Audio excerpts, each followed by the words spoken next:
Let's go ahead and get to it. We're a little bit late, but the mail is going to be delivered. Welcome in to Mailbox Sports. Postal Crew, we got it going today, and you know what it is. Injury reports are out.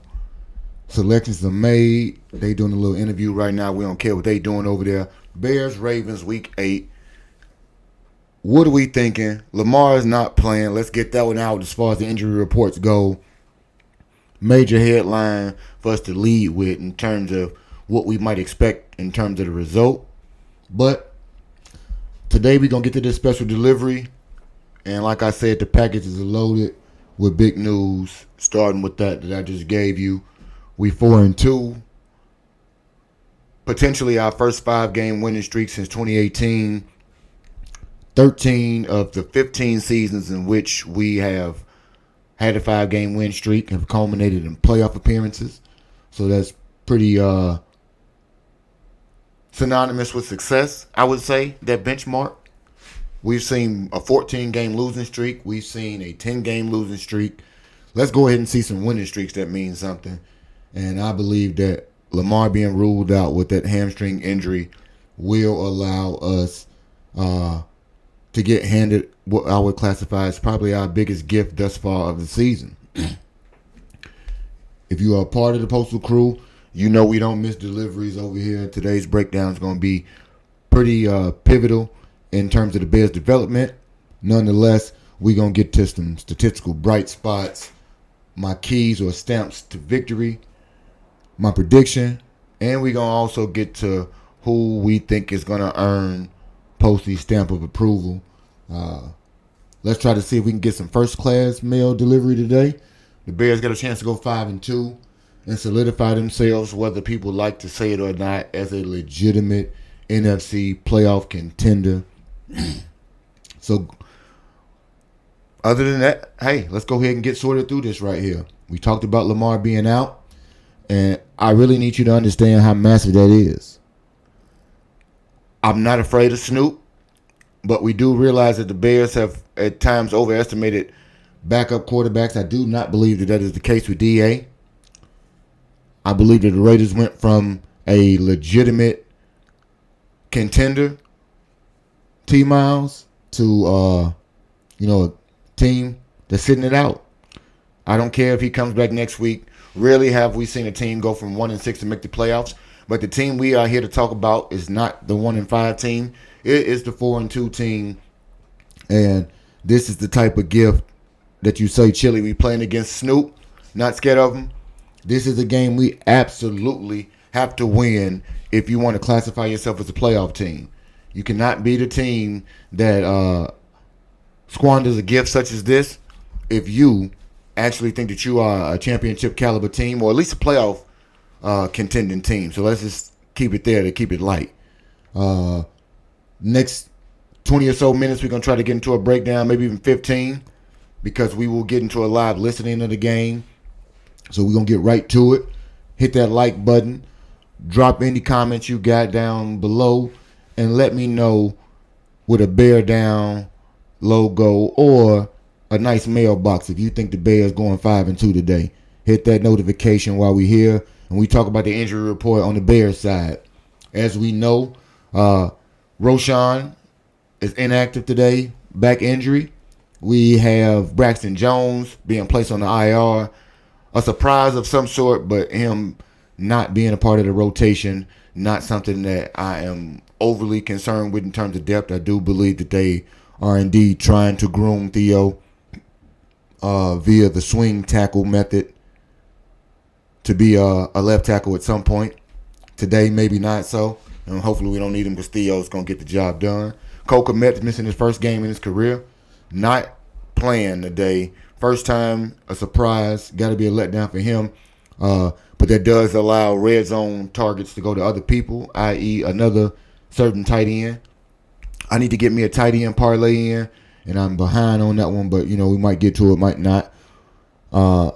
T-Miles, we're going to get to that one as well because Tyreek Stevenson is not playing. So when we talk about people playing well, I don't even want to call them backup, but the depth of the secondary will be tested. Nick McLeod, Nashawn Wright, both starting. So we're going to have them go hard. I do believe in some capacities that the offense on the other side not being as adept as it could be, Chili, would allow us to attack them in a twofold manner. The play action will be, I think, a bit more susceptible against the Ravens today. Chelsea, how are we doing today? I think that because you have established some sort of two-headed attack in the run game right now, that it does give us a lot more opportunities for Caleb to take some downfield shots. Some of those shots I do believe go to the rookies, Luther Burden and Colston Loveland today, because Cole is not there. You do have an opportunity to feed more miles. Hopefully that, for me, means a recession in targets or, field snaps for one Olamide Zaccheaus. The way that happens, and it can be totally effective, because Caleb hit his easy shots. Caleb has got to hit the easy shots. But before we get into that, Kyler Gordon placed on the IR for the next 4 games at minimum. He will not be playing, another growing calf injury, as he's been dealing with all season. So that's a concern in a multitude of ways. Just paid him. Haven't played a lot this season and didn't play a lot last season. Nonetheless, let me go over and change this graphic real fast before I get my screen or stream flag, because I don't want that to happen whatsoever. Don't need that. I don't need that smoke right now for no reason, because last time they did it, and I wasn't trying to do nothing at all with what was going on the screen over there. So we'll change that real fast, and we'll get back to what we might classify as X factors. Losing Kyler is kind of brutal, but we do, I believe, have the secondary coach and Al Harris to allow us to have not a large drop off in terms of the production, in the sense that you do have your secondary in terms of the safeties intact. With, I think me and Chili talked about it, with Bayer and Brisker both being there, still gives you leverage. And I do believe that Noah Sewell will be returning today, so it gives you the opportunity to play a 3 linebacker set on defense. That in turn gives you short fields. I believe in those short fields that Caleb hits more of the attacking marks that he should, and that gives you the opportunity to have a bigger increase in the point total. At the same time, you do want to minimize the opportunities for Derrick Henry to be on the field, and so you want to run the ball and not have the opportunity for them to batter down your defense that is a bit light in secondary. Ty Pro, how you doing? Welcome in. I believe the Lions on bye week, so Ty Pro can be locked into everybody else and the other things that go on. If anybody's into things besides football, I regret to say, but you want to get into some critical thinking, Prolific Minds is Ty Pro's YouTube channel. Drop your link if you want to, bro. Y'all go ahead and involve yourself in some holistic thought processes in terms of discussion, so that you can see things from a multitude of ways in terms of how life is developed. So just get that out there for you real fast. Ravens, pretty healthy on their roster right now, so Snoop Huntley will be their quarterback. We want to try to take advantage of that. And today, Pumpkin Spice Sunday, as Chelsea gonna say, this is a pumpkin turned into what do you call this whole thing? I can't think of what Cinderella rode in, but it don't matter. We turning this pumpkin into a good old four-wheel vehicle today. And if you do not, I repeat, Bears, if you do not beat this team today, you have no right to be considered in anybody's football discussion in terms of a playoff contender, in the hunt, or anything else. If you can't beat them without Lamar, I cannot, unfortunately, classify you as serious. And so, as simple as that, we move on. That's a carriage, Chili. That's what it was, Chili. I couldn't think of it. The horse was there, the carriage was not. Salute to you for that one right there. Bright spots for us. We still 9th in the league in points, I believe, right now. 16th in passing. Caleb can do a lot better, meaning let's get into the top 10 overall. We still a tick above 25 points a game right now. 12th in total yards per game, and we are the only team to score, I believe, 20 points in all 6 of our endeavors. Let's keep that going. But if Caleb hits the easy shots, we go ahead and get into a lot easier situation where we can go ahead and get more points out of that. Rome can catch, not drop, some things that he's had issues with at times. He can establish himself as that number 1 receiver that we all want him to see. Can we expect to see the run game do what it has done in the last 2 weeks? And I say that because Ben promised that the run game would not continue to be broken. The last 2 games have proven what he said. Can we continue it to roll? Not maybe in the way in which it has, but in a largely productive way where at least you're getting 175 yards on the ground, so on and so forth. Can we get like 115 yards total out of DeAndre Swift on the whole? He is number 1 in pass blocking, so I expect Caleb to take advantage of that today. The offense is rolling, but imagine, and everybody knows, if Caleb does the things that he is able to do, if we are able to utilize the tight end position a bit more effectively in pass catching as opposed to blocking, the line is getting better. Everything is starting to be on the ascent. Let's see if we can put it all together today against the defense. There still might be a formidable one. And Rome, catch everything. Go get back to having people give you the accolades that I think you deserve as being one of the more dominant wide receivers in the league, because we right now are 8th in the league in rushing. That tells you what 2 games can do. So we can keep it up. And let's see if we can keep up also on the defensive end some turnovers. I know we don't have 3 of the top 4 in our defensive secondary. We've not had one all year. We missed one of them for largely the majority of the season in Kyler. So Tariq missing his first game today is a concern. Nonetheless, I do believe that we have the depth that will allow us to go ahead and allow Byard and this guy named Tremaine Edmonds. Both of them are 4 and 3 in terms of the interceptions on the team. They both have the opportunity to still get those game-changing plays. G Honda, welcome in. Go Steelers. Today, the Steelers are America's team in G Honda's honor because they are playing the Whackers. Beat the fucking Packers for me, bro. And you spare me ridiculing your team for yet another week.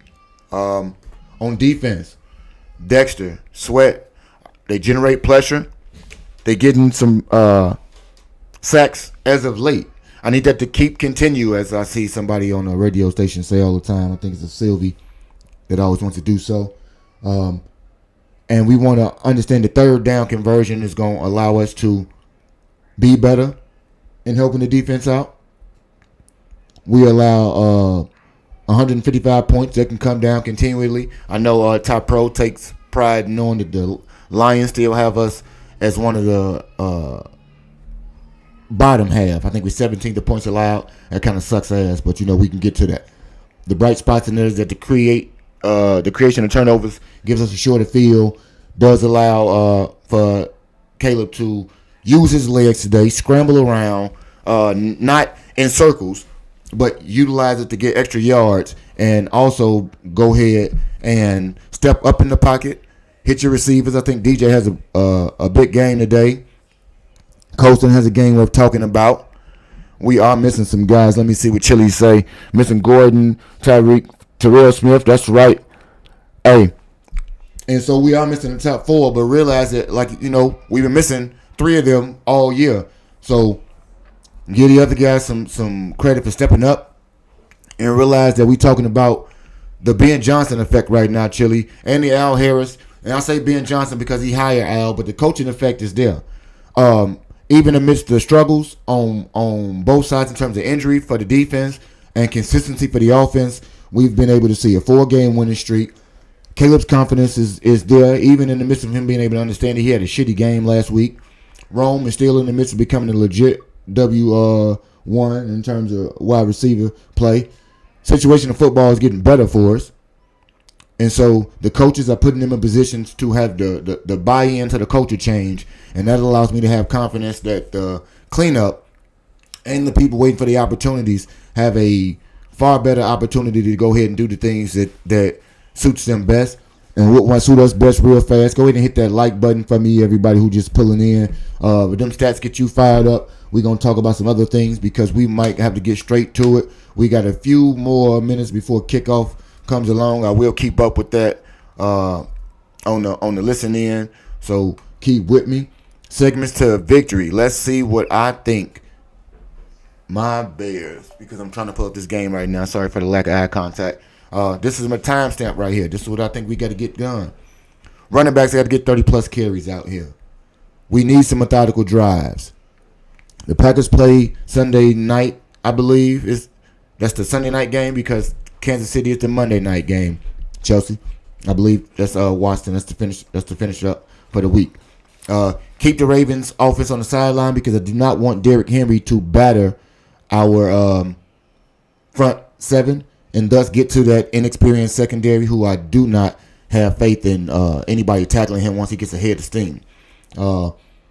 Limit the offensive possessions because, like I said, when you do so, you give, in turn, the Bears offense the opportunity to not only have more possessions, T-Miles, but you give us the opportunity to practice real live game situations, how to execute things on offense and show that you can sustain and be cool.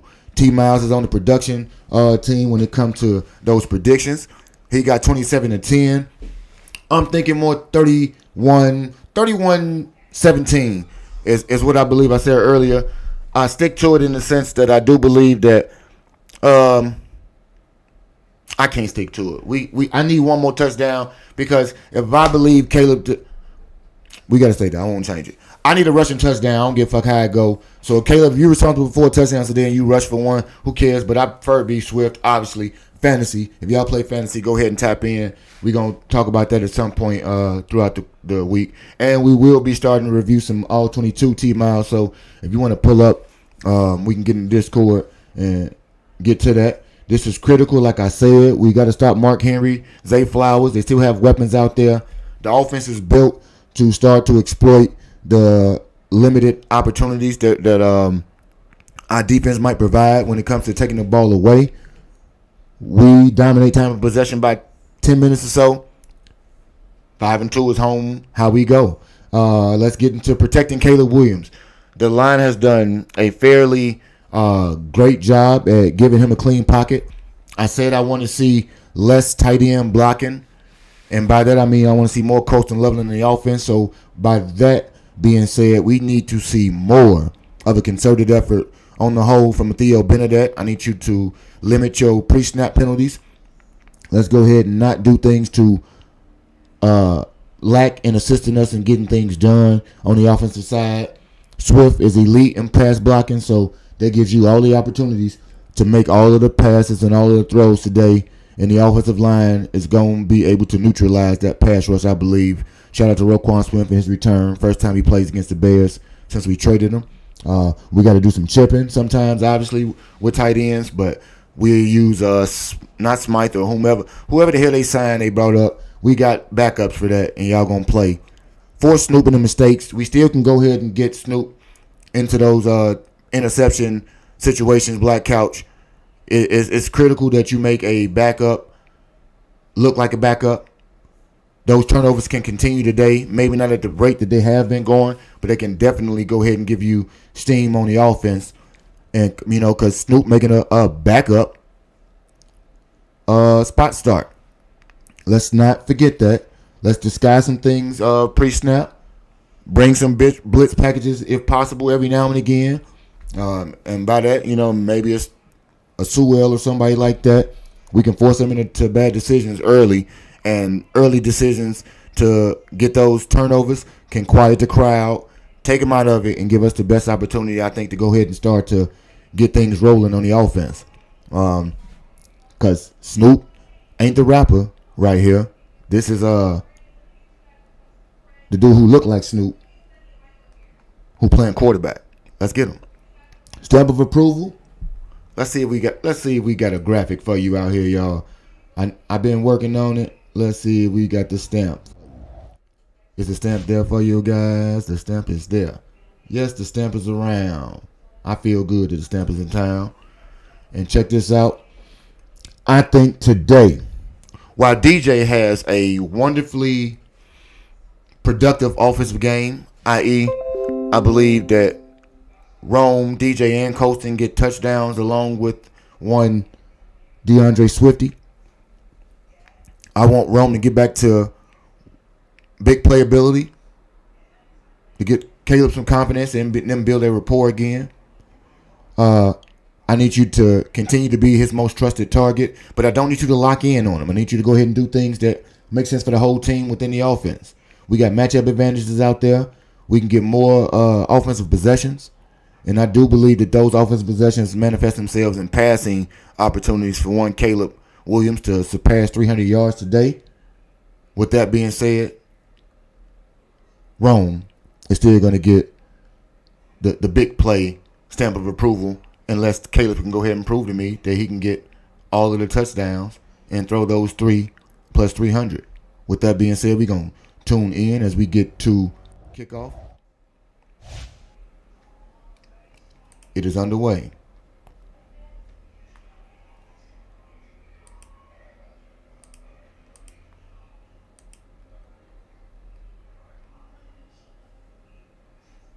And instantly, we got somebody down. Let me see. Who is that? I'm trying to see the number right now. I can't see the number.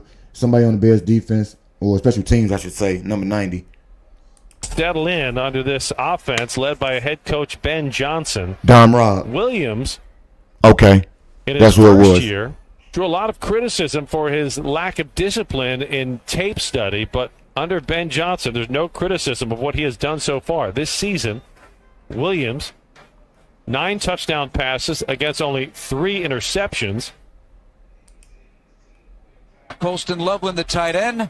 DeAndre Swift, the running back. Luther Burden, the third, one of the receivers out there for the Bears. Bear down. We tap As they in. break the auto, we'll get to the other breaking the parties huddle. involved. DJ Moore and Roma Dunze. So here we go. Loveland will settle left side of the line, along with the Dunze and Burden to the right side. Numbers as DJ Moore, one back set. Caleb under center. He'll take and send Burden to the right from the snap. Bootleg to the near side. Easy toss. Loveland makes the catch, stumbles, gets to the 30, That's right. 35, breaks a Colston. tackle, out of bounds at a first That's how down you on started first off. down. First play of the game. And Colston Loveland I need them 18 stumbled a out bit, you, stayed on young his feet, boy. picks up 18 yards. And there we are. We're off and running in Baltimore. Easy play for quarterback and tight end, but that play was sold by the offensive line. You come off the line of scrimmage as aggressively as you possibly can with Bear your with us helmet and bear low, down. and you're going to influence that defense out of position. And our guy, Ozzie Trapillo, comes in. Lines up as a wing right in this formation with DJ Moore to the left. And They if he stack didn't receivers slip, to the left. he'd get Here's more yards a than pull by 18 on that. Trapillo and a run up the middle. And he is stormed down to the ground. And immediately there on the stop, Teddy Buchanan, a rookie out of Cal, their leading tackler. Roquan Smith out there wearing 0, a 3 consecutive time All-Pro for the Ravens. He's dealt with a hamstring injury, but it's a first down. Make it second down for the Talk Bears. about the play action Opening already quarter. because they got to they bring respect the run because Ozzie they're actually Trapillo to doing come good in in the run motion to game. block the outside left, and you run the play to the inside. Smythe comes in, so does Monungai. With Loveland in motion Okay, left, Caleb. DJ Moore to the numbers left, inside the numbers right. Adunze from center on the takeaway, play fake. Williams sets up the throw. Here comes Roquan, but he gets rid of the ball in time. And a catch right to left. It is That's how a you first get it. down for Roma What I Dunze tell near you, the he out here, 42-yard he line. out here moving of the them Baltimore wrong. Ravens, and a 16-yard beautiful game for throw. Rome, and we get 17 them yards, a little moving. separation is all Rome needed. And all day to throw for Caleb Williams. I saw you up here in the booth. Did you have to confirm right to left by looking at your hands? No, that'll be on the other way as they come. Towards us, it'll be, we're in the corner of an end zone. That's significant play action time with his back to the line of scrimmage, still found the receiver. Ball to 42. Here's the snap and some fake action and a run off the left side for DeAndre Swift. Bears going to try a lot of that this season. Is it fake action? Misdirection, confusing that defense as they try and fire off the line of scrimmage, maybe take advantage of somebody getting it too aggressive. They get to the 40-yard line. Second down and 7 on a run-up 3 for DeAndre Swift. Well, misdirection also slows down the big guys on the inside. John Jenkins, 360. Travis Jones, 341. Brent Urban, over 300 pounds. Misdirection, they don't move as well. They also have a 370-pounder out there as well. Swift alone back. Tight ends each side of the line for the Bears with Roma Dunze. A short set to the left, snap and a handoff, cutting back. It is There you Swift. go, DeAndre. He manages to get room up the middle and a nice block by Loveland inside the Ravens' 30-yard line. And so the Bears have something cooking here on a run of 10 yards. I did a Nice showdown job this there by week and I don't Swift. remember. Point of attack was over to the left-hand side. He saw a little crease to the right-hand side. That's how something like took that. one cut back, took Like it up Kobe- the something like upfield, Kobe but did. that was all Salute to the vision black run man. there by DeAndre Swift. DeAndre with a vision So the run. Bears drive And started Caleb their cooking own them out here right now 22-6 with play throwing the drive ball, coming up there y'all. at the 30-yard line of Baltimore, right to left. Way to go, on this beautiful 13-yard day for gain, football they're in wrong. Baltimore. To the right side slot, Zacchaeus snap, bootleg right. Caleb Williams going to throw on the toss, easy to Adunze inside the 20. That's all you gotta Bears do. have entered the red zone. Easy. And some easy throws right Thank now, you, Jeff. I created couldn't by say it. open windows and another double-digit pass Make play. sure you get the Bears have windows entered and do the what you got to do. red zone. It's brought to you by Illinois State University. Go to work with more than 150 majors, a top 10 Little college town puppy and greater dog. earning potential. It's clear why students and parents alike love Illinois State. Yeah, bootleg. They saw Roma Dunze coming across, but they didn't stick with him, allowed him to get to the open for the completion. 3 for 3 for Williams. Swift the deep back, under center Williams. First and 10 of the 17-yard line. That's for the how you Bears. do The it, snap and a Swifty. give right side opening for Swift. Okay, Swifty. Spins inside the 10-yard line and ripped down there. DeAndre Swift. They're getting movement up front, Tommy, on this defensive line that's really missing a really impactful player. Nnamdi Matabuke out for the season. Yeah, with no Matabuke, they still, with these big guys who really don't maneuver very well, they're Pardon not me, very athletic. everybody, They're I'm just tripping over huge here. I have men. not If you opened can this get a door whatsoever. stalemate, you can get DeAndre Swift to the second level without the defensive lineman being able to react in position. 10:45 to go, opening quarter. 2nd and 3. Bears ball at the 10-yard line of Baltimore. Smythe ahead of Swift. Motion Loveland's from center. Play fake. Another bootleg. This time Caleb going to keep. To the 10. Caleb goes down underneath the approaching defender. And he finds himself in a positive situation. That's right. On that First two scramble. plays, Kyle Hamilton, put him on, and keeping then put him on their his eyes heels on right there, because outstanding player in an and now Yeah, that but they're now actually you gotta, rushing the ball kind of accurately, the bootleg. Have they it seen totally enough of them now that they know to be disregards or disciplined disallows if there are them guys to moving in think one otherwise. direction, You but showing them receivers exactly going what in they the what they thought was going to It'll be happen. interesting to see as the game plays on. Gain of 3, 3rd and 1 on the 8. Caleb with Swift to his right. Adunze and Zacchaeus to the right. Moore to the left. And now what? Not what Ben Johnson wanted. I know Again, damn in the well. zone, right, where it happened a week ago. I know. Snap issues. You do not do no false start down here.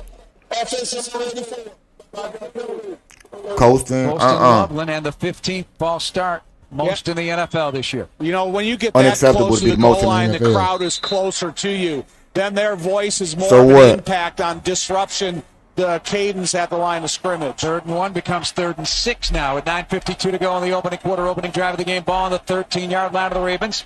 Williams in the gun, Swift to his left, slot left Loveland, outside of him, Adunze to the right side, Moore and Zacchaeus, snap, Caleb Williams, Caleb in the pocket, backing Give me up, some more of that rolling to shit. his right.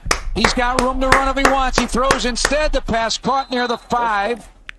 And it is caught by Roma Dunze. Will it be enough? Yes. For It a happens. first down. It's 15, looks like an 15 8-yard of pickup them. for the Bears The graphic with on first TV and say the goal at second the most. 6-yard Jeff line says of the other Baltimore ones. on the I like crosser. Zacchaeus, Took but I time like Luther to Burton develop, better. and Caleb found enough to hit him Fine- right in the fine chest wrong. with that pass. Get your nice first and goal. anticipation throw by Now let's Caleb, run the even though he ball was scrambling with out from behind DeAndre. center. I want he DeAndre got to get me himself one. to an open window opportunity in the right. And I won't be annoyed if Colston get his first touchdown right now, but I sure want to see Caleb now for DeAndre 54 yards. First and goal get a to the dump 6 yard off. line, under 9 minutes to go first quarter. Left side of Dunze, right side Moore. Snap and a handoff, looping inside. Swift bangs down for those dirty yards. Getting a couple on what's now a double-digit drive. Rome for made the contested Bears. catches in college, man. He got to get back to doing the things that he did well, Chili. Swift saw an opening, cut it back, one body over to the left-hand side. But DeAndre's some of those vision big is guys, somewhat better they right got now, I in guess. in his direction and plugged the hole. Now they're going to have to throw Bears the are ball huddled up. because Second I and goal. already know how this is 3-yard about to line, go right 8:29 here. to go, opening quarter. First drive of the game for either team. Late additions coming out of the field. Man, for they tri- Baltimore. man, Caleb's they- got man, they Monogay to his shoestring. Left side, double tight ends. Make it, no, Zacchaeus and Smythe, my bad. Smythe in motion to the right. You snap, my and hand dude it up. out here. And in big trouble, Monogay's got nothing but black Monanga jerseys all lose over. 2 They probably yards. to the ball. He usually does on scripted So that'll plays. be a negative You're right. 2 You're on right, run T. by Miles. Monogay to the right. I won't argue with you about it. Again, Ben Johnson loves I running will in the be red taking zone. me a visual Baltimore, timeout. they substituted in a some minute. big bodies late As I go into give me some the play clock. snacks. I didn't And get no so they had pregame, more size up front, and the Bears kind of fed right into that size Situation by over trying here. to White have just a reminded me running of it. play. Bears, their 5th 10-play drive of the year. That's fewest in the NFL. Can it pay off? 3rd and 5. cannot Monogay on the left side of have Caleb Williams. that type Poston of Loveland moves to the right foolishness. side with Adunze. Left side, DJ Moore and Zacchaeus. Snap to Caleb. Looking to throw. Pressure coming. They got him. Nibbling away at the ankles of Caleb Williams. He's brought down. And the Ravens somehow turn these Bears away after a promising drive as they go down in 3 flames points. there with Mike Green, the rookie outside linebacker out of Marshall, making the sack. Loss of, well, it doesn't matter. It's a 32-yard field goal try now for Cairo Santos out of the right hash. Slight angle left. Loss of 9. Got to have rhythm in the red zone. You got to be able to follow the timing. Theo, and the architect of the you play. got to do a little better on that. Things can happen. You got to hold him a little better than Here's that. the swing of the right leg by Cairo Santos, and the Bears squeeze out points on this long drive. Gosh. 3-0 lead One, on we a gotta score 13-play journey that touchdowns. started their own 22 covered 64 But yards. Theo, Chewed up a he didn't want to portion hold him. of this first quarter clock, an 8-minute and 10-second drive. The But Bears get the you field gotta- goal. They you gotta line up for the do- field goal. Perfect time to grab a flight by Yingling. The next generation of light beer. The 3-0 Bears. the They false get their early start day did on the Ravens on the hinder Bears us right Radio there. Network. So you're absolutely right. Today, Chicago, football isn't just a game. It's a way of life. and that drive, it compared to continues, the Chili. field, There's only one drink that brings the flavor, Dr. Pepper.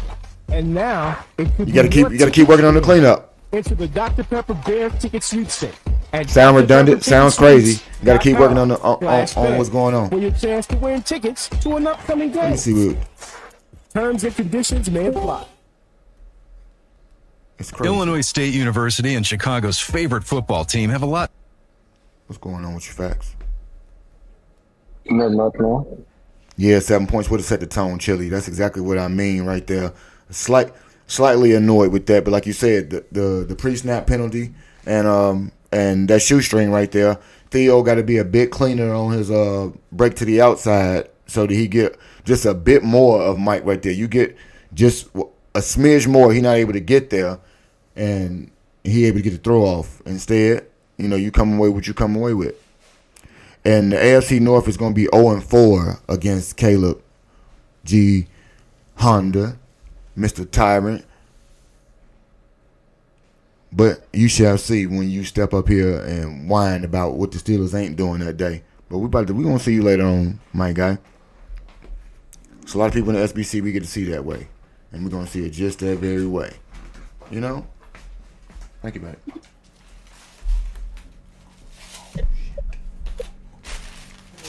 I ain't know we still had these. Now let me see what we got on my TV timeout, or my visual timeout, as I shall say. What you think about the game so far, man? T-Mound says our typical first pre-script. I won't disagree with him. And Chili talked about our red zone inefficiency that we got to get better at.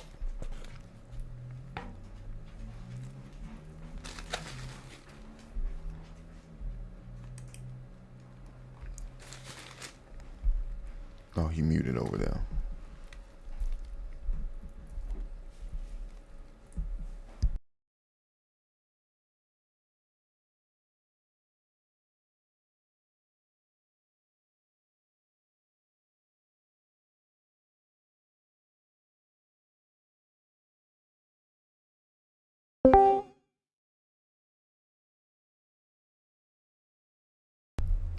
G Honda, what's going on with you, my guy?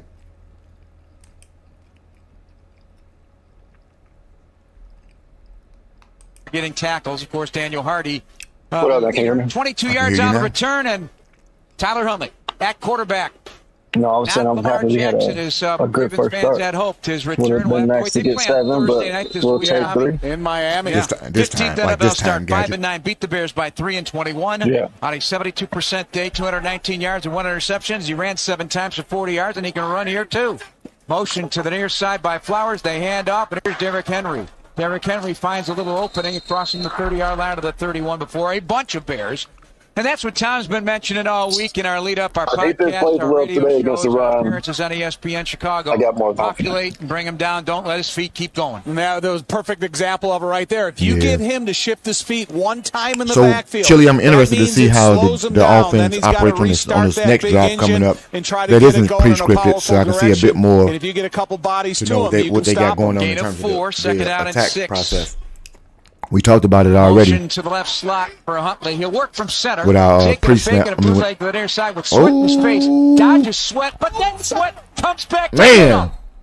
Montez Sweat is a fantastic athlete. Yeah, he is. You're not going to take him out of his cleats too often, and that's exactly what happened there. T-Miles, we hear more Montez, man. Agile, but so is Montez Sweat. The change of direction almost got that ball popped out of there as well. Way to readjust, way to readjust, way to take your body and completely contort it in a different position. I thought he was about to lose it. Sack there by Montez. Third sack of the season That's what for it was. Montez. 3rd and 9 for Baltimore. This time, Yeah, only he in the playing gun. better, man. Bears overload one side of the offensive line, the right side. Motion to the left side, Zay Flowers. Snap is back, gonna throw, open man. Flowers at the 35, escorted to the chalk by Nashawn Wright. Shy Good stop. of a first down, so out comes the punt team. Gain of 6, it is 4th down and 3 and a 3 and out. Nice job by the defense there. First of all, on first down, stopping Derrick Henry. Make sure they didn't get anything going and starting to build the confidence with him. And then they put it into the hands of Tyler Huntley, and Montez Sweat took care of that play. Our old National Bank sideline report, relationships and results matter. Get old. Here's Jason McKee. Bears defensive end Dominique Robinson is questionable to return with an ankle. Jordan Stout to punt, an excellent punter, sends it in the air. Duvernay, and a lot of hang time to deal with at the far side at the 10-yard line, and runs to the sidelines and taken down there. The Ravens, an outstanding special teams unit. The man who made the tackle is the one you hear screaming let's in the see if the offense can go out there and prove nicely that done by the it wasn't punter, a prescript. a guy who sprays it all over the field, Devin Duvernay, with a short return. We're going to break 3-0 after the 54-yard punt and 7-yard return.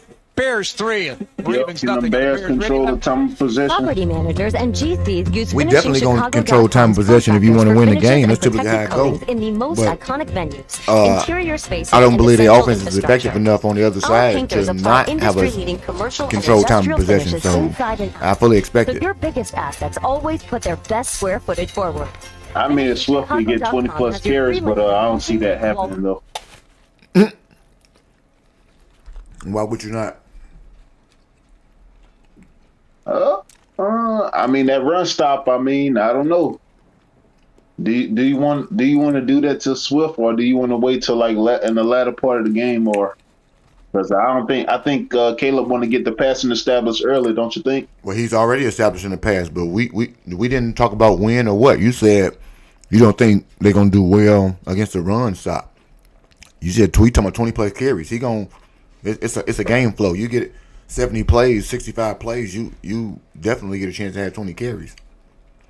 We didn't talk about winning well. Hence moving the chains in that time of possession, right? And we're gonna get, like you said, we're gonna get TOP.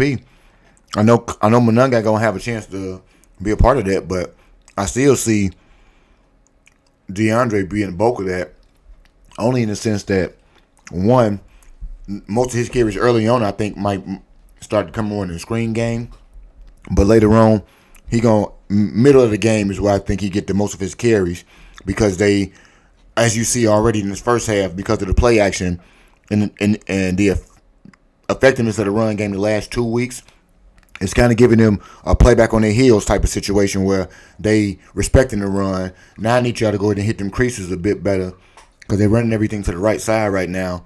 And I need Darnell to go ahead and continue to be the road grader that he was the recent 2 weeks. Clear some people out, make some holes. Swift going to be okay, and Kyle will too. Stop dancing back there, though, Mr. Monunga. I don't appreciate that part right there, because that 2-yard loss shouldn't be a 2-yard loss if you're not, shuffling your feet. But we need 30+ carries in the game. You might end up being right if he get 19 carries, but he gonna be in a nice space. I mean that plus if you limit Mark Andrews to like, I don't know, 6 or 7 catches, he gonna move the chains for sure. But and then I forgot they had signed Jared Alexander at the corner, so he's decent. He is. And Zay Flowers is small, so he gonna maybe get some chances to be out there. But I think the linebackers, especially Tremaine Edmonds, is playing with his hand on fire. Man, they're definitely going to be able to operate in the space. On the left-hand side, next to 2 tight ends, they bring 1 tight end in the I formation. Has D-Hop seen any snaps? Expecting power run to the left, and the whole time they're going to hand it off to the right-hand side, short side. Durham Smythe, a terrific block on that play. Back to the shotgun, Monunga on Williams' right. Now Williams on the fake, sets to throw, under pressure, gets it away. Teddy Buchanan, the rookie out of Cal, the pressure. Buchanan had been the starter. I forgot about Isaiah Likely. He's put up some good numbers for They Baltimore. are doing some pretty even with a team-leading 47 tackles coming into the game. Good athletic linebacker in the 4th round. I wonder if that's what we're going to see out of Caleb in this game. Last week they talked about a lot of scrambling behind the line of scrimmage. That time he did scramble out to some freedom. Go to the corner, and he threw it out of bounds. 2nd and 10 with Zacchaeus and in New England or DJ Moore to the right. Snap, play fake over the middle. They fake the handoff to Monunga, and they complete the pass at the 35-yard line. Caleb Williams connecting with Lamar Zacchaeus on a pickup of 4. Okay. That'll bring up a 3rd down for the Bears. 3:45 opening quarter and a 3-0 lead. I think he's they talk about dirty yards for running back. Talk about dirty yards for a receiver. Then that right there is Zacchaeus. I did. You talk about in the middle of that defense, you're going to take a punishing hit by linebacker. Twin safeties back, so Caleb Williams on 3rd down and long takes the snap. Monunga with a nice chip and a throw over the middle, high and incomplete off of Adunze's hands. Would have been a first down to the 45, but a Yeah, penalty still mark on on play. the Ravens secondary. It's going to be on Better be on Baltimore. Baltimore, yeah. So the Bears are going to get a break on that one and retain Yeah, it got to possession. be. Illegal contact, at least. There we go. Nate Wiggins, outstanding young corner. The guilty There we party go. for Baltimore. Wiggins, the right cornerback in his second year out of Clemson, a first-round pick, number 30 overall a year ago. They got a double break there. And so They they did can have stop the play action and incompletion. keep It was doing a it, tip Tilly. ball, and the safety was right behind the receiver. So the most dangerous thing could have happened.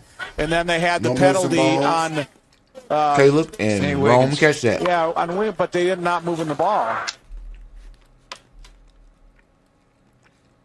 Yeah, they're going to go Is with Cole it right playing here. today? First and 10 on the No. 41-yard line. First game he 3:22 to missing go his opening career. quarter.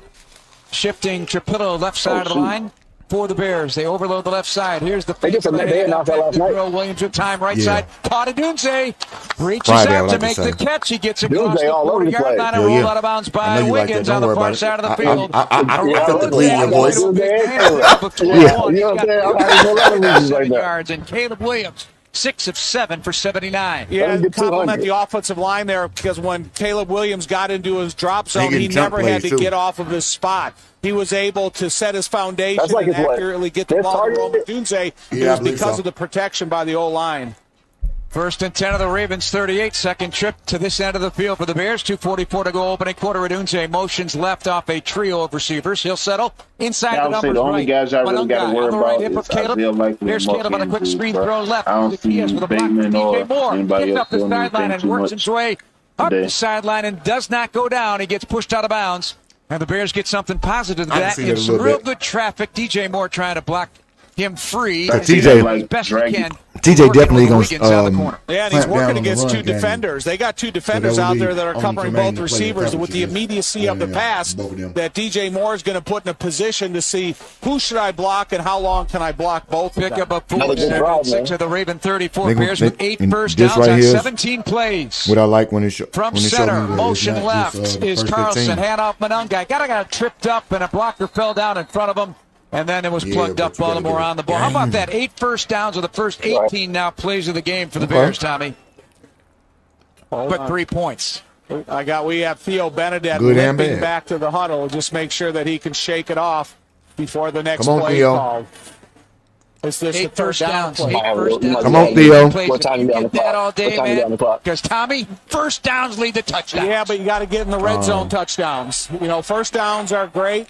They're Buck in the quarter or complimentary, something? but touchdowns in the don't red know. zone. 3rd and 7, big one here from the 35, screening it right to DJ Moore. Sends the tackler. DJ works to the sideline, gets bumped out of bounds. There we go. I just got On the the far DJ side of Moore the field play. by I don't know if Aloe you had that. Gilman, Yeah, I seen it. sixth-year defender out of Notre Dame. They acquired from the L.A. First one, I Chargers. need He him to had get 7 more. tackles and 44 snaps in his debut before the bye week last week for the Ravens against the Rams. What a separation stiff arm by DJ Moore. That's what allowed I don't him to think I get that started first DJ down. either. There was a What was his defender right on injury? the spot. What was his injury? Was that last DJ week? Was it Groin. hamstring? separation Groin. for running room. Okay. Pickup of When 10. he went to say the overnight. Bears with a first down. They're operating at the Yeah. 25-yard line. Shotgun snap and a handoff directly to DJ Moore off the right side.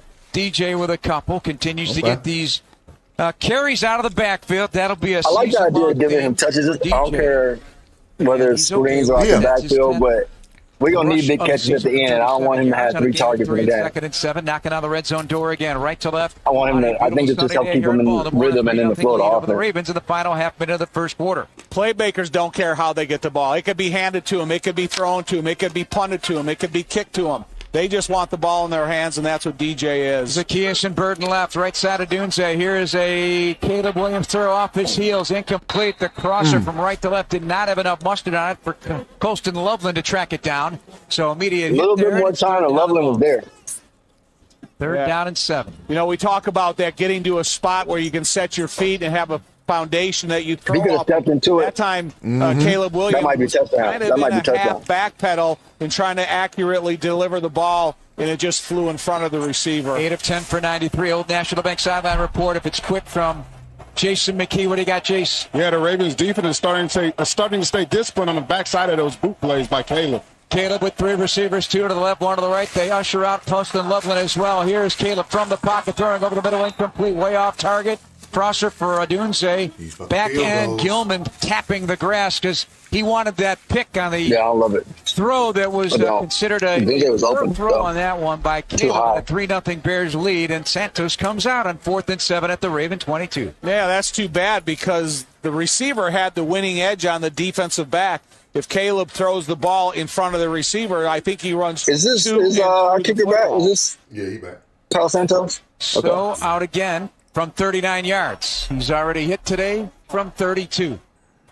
Right to left, right hash, slight angle to the left. Flags on the uprights are quiet. Out of the hole to Torrey Taylor. Snap and placement. The swing of the right leg by Cairo Santos. Chili. It is up. It is good. We From need 39 yards. 6. And a 6-0 Bears lead.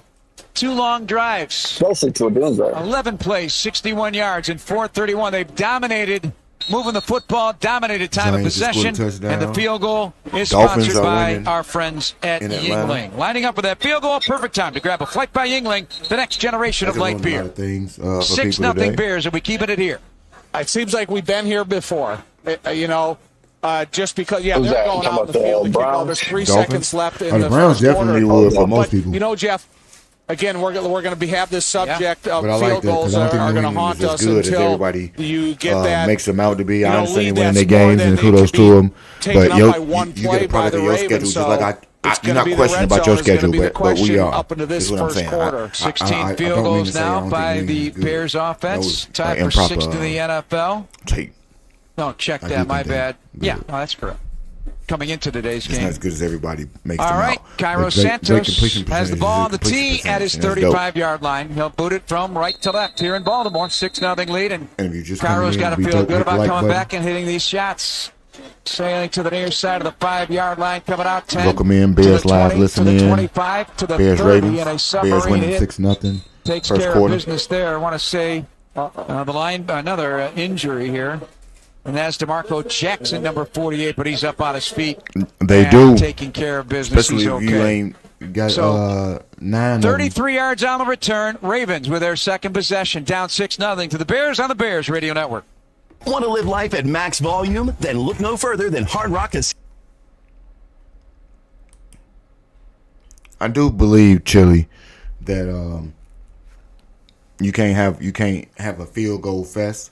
So I do know factually that they got to get themselves into the end zone.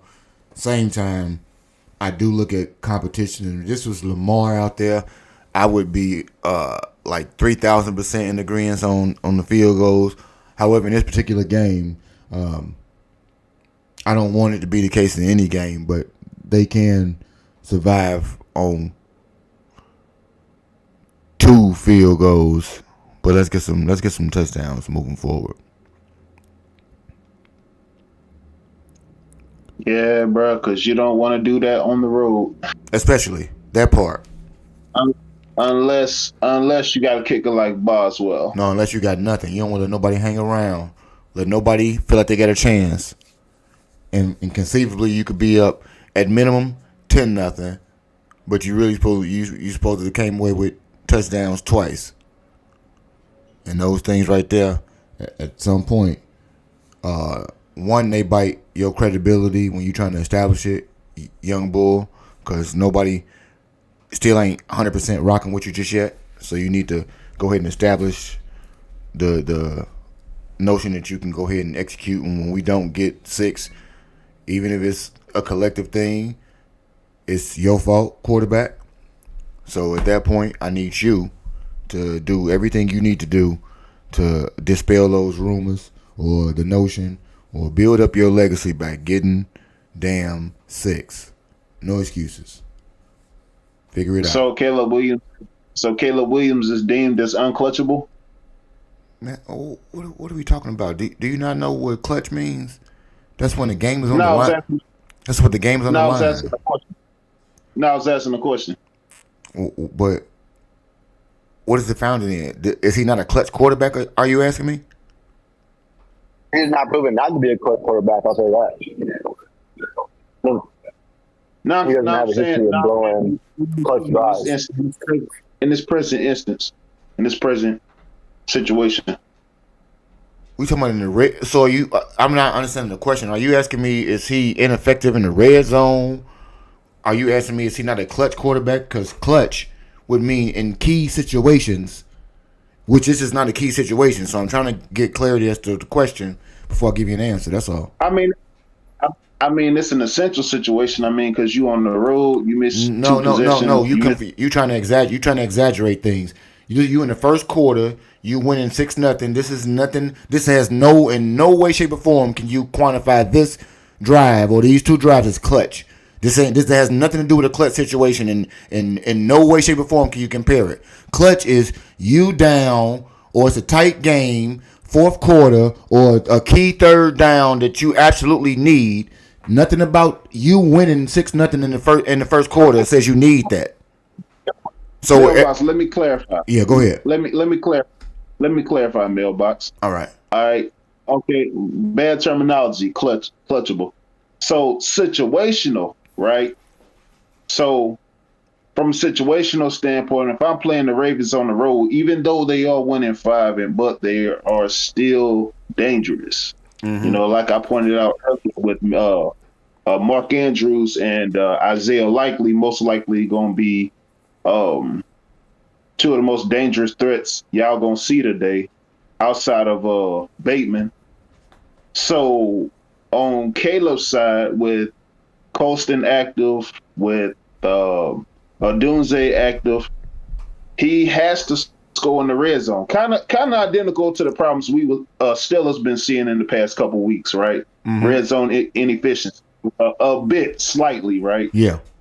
So, I mean, yeah, I guess what I'm saying, like, as a young QB, with the weapons and personnel that he currently has, it would behoove him to, him and the OC to get the ball in the red zone early and effectively. Well, one, we ain't got the ball down in the red zone rather effectively and rather quickly in this game. It's on CBS. In case you ain't watching, G. I don't know if in your neck of the woods, but it's on CBS right now, so you can actually. Okay. So that means you would have. So that means in our first drive, you would have seen that the false start was on 84, not 18, and you would have seen Theo Benedette miss his blocking assignment to let Mike Green get back there and kill a drive, right? Not Caleb. So what do we? So again, so that's what I'm saying. You conflating by trying to bring Caleb into that when we were 3rd and 1 when Colston Loveland hit a false start. That has nothing to do with Caleb.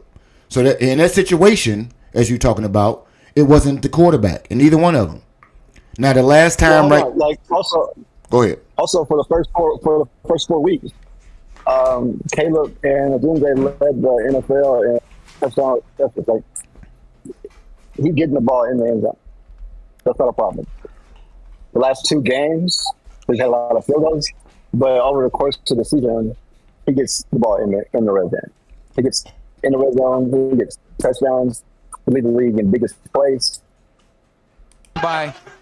He can get it done. He has number 16. That's not a question at this point. A couple yards. Kind of sounds familiar. That kind of sounds like A-Rod and DeKalb a little bit, slightly, but Nice job by Nahshon Wright, though, Jeff. He is a guy that was able to extend. But we have been seeing a lot of field goals. Never lose control of the play. Last two weeks came up, he was able to make the we have seen more field goals than normal. But I would say that's. But it's not a Caleb. That's not a Caleb issue necessarily. That's a team issue. We also saw last week a touchdown taken away. Slot right in the end zone. That wouldn't be a Caleb problem if you put the ball in the end zone. Well, yeah, last week we got a false start. I'm sorry to tell you, pre-snap penalties on other people are not your fault. Stop trying to make that anybody's issue. You trying to find a narrative like people in the chat room. Bears things. Another person false starting and killing your drive has nothing to do with the quarterback. The team needs to be better in the red zone, not Caleb. You're trying to make it only Caleb. I agree that everybody can do better, but the team needs to be better in the red zone, not Caleb in back alone. That's the argument you're trying to make, and that's not true. That's all I'm saying. I'm not disagreeing with the notion that we have to be better as a whole, but that is not a Caleb issue. Caleb ain't missing people in the end zone and third down, just blowing up plays. These are pre-snaps and everything else, including him at times missing throws. This is not every time we in the red zone, Caleb killing drives. So that's why I think we don't agree. That's all. Fired the deep safety all by himself out there. McLeod perched up right Okay, side of so the take it offensive back line to of the Baltimore Commanders Ravens, game. a couple defensive weeks left back. side. Now Well, he backpedals. what was that, last week? Throwing right. Last Todd week before. Okay, went so right take back it back to the area where he so thought take it back McLeod to was the going to Commanders blitz. game. Went back into So coverage, if head you spun around, minus and Zay Jaden Flowers Daniels picks up 2 the catch. turnovers that y'all And, good defense have called, first down for the Ravens. which was A kudos to nicely y'all done ball defense. by Y'all Hunt. defense was Yeah, but they elite that week. expanded to the coverage. There was no one covering the slot receiver. Commanders win the game. Guy, they were Guess what? covering the farthest wide receiver to the right. If we, The like you slot said, on the receiver was road, uncovered, and then we were winning that game by double digits and blew a double-digit point First down lead for the to come Ravens. They back had 2nd and after we was 22. already winning. Managed to work So, themselves out like of you said, trouble. those Now they're field knocking down goal the red zone moments door right to at left. times killed us, Bateman but those were sprints in not motion on the Caleb right side moments. numbers. Again, you conflating Huntley on the things. fake and a toss, likely trying to slip. My team was the winning that tackle. game by Brisker double digits and does and command gets to of it the sideline. whole Some game. fancy footwork Yes, on the far side by the Jaden's Bears bench. turnovers Handled that contributed to little it. Z light on his No, feet. we were Time winning. got We were away. winning by No, 13 yeah, 'cause they before know the that they're Commanders approaching scored. the So Illinois State let's red stop. zone. So he's Regardless, gotta- we the camera's on created me. You fumbles. gotta watch out. We created Pick up a turnovers. 4 Those for are the those Ravens, are 2nd those and are things 6 that in the you don't second quarter. hold nobody back for getting the 10:07 ball to in go. short Bears with field a 6 and out lead scoring. on 2 What you didn't do was double-digit put 7 on the drives. field. Producing field goals instead of touchdowns. A win is High a win, formation but I'm Ricard saying now y'all goes to the won by right 3. wing. Henry back in the lineup. I'm saying that wasn't Left side tight end, Kolar. a thing that Snap, had to do take, extends the anything handoff, with up the middle. Caleb It is the big alone, guy, King and you Henry. are trying to make He'll that the bang down near argument. the 15-yard line. Incorrect. Of the Baltimore I Ravens. didn't say it. And there is I an did not injured say it had anything to do with Caleb. I said that with the exceptional play of you guys' defense, minus the 2 takeaways that y'all caused on Jaden, getting up and jogging down the Commanders sideline, had a so shot to win. he'll shake it Had up a shot to just win. fine. Okay. And remember, he Everybody have a started shot the to win. season It was a throughout close training game. camp with I don't care bad about your ankle. shot. I'm telling you So what the you don't game want to see rendered. something like We that wasn't losing the reoccur game. We because wasn't on the really took ropes him out of and needed action all of for a them. That long yes, time, the and last then when he came turnover was back to critical, full but speed, everything he in really that showed game he's got some up into False start on this drive by a the couple Ravens. plays, False start caused we by the Bears were defense winning during a and home dominating the game. game. So Steinhoff stop will acting donate like they was just Special spaces whooping to us Illinois. up. The field Red zone goals, opportunity the for a ineffectiveness Ravens as a team that's averaged team .88 contributed to it. And per Shamar Turner play. going off the Stunning field as a number. rookie. Third I down want to know and what's going on 2 with that dude leg. for the Ravens. Ball on the But I think we're 14-yard trying to make this a QB Motion issue, like I hear a lot of into people Justin Hill. Fake the make handoff up quarterback and keep it. records. It's a Huntley team sprints issue, to the left. but back to the game for Dives. us right It now. is. And let's see what he gets. Halftime we'll answer all your breakdowns. Huntley can move. That's one thing about the Maybe gonna Utah take a photo veteran, right here. 6th year, undrafted free agent by the Ravens. They shouldn't even been out. He's first 23. They shouldn't even been down here. Early this year with Cleveland. Yeah. Week 11 Great and catch, 21, his first NFL start, beat the Bears, and he Yeah. actually was a Pro Bowl alternate, a 4th alternate in 2022. Picks up 2. I know, it's crazy. You were the fourth alternate last year. First down and 10. Ball on the 12-yard line now. Crazy. A fresh set of downs. They put a powerhouse backfield, a power pistol for the Ravens. They hand off to Henry. Henry with a head of steam. And he goes through the Bears like bowling pins being Who's that, written up Jardine? on that bowling ball No, run to the Tremaine, 2. linebacker. That's when he gets that momentum. He is hard to slow You know down. what the injury you're talking about? If he stops his Oh, feet, D-tackle- that's a whole D-tackle different story. DN, You can 95 bang going him off the down, field. That's but what you're talking boy, about. when he gets a little momentum, you It's a need rookie. the Army, the Navy, and the National Guard to come in strong. That's why he's got You see, 87 this is red where- zone rushing touchdowns. It was because, Does he really? Wow. Yeah. 2-yard line where they can significant go number. ahead. Second You and got 1 two from the field 3. goals. Again, You've takes been and turns, dominating. Make gives, it and be a up, walk be into up. the end zone. Walk Left up. side, untouched. Touchdown. King Henry. Yep. And a And 6-6 you've been- ball game. An Yeah, extra you've been point away dominating from the game, taking the but lead. that right there, Despite they the up. Bears' 2 long drives Thank eating you. up almost the entire first quarter. And the all-time rushing touchdown list, that one Now, put that's him what- in that's front what of Walter G. Honda Payton was at talking about in 111, terms of- chasing Adrian Peterson at 120 for Gotta- 4th, gotta a go long ahead way and, away from the number 1 man, Emmett Smith, with 164. One thing about Derrick On the Henry, road. the more carries he gets, the more he gets warmed up. Yeah, there's been teams that have taken him out of the mix because the Ravens have gotten behind. No, sir. But if they feel that they're front runners with Derrick Henry, look It's for okay. him to get a It's just a boatload of truck. carries. Luke for the extra point and the lead for Baltimore. Snap, placement, kick is up, and the kick is good. Tyler Luke, the rookie, puts it through. First kicker ever drafted by the Baltimore Ravens. 3rd leading scorer all-time at Arizona. Capping a 12-play, 62-yard drive in 6:48, and the Ravens, with their backs against the wall, have a 7-6 lead. Oh, one-win man. record so far this season on the Bears So Radio Network. after being chew their asses, Dear Friday, they come out there and do what Toyota they're supposed to do says, this let's time. put good times in gear with the Tundra. That's a Tacoma, perfect example to and show them 4Runner. what some where you cool lacking. available features? We've These got bums power just came down the tailgates field to and did power what you game couldn't days. do. Now go And do a it, trailer dummies. backup guide that's That's the how you champ gonna of the say it. ramp. Bears on 3. We might even cancel Monday. Toyota trucks. Find yours at Toyota.com. Cassius, chill out, little guy. We got these little, whatever this truck is, just got the little backup alert on it, the beep, and it just got him in a frenzy. What kind of deal y'all got Montez Sweat on? I think he got, what? I know he got another guaranteed year, I like to say, and then a team option. It was a 4-year. Hey, he got paid. Yeah, I think he like 13th in the league in DNs and getting paid.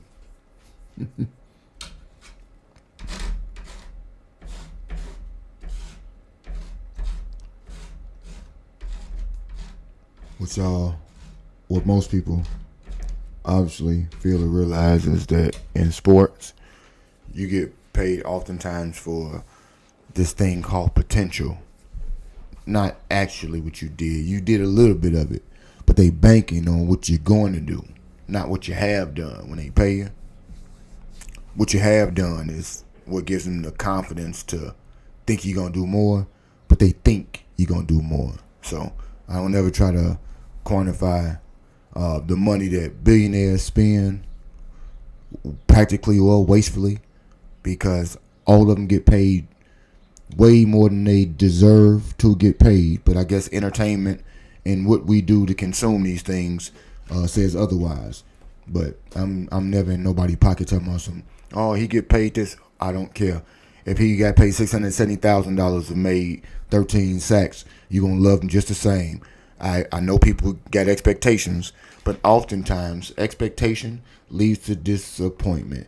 And that, for me, happens when you try to expect things out of other people. You ain't there. I don't expect nothing out of nobody but me. I know we talk about sport and it get fantasy driven, but I really don't care about how much money you make in conjunction with your performance. I want everybody to do their damn job and do it well. More territory at the 48-yard line. He did a nice job of reading a block by Daniel Hardy. Daniel Hardy was able to open up a hole. Duvernay ain't never had a return Duvernay that was able to good. cut right to the left of it and find some open space and then take off. TJ Tampa the tackle and a 50-yard return. Longest kick return of the year. All right, Caleb and company with a half field to work with now on the Ravens logo. They loop in orbit motion. DJ Moore, he'll take the handoff from Caleb Williams, and he is wiped out. Roquan Smith, a key member on that stop for Baltimore with a 0 on his Baltimore jersey. No game. 2nd and 10. Yeah, when you went motion, you brought Hamilton at the line of scrimmage. He lined up as the end man on the line of scrimmage to the left-hand side of the defense. So that gave an extra body at the line of scrimmage. That means Roshan Johnson never had to follow the influence of the play, and he was able to stay stable in the middle. Y'all lead the NFL in sacks this year? 2nd and 10, 7:35 to go. Second quarter, Absolutely, down but 7 TJ is always Caleb consistent. the gun, So near side, comes a Dunze. And then we don't even be getting penalty calls like that anyway. So field tackle, you know that. Roquan Smith thought he had opening to get away, and he's brought You down. know y'all gonna have to That'll double maybe and triple SDR TJ. from a hole now at 3rd down and 9 coming up. I bet you playing do. into the hands of Roquan Smith there, because that check down is a late throw to the exterior of the offense to the right-hand But side. you know, that gives Roquan Smith after we chance serve y'all to that make L, up y'all can go have some distance. that Chicago catch deep is dish made, on he's by the in charge. Michigan. So y'all be all right. Defense that morphs quite a bit. Safeties are back. Corners, soft cushion. Snap You can on do it in 3rd Arizona, down too, for Caleb. Blitz on by Hamilton. Tracks him down in a Say big what? hurry. Boy, You can do it in Arizona he as eats well. grass quickly. Put him down to the ground. Oh, yeah, Got we rid will of the be at the football in Super Bowl. time, Yes, but sir. Caleb was in trouble from Jump Street. But the thing about it is, Jeff, Hamilton was rushing to set a pick on the inside, and he ended up bouncing off the There's a offensive penalty line. marker, too. Yeah, that's against Caleb. I think it's going to be illegal grounding. Yep. Yeah. 4.59 but he looked like he was shot out of a cannon. Yeah, but the thing about it is when he was going to set a pick stunt, he got pushed by the offensive lineman in the direction where Caleb was trying to escape to, and that increased his speed, and then he closed that distance. Oh. So, I don't know if I'm ahead of y'all or y'all ahead of me. To pin the Ravens deep and play this chess match. It's going to be that kind of day. It's setting up that way anyway. Here's the punt. Good pressure. Wester is going to let it bounce, and it gets into trouble. And down to the one. Jonathan Owens tracked it down to the one. There you go, J.O. And a penalty marker, though, on the Bears side of the field. Taylor was running off, and now he's got his hands on his hips. That was a perfect executed punt. Taking team number 40. Wow. You see something like that they work out all the time. So crazy. Jonathan Owens just ran with a football. It bounced down to the one. That's perfect execution, but the flaw in the ointment, the fly in the ointment was the penalty, and that is going to be on DeMarco Jackson. I mean, that could have hit Wester and given the ball back to the Bears. But I thought it might. Me too. Yeah. Can he do it again? Down to J-Mac at our own National Bank sideline report, J-Mac. Yeah, it looks as if Owens was trying to push Wester into that ball and then redirected and down it at the line. Just unfortunate. So many mistakes we've seen, right? Red zone. Now you've seen it on special teams. We had an opportunity to pin the Ravens offense back after they got hot after that touchdown. Now he's got to hit a banger, though. He's got a little bit of extra space because of the penalty call. Crazy. Now Torrey's got to hit a banger. He's got to, it's got to explode off his foot. I got faith in him. Wester dangerous. 11.2 in his college career, 2 touchdowns this year, 15.9 along at 35. Here's the boot, second one. and it is a banger. Makes Wester drive. Well, they're going to just put it out of bounds. See where the official. It won't be the 1, but it'll be inside the 20, and he continues to walk it off. When he stops, nobody knows. It's like a roulette wheel, right? Which I don't play, Tom, but he still hasn't marked it off yet. I don't know where it's going to be, but we'll tell you when we come back. It'll be inside the 20-yard line. Ravens ball. It's the Ravens lead, 7-6 on the Bears Radio Network. Annoys me a bit. Compassion is more than just care. I was going to say it's commitment. At UI Health, your story guides us, shapes us, and inspires us. And we're with you every step of the way. Whether it's your stroke emergency, your cancer journey, or your transplant victory. At UI Health, our care heals. Our care saves. Our care triumphs. Find expert care for your journey at uihealth.care. With 3 locations to serve Chicagoland, Advantage Chevrolet gives you so much more. Visit and see the amazing inventory and savings at Advantage Chevrolet Hodgkins. And Advantage Chevrolet values your time. They'll have you in your new Chevy in less than 60 minutes, or they'll make your first car payment. That's right. Drive off in your new Chevy in less than 60 minutes, or they will make your first car payment. Visit AdvantageChevrolet.com. Together, let's drive. Yeah, all Huntley going to do is move them chains on them, man. That's it. Miller Lite, the legendary light beer. At least that's what he's going to try to do. The inventor. If this beer could talk, it'd tell stories about that one time, that night, that one guy, that one gal. Writing a story 50 years long and 50 million fans wide. Because legendary stories start with a light. Here's to 50 years of Miller Time. Celebrate responsibly. 2025 Miller Brewing Company, Milwaukee, Wisconsin. When your life turns upside down after an accident, you need an advocate like Wallner Law. I'm John Wallner. For over 50 years, Wallner Law has fought for people just like you, injured, overwhelmed, and searching for answers. We don't just take cases, we take care of people, and we win for you. From car crashes to workplace injuries, Wallner Law stands by your side every step of the way. So call us today, 312-8-million, and win with Wallner. Let's see what we're going to do. What we going to do, Willie? Jeff Joniak, Tom Thayer, and Jason McKee in our own National Bank sideline report, probably with an injury update, huh? Shamar Turner? Yeah, Shamar Turner's been listed as out with an apparent knee injury, so that defensive line is getting thinner. Haven't heard any more information about Dominic Robinson. Well, he's doubtful to return with an ankle on the opening kickoff. So, yeah, two guys that play on the edge. Daniel Hardy getting a stance. I mean, we were watching him pregame more, my man. That is an explosive dude. Tom loves him as an edge rusher. Motion now to the left, pistol formation with Derrick Henry behind the quarterback, Tyler Huntley, 6 of 6 throwing the ball. He gives it, though. Get pushed by the front wall, and he gets near the 25-yard line. So that punt would have been at the 2 prior to the penalty by DeMarco Jackson lining up, and you said, illegal formation. I'm saying, what could that be? And it's no different than an offensive play. Yeah, you got to be up on the line of scrimmage. You get these guys that are, kind of doing something they're not really familiar with doing, and that's a defensive lineman, a defensive linebacker blocking like an offensive lineman. You have a tendency to cheat back a little bit to give you a little bit more separation. And a gain of 2 there, so it basically turned out to be a 21-yard penalty, a 20-yard penalty. Motion out to the left for the Ravens. Goes the running back. Snap, quick throw over the middle, rifled it, but the Bears right on it. Jaquan Brisker brings down a big dude. Mark Andrews, one of the better tight ends in the NFL over the course of his career. Good tackle. Smooth in space, brings him down, and that's a tackle you got to make because he gets a run after the catch to the 29. Yeah, Mark has got a great reputation as a tight end in the National Football League. He's really good receiver. He's helped this offense flourish at times while they're trying to break in Lamar Jackson early in his career, and he's got a great rep. Likely the other tight end motions to the left side. Zay Flowers, slot right. Bateman out beyond the numbers right. Justice Hill, the running back. Snap back. Blitzes on. Hit. Tremaine Edmonds planted him. Penalty marker, though. McLeod defending Zay Flowers.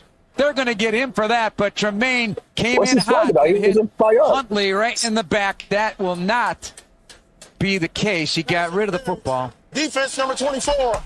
The ball replaced that spot. Automatic. Third down and 3 blitz was coming home from. Man, I think it was just a. I want to see it. I got to see everything. I want to see what this looks like. On the back of the jersey, McLeod doesn't agree. I know, but it's easy to see. You see that stretched out jersey, especially when you got white gloves on. It's easy for these guys to see, and, Andrews. That's where they are where they are. Andrews and Bateman flex to the right. Now Andrews moves into the slot to the right. Left side, Flowers. He'll go in motion to the right side as well. Snap, Huntley, play fake to Derrick Henry. Throwing wide open, top pass down the right sideline. It's caught into the 45-yard line. They say no. Juggle the football. Yeah, as soon as it was a catch, hit, ball out of his hands. He never controlled it for more. He got the catch. Flag. Fumble out of bounds, and that would mark it at the Bear 44-yard line. Ravens want to hurry up and get to the line of scrimmage, leading by 1. As of now, 1st and 10 of the Bear 44-yard line with Henry on the left hip of Huntley. So they're going to snap it. It'll count. Right side. Throw. Flowers on the little out route underneath Jalen Jones. Crazy. Wearing number 33 in his second go-around with the Bears. Tom, things are starting to bounce the Ravens' way here. And now they're on the march. It's Bears territory. 4:38 to go in the first half. Yeah, but the Ravens weren't even sure he caught it. So that's why they went to the line of scrimmage. Unfortunately, they don't have enough time upstairs to review if they should throw the red flag or not. But maybe with 4 minutes left in the first half, it would have benefited you in the long run. Wallace is in the lineup out to the left side. Inside, slot to the left. Inside the numbers is Flowers. Lively, the tight end left to the right side. Hopkins, snap, hand off. Right side, Derrick Henry. The Bears bring bodies. And one of the big ones, Daniel Hardy, grabbed him and threw him down to the ground with help from a couple of his friends. Derrick Henry on the run to the right. We tick under 4 minutes to go in the half. Gain of 2. I want to see Daniel Hardy in there with fresh reps at the defensive end position because you can't do it with only Montez Sweat and Dayo Odengbo, and then you got Dominique Robinson that's already been hurt. Mark Turner that's been hurt. So you need to keep these fresh guys in there as much as you can give them reps. 2nd down and 8 at the 38-yard line of the Bears for the Baltimore Ravens. Right to left. Kolar, the tight end, comes in. So they load up the line of scrimmage for Derrick Henry, but it's a roll to the right and a toss. Off target and nearly picked off by Byer on that fumbled throw. Not a good throw. Didn't put him in position to let him turn his shoulders and get upfield down the sideline. They're going for it. 3rd down and 8 for the Baltimore Ravens. The scoreboard says 4th and 2. It's not correct. That was the first incompletion of the day for Huntley. 9 of 9 before that bad throw. We are talking about Derrick Henry's use of the play-action game and how infrequently he's targeted. That time they did run a bootleg out to the right. They were going to try to get into his hands for a first down. 2 tight ends, 2 wides, and a running back, Justice Hill, for this third down. Coming up for Baltimore. Motion to the left, Andrews. Snap, rolling the pocket left. They throw left. Caught, Zay Flowers backing up as he makes the catch. The Bears raking at the ball, but he does convert. The craziest thing is all, Doug, and that's a first down. They had 4th and 2 on the scoreboard. They had 4th down on the sticks. So I don't know if it's 3rd or 4th down, but we're going to go with Doug. Doug's usually the man on the job.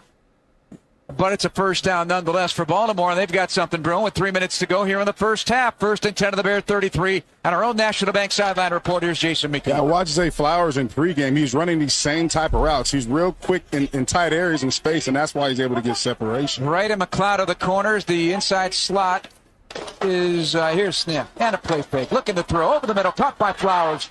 He's brought down inside the Bear 20-yard line. It's going to be a red zone opportunity. McLeod and Brisker on the stop, and the Ravens are moving the ball up 7-6. Pickup of 14. Yeah, you get an unhassled quarterback, even though it's Tyler Huntley, that he can identify the receivers, especially when there's Zay Jones in the middle of the field. He was unhassled, delivered the ball perfectly in front of 2 defenders, and it was a completed pass. Bears go base defense now, and that includes Noah Sewell. So the corners are outside. McLeod to get Flowers. Near side right, going to pick up him, and then a hand off to Henry off the right side of the 15-yard line on a run to the right. On a first down run. And we have arrived at the 2-minute warning in a quick moving football game. The 2-minute warning brought to you by Miller Lite, the official beer of your Chicago Bears. It's Miller time, Chicago, 7-6 Baltimore on the Bears Radio Network. Hey, Bears fans, it's Sylvie. Steinhoffels is a proud partner of the Chicago Bears, and this season they're teaming up with Special Spaces Illinois to create dream bedrooms for kids battling cancer. Every time the Bears defense causes a false start at home, Steinhoffels donates $1,000 to Special Spaces Illinois. Steinhoffels, now with 7 locations, has Chicagoland's largest selection of furniture and mattresses, all styles, every budget, and they're 100% employee-owned. Shop in-store or online at steinhoffels.com.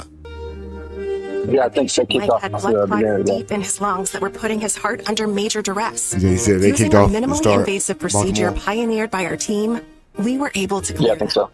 Top ranked in Illinois for heart and vascular by U.S. News and World Report, Northwestern Memorial Hospital used tiny balloons to widen the vessels in his lungs. The first in Illinois to master this breakthrough method. As Mike's nurse, I'm proud to have helped him breathe freely again. Northwestern Medicine. Go ahead Better. and matriculate the ball Craving a down the traditional field. Mexican meal, a refreshing margarita or horchata? If Score. so, stop by Hacienda Cocula in the city of Countryside. A family-owned Mexican restaurant that's been in the industry for over 45 years. Perfect for a quick bite, family dinner, or carry out for those days you want to stay in. Hacienda Cocula also offers catering packages, which could be great for your next event. Hacienda Cocula is excited to welcome you to our home away from home. I'm Chicago personal injury lawyer Jim Morisi. Even when we're careful, other people's negligence can threaten our futures. As one of Illinois' most successful Mr. injury Morisi. firms, winning... We don't want to necessarily hear you, and Longo, an associate. Franklin, suit up. Shamar got hurt. Can I get 13 snaps out of you? Put a 1 in the chat. If Franklin gonna line up next to Dayo or Dangbo and get us a couple pressures or something, let us know.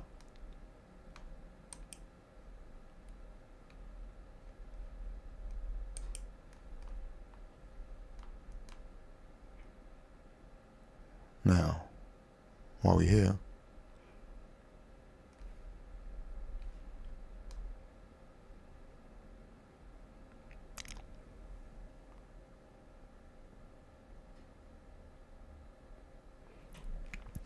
and see, Chili, well, I will say their red zone has been disappointing.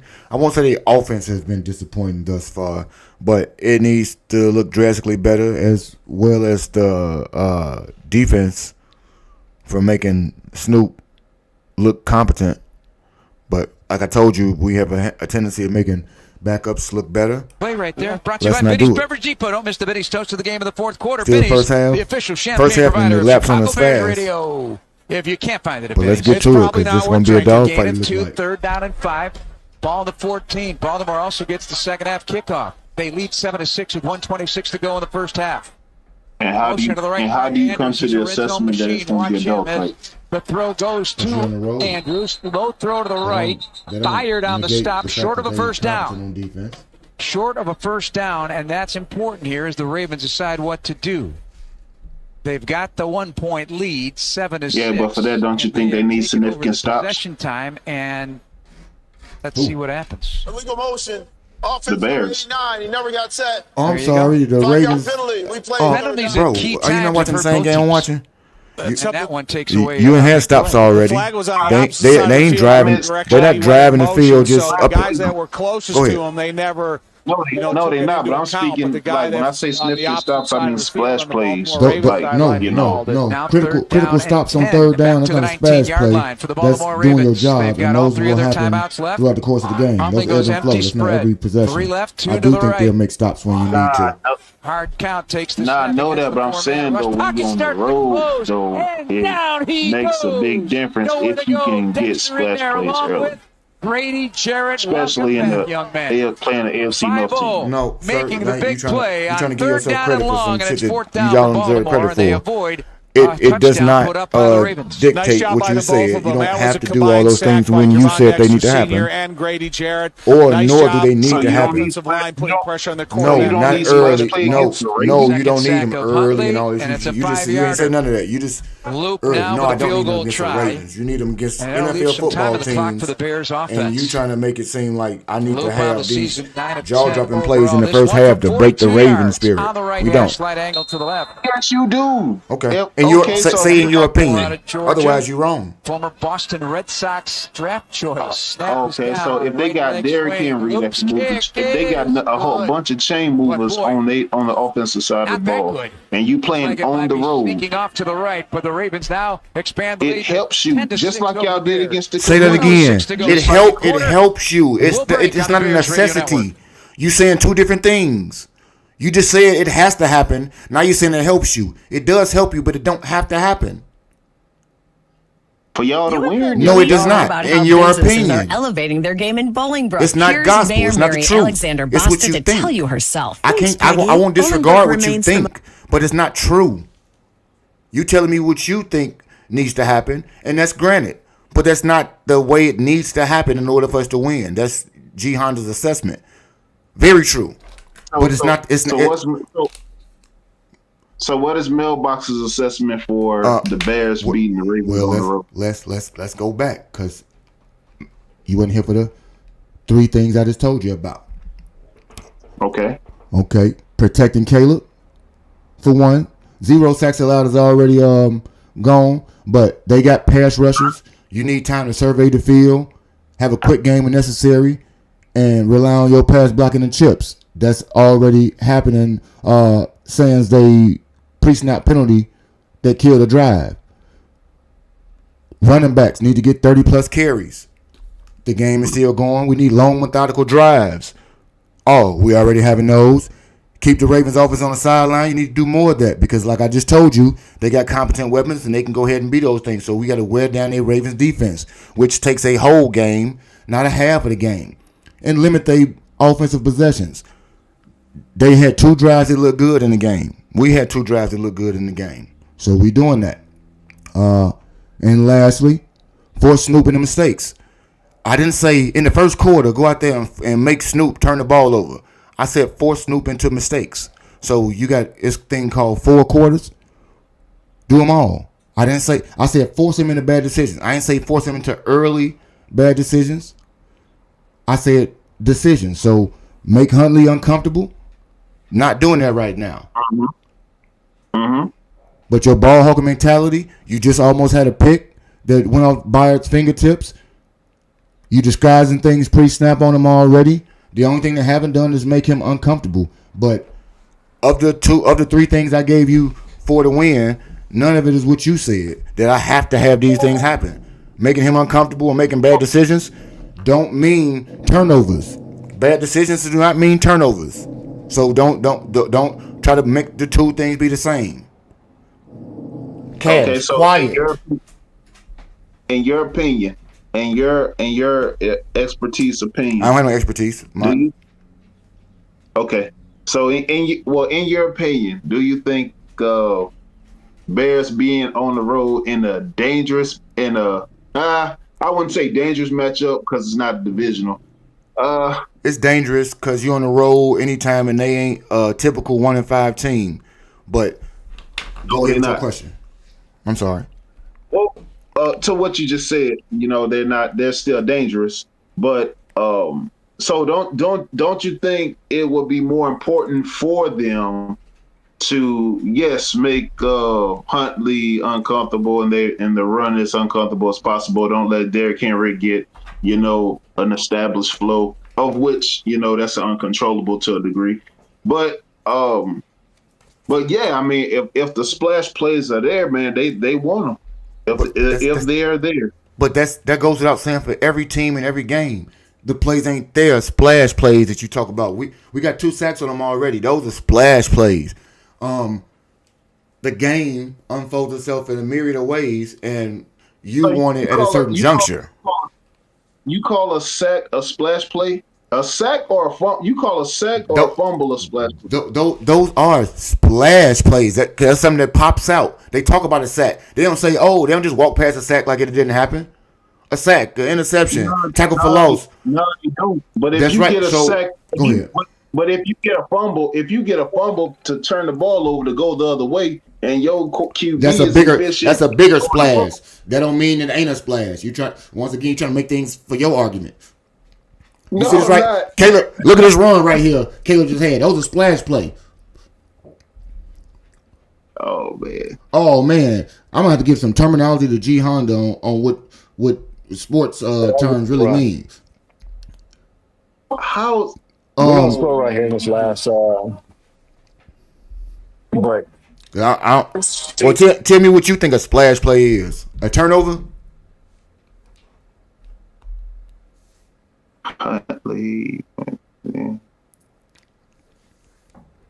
We gotta have G Honda sometime this month. I'm saying we need to have one of these type of conversations with no game going on.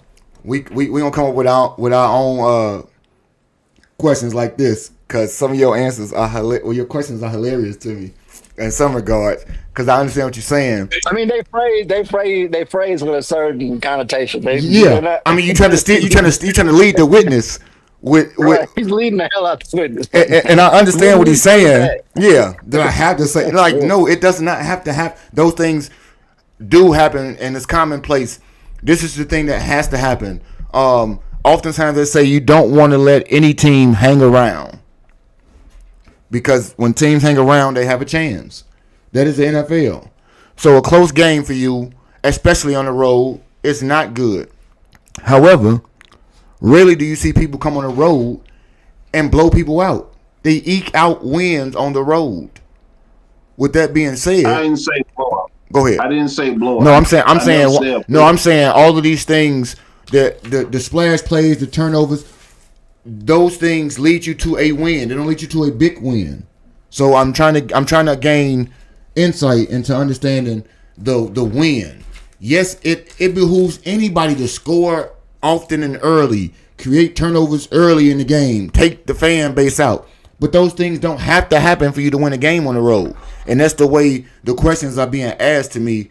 It is if you saying these things have to happen at a given time or you ain't gonna win. And what I'm saying is, yes, those things sound good, but nothing that you speak of has to happen at any juncture in the game. We saw somebody who was down by 19 points at halftime last week and 33 overall, and they won the game.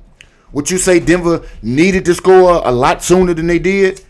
No, they would have wanted to, but the fact of the matter is they scored enough at the end of the damn game.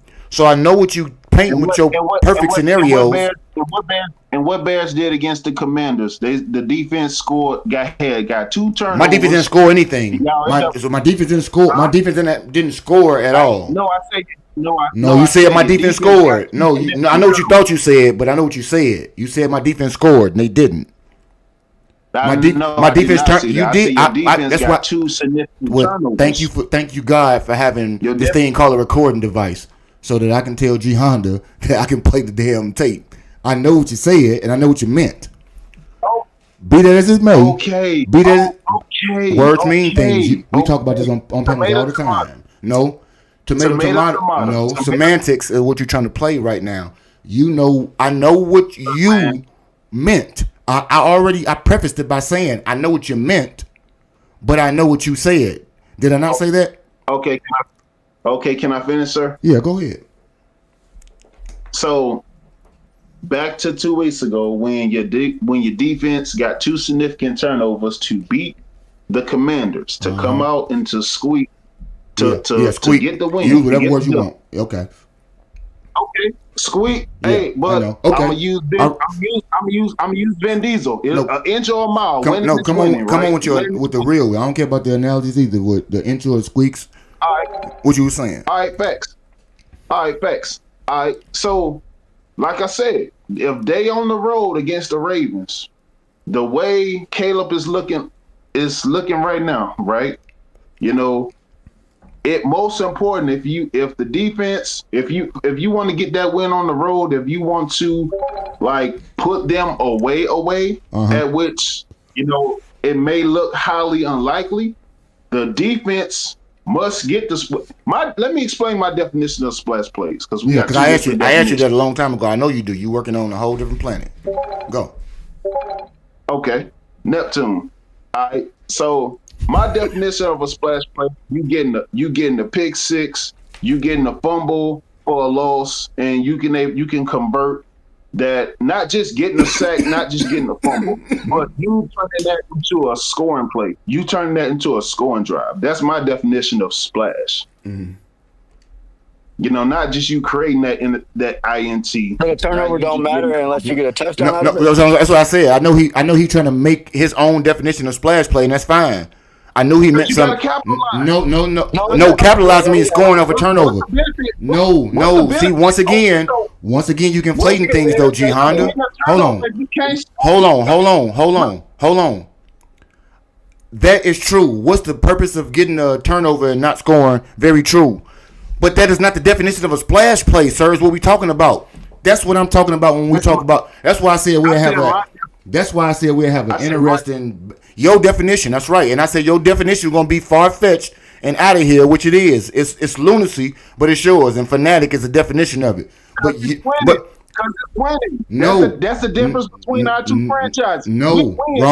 Wrong again with your fake. I know you're going to try to come with your fake. I know you're going to try to come with that fake shit right there. Mike Tomlin will not tell me that's a splash play. That's G Honda definition. So you can take that out of here. With Mike Tomlin, if I say Mike Tomlin, what's a splash play? Will Mike Tomlin say, well, that's when a fumble was a pick six? He wouldn't say none of that crazy shit you're talking about. No, Mike Tomlin wouldn't say that craziness. This is Santos problem we got. All right, but mailbox, from me to you, what's the benefit of getting an INT or fumble? To stop. You can't I did a whole bunch of things. That's right. The touchdown. Thank you. That's you. No. You wanted an answer and he gave it to you, and now you're trying to get something different from it. What's the purpose of it? He just gave it to you. So getting an interception in the red zone is just as important as getting that interception and turning that into points on your side. Taking points away and getting points, equally important. They do the same thing. If I get an interception that stops you from scoring 7 points, that's just as important as me going down the field and scoring my 7. I stopped you. This is what I'm saying. So if TJ causes a fumble, Steelers get the ball back, Aaron Rodgers go down and he gets into the red zone, but they end up kicking for 3. It's important because you stop the other team in their drive from getting their 7s. It's still 7 points net. And if you You supposed to score off a turnover. What does that got to do with splash play? That's all I'm talking about. He trying to give me these mind games. They ain't got nothing to do with nothing. That's a mental gymnastic. We talking about a splash play. Bro, ain't nobody doing no mind games. I'm talking about what's necessity to win. No, G Honda. We weren't talking about we wasn't talking about what's necessity to win. We talking about the splash play, and your definition is crazy. So splash play is not necessary. Well, like I said, not yours. No, not yours. If we put aside the definition of a splash play, because I think we're not going to agree on what a splash play is. I just asked him. His coach. But outside of that, we would all agree as people who watch football, it's equally important to stop another team from scoring as it is to score. Because we're not going to agree on the definition of a splash play, but I think we can all say that stopping the other team from scoring is just as important as you going down the field and scoring yourself. So with that being, you got to be able-bodied to put the ball in the end zone. Is what I'm saying, bro. No one's disagreeing with that. No one's disagreeing with that. But we're saying it's equally important to stop the other team from scoring as it is for you to be able to score. Right? And let me clarify, because I'm solely speaking from the standpoint of like what I've been seeing from my squad over the years. Like we got a defense that's so overspreaded that Go ahead. I'm sorry. You said it's not? No, go ahead. Go ahead. I want to hear the point. Yeah, go ahead. All right. So TJ Watts, Alex Highsmith, just like guys we've seen over the past 4 years, right? Mm-hmm. Guys that's playmaker capable, been making splash plays, right? However, once they make the plays on defense, when they make the significant stops and make the significant splash plays on defense, turn around on offense, we're incapable of scoring the ball. Whether that was with Todd Haley, our former OC, or Arthur Smith, the current OC that we got now. We've been ineffective in the red zone and scoring the football. Okay. So my thing is, salute to our defense, for making the significant, splash plays on defense. But if we can't get the job done on O, that's just putting further strain on our defense. Very true. So I get what you're saying. Go ahead. Everything you just said is 3,000% true. But this is what we were talking about, since you leading the chat to believe that we're talking about anything other than splash play. And we're gonna hold on, give me a minute. We're gonna do a little reading over here by NFL splash play. It says they are big momentum shifting plays that have significant impact. For the defense, let's start there since you harp on this so much. These include sacks, interceptions, forced fumbles, passes defended, tackles for loss. For offense, a splash play is typically a long game, like 20 yards or more. Special teams can also have splash plays, such as a block punt or a field goal. So, Mr. Honda, get a tune-up on your definition of splash play, because nowhere in there did they say I had to have a pick six, take it to the house, or my offense scores after a turnover. Those two things are totally opposite arguments of each other. I am not disagreeing with you about what you should do once you get a. I'm not disagreeing with your premise that I should go score after we get a significant turnover on defense. What I am telling you is our conversation was started about splash plays, and your splash plays are from a different planet than anybody else. And then to make it worse, you tried to give me your team's winning history, which I'm not discrediting, but I told you to ask your coach himself, Mike Tomlin, what he would define a splash play, and it would not be what you said. And that is all. That is all we've been talking about.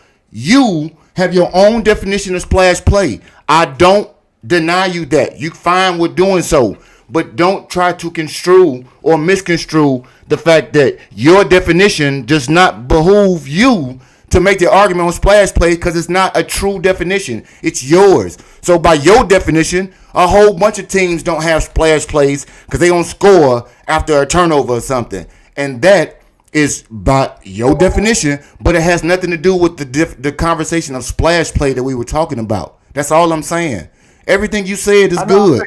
You should score after you get after that. But you don't have to score, nor do you have to get a pick six to have a splash play. That was my argument to start.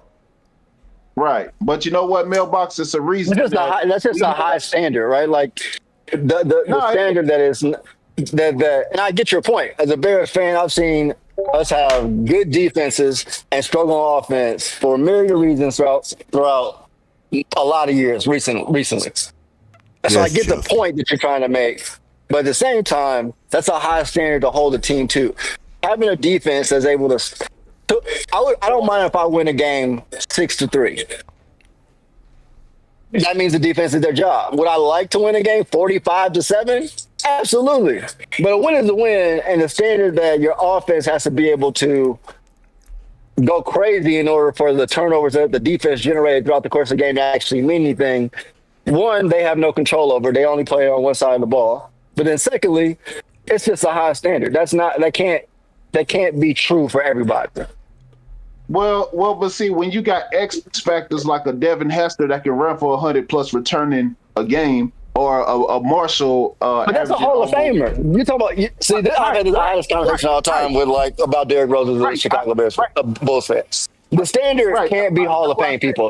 Derrick Rose can't be a bust because his numbers don't compare well to other Hall of Famers. We're talking about that's not the standard. Like Bateman, Jay Cutler, Sean's favorite quarterback. Those are above average players, but the standard can't be Hall of Fame. You said Jay Cutler is above average? Yes.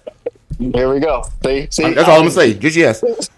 I don't got to debate that. Yes. All can't be compared to Matt Forte. Matt Forte was a above average running back, but to say that unless he produces like Marshall Faulk, thank you, he's not on his job is not a fair standard. He ain't good now because he ain't Marshall. Kirk Cousins, good quarterback. Can't compare him to Peyton Manning or Aaron Rodgers. Like the standard can't be so high that everything outside of greatness or exceptional means you're not above board.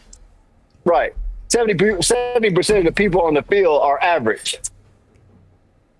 Of course. Yes. So it's splash play. Average from a professional athlete standpoint. You know what I mean? That's just a high bar to reach. Yeah. I get an interception, then I give the ball off to the backup quarterback who can't get the ball in the end zone. Doesn't mean that the guy who got the interception in the red zone 10 minutes ago didn't do his job. He still deserves credit, although he has no control over the personnel on the offensive line, the receiving core, and the quarterback. We had horrible quarterbacks for multiple years. That shouldn't take away from Urlacher's productivity on the defense side of the ball because the offense couldn't come down and get 7. Wait, who was y'all QB in 06 against the Colts in the Super Bowl? Rex Grossman. Okay, out of Florida. Okay. I mean, but stuff like I'm just saying, splash players. That's where the Genesis things went. And 50-yard for returning kickoffs because Rex ain't score. Because Rex couldn't get. Devin still had a splash play. Because I was going to say a 50-yard return by Devin Duvernay a minute ago was a splash play. Did we convert on his splash play? No, we didn't. But he himself, he only got control of one. He had a 50-yard return on a punt. That's a splash play. He did his job. The offense failed. The offense didn't make no splash plays. But I was just saying a splash play is not resulting in points all the time. That's not the definition of a splash play. The splash play itself should be defined by that moment and not the moments that precede it.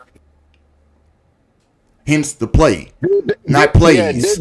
Yeah, did that play change the momentum of that drive? Did that play cause controversy or disrupt an offensive flow. The play itself should not be judged based off of the actions that predicate that play.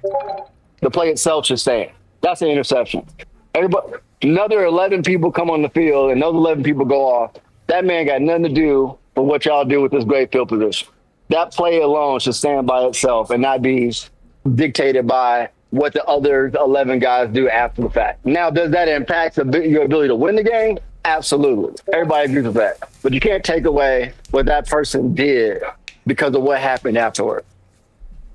But the context of you playing on the road and you going to Baltimore, just like the Steelers got to go walk into Lambeau Field, a cold, chilly night in Green Bay, playing a 5. What's the Green Bay? 5-1? No. 4-1. They 4-3. They 4-2-1 or something like that. They got okay. Yeah.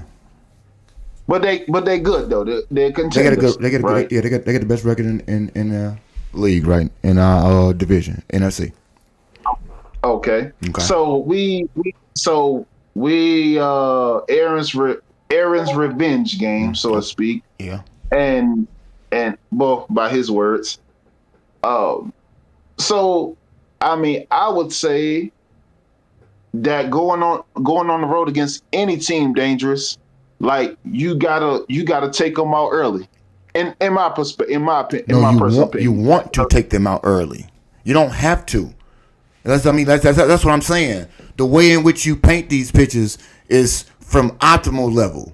I understand the notion. We don't get penalty calls. We have to take people out early. We don't get penalty calls in extra field. So ain't gonna get them on the road. This is how I know you don't watch Bears games, because I get no penalties.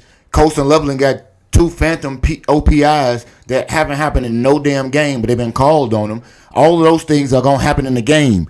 You are talking about common sense things that is tough to win on the road. What I'm saying is tonight, y'all going to have some field goals. You're not going out. You talk about Boswell yourself. You're not going out there and Aaron finna light them up. 2, on a side note, Aaron came to this game peace and love. He did not say this was a revenge game. In fact, he said the opposite with his bum ass. Aaron's a liar, man. Aaron's a liar. I know what he thinks it is. I said what he said. We know he's a liar. I know he's a bum. That's why I call him that. But what I'm saying is, everybody wants the optimal things to take a road team. I mean, to be the road team and take somebody out, because those are the things that help you out with winning on the road, as it's tough to win any week, especially on the road. What I'm saying is, those things don't have to happen. There's no set script of the way you have to win a certain game. Yes, those are the ways that are most optimal, but those are not always the ways in which things happen. I.e., right now, we've had the better first half per se, but we losing. Does that mean you lost? No. That means you didn't do everything the way G Honda wanted it, so the game is over with by your proxy. It's a one possession game. But what I'm saying is, because we didn't do things the way you just said it, we lost already on the road. And I'm saying the game is going to play it. More times than not, you do lose by that reasoning. Do you not? I'm gonna check the stats on that. You might be making it up, but we'll go with it today. Let's run with your crazy train. No. I said more times than not, when you don't get the significant splash plays, that dude makes the difference in your loss. No. Does it not?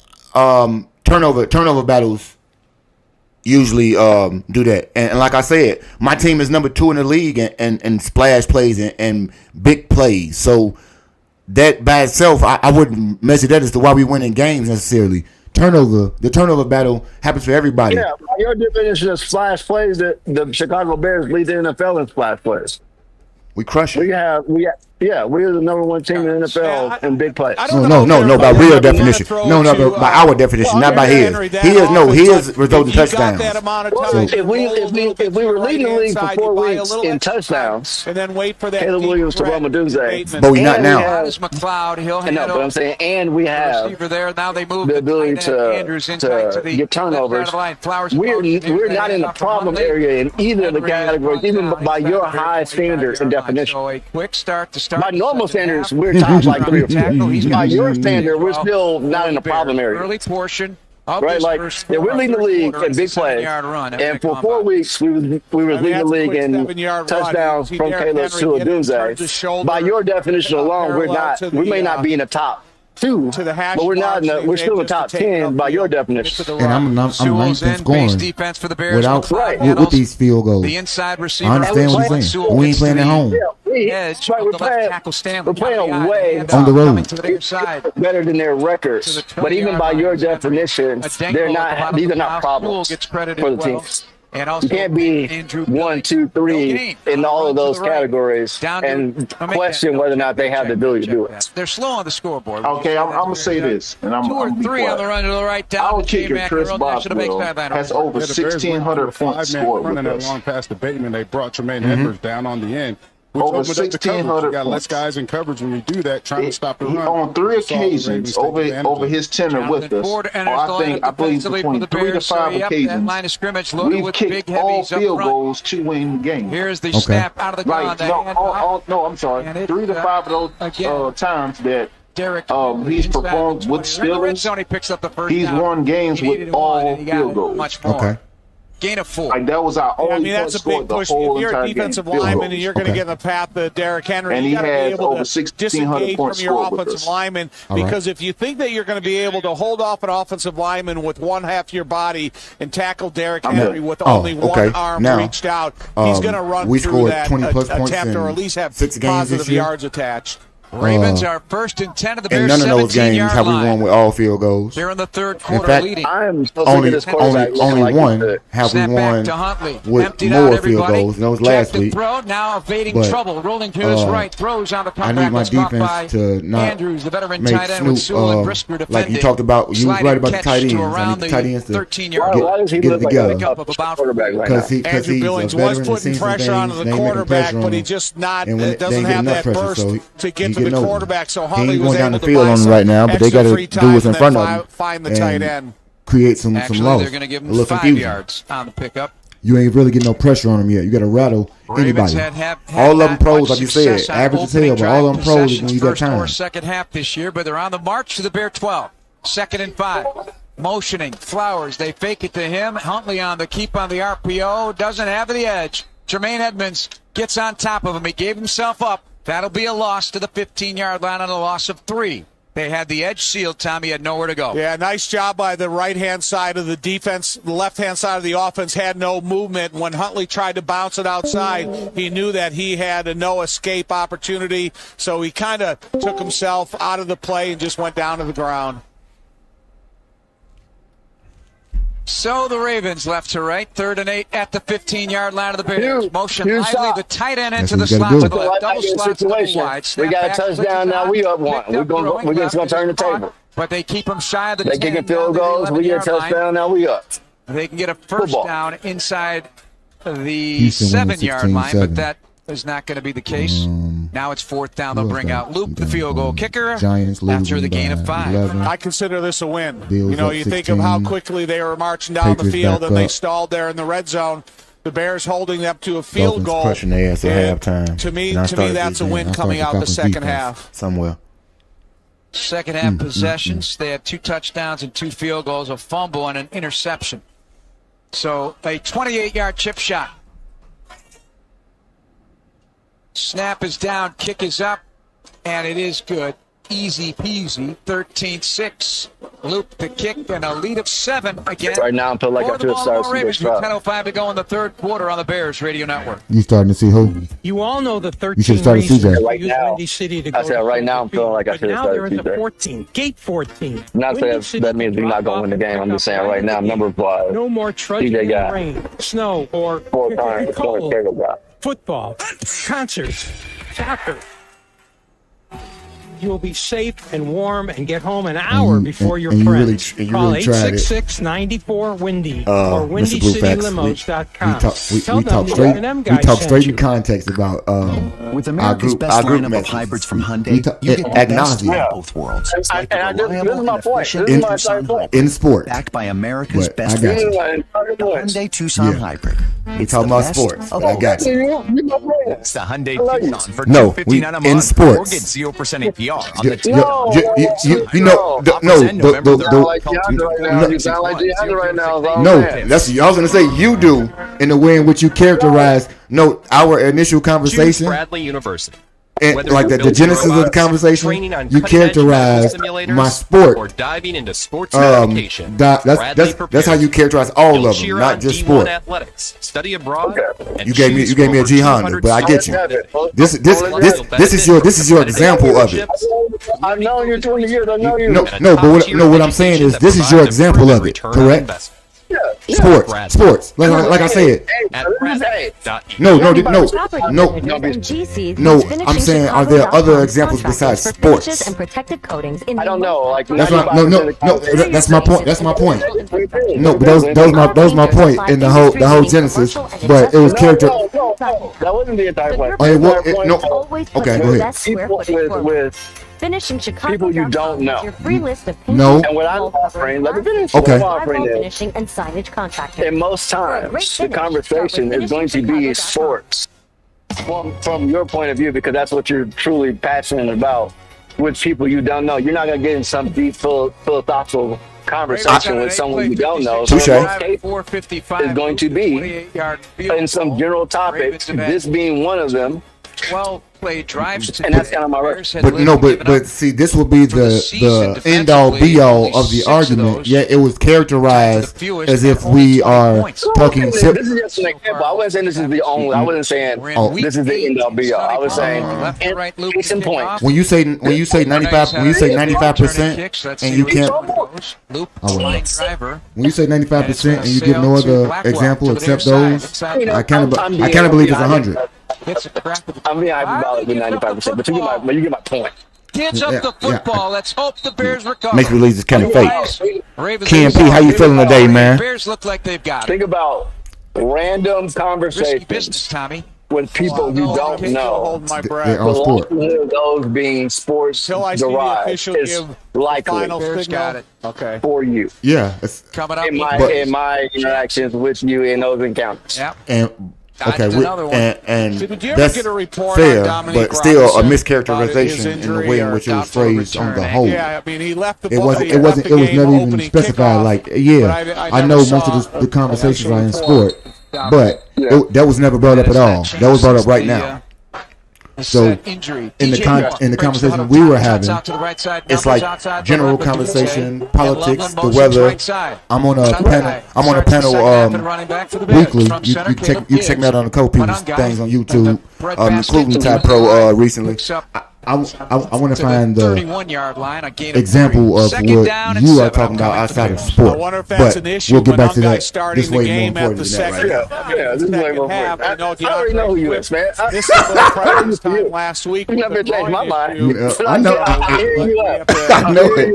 See if they get multiple reps here. Benedict Tooney, Norman Jackson, right, and Ozzie Trapillo out there again as a tackler. Yeah, they better get in the offense, man. They pissed me off a little bit right now. Instead, Luther Burton burrows down, and he is not going to get much.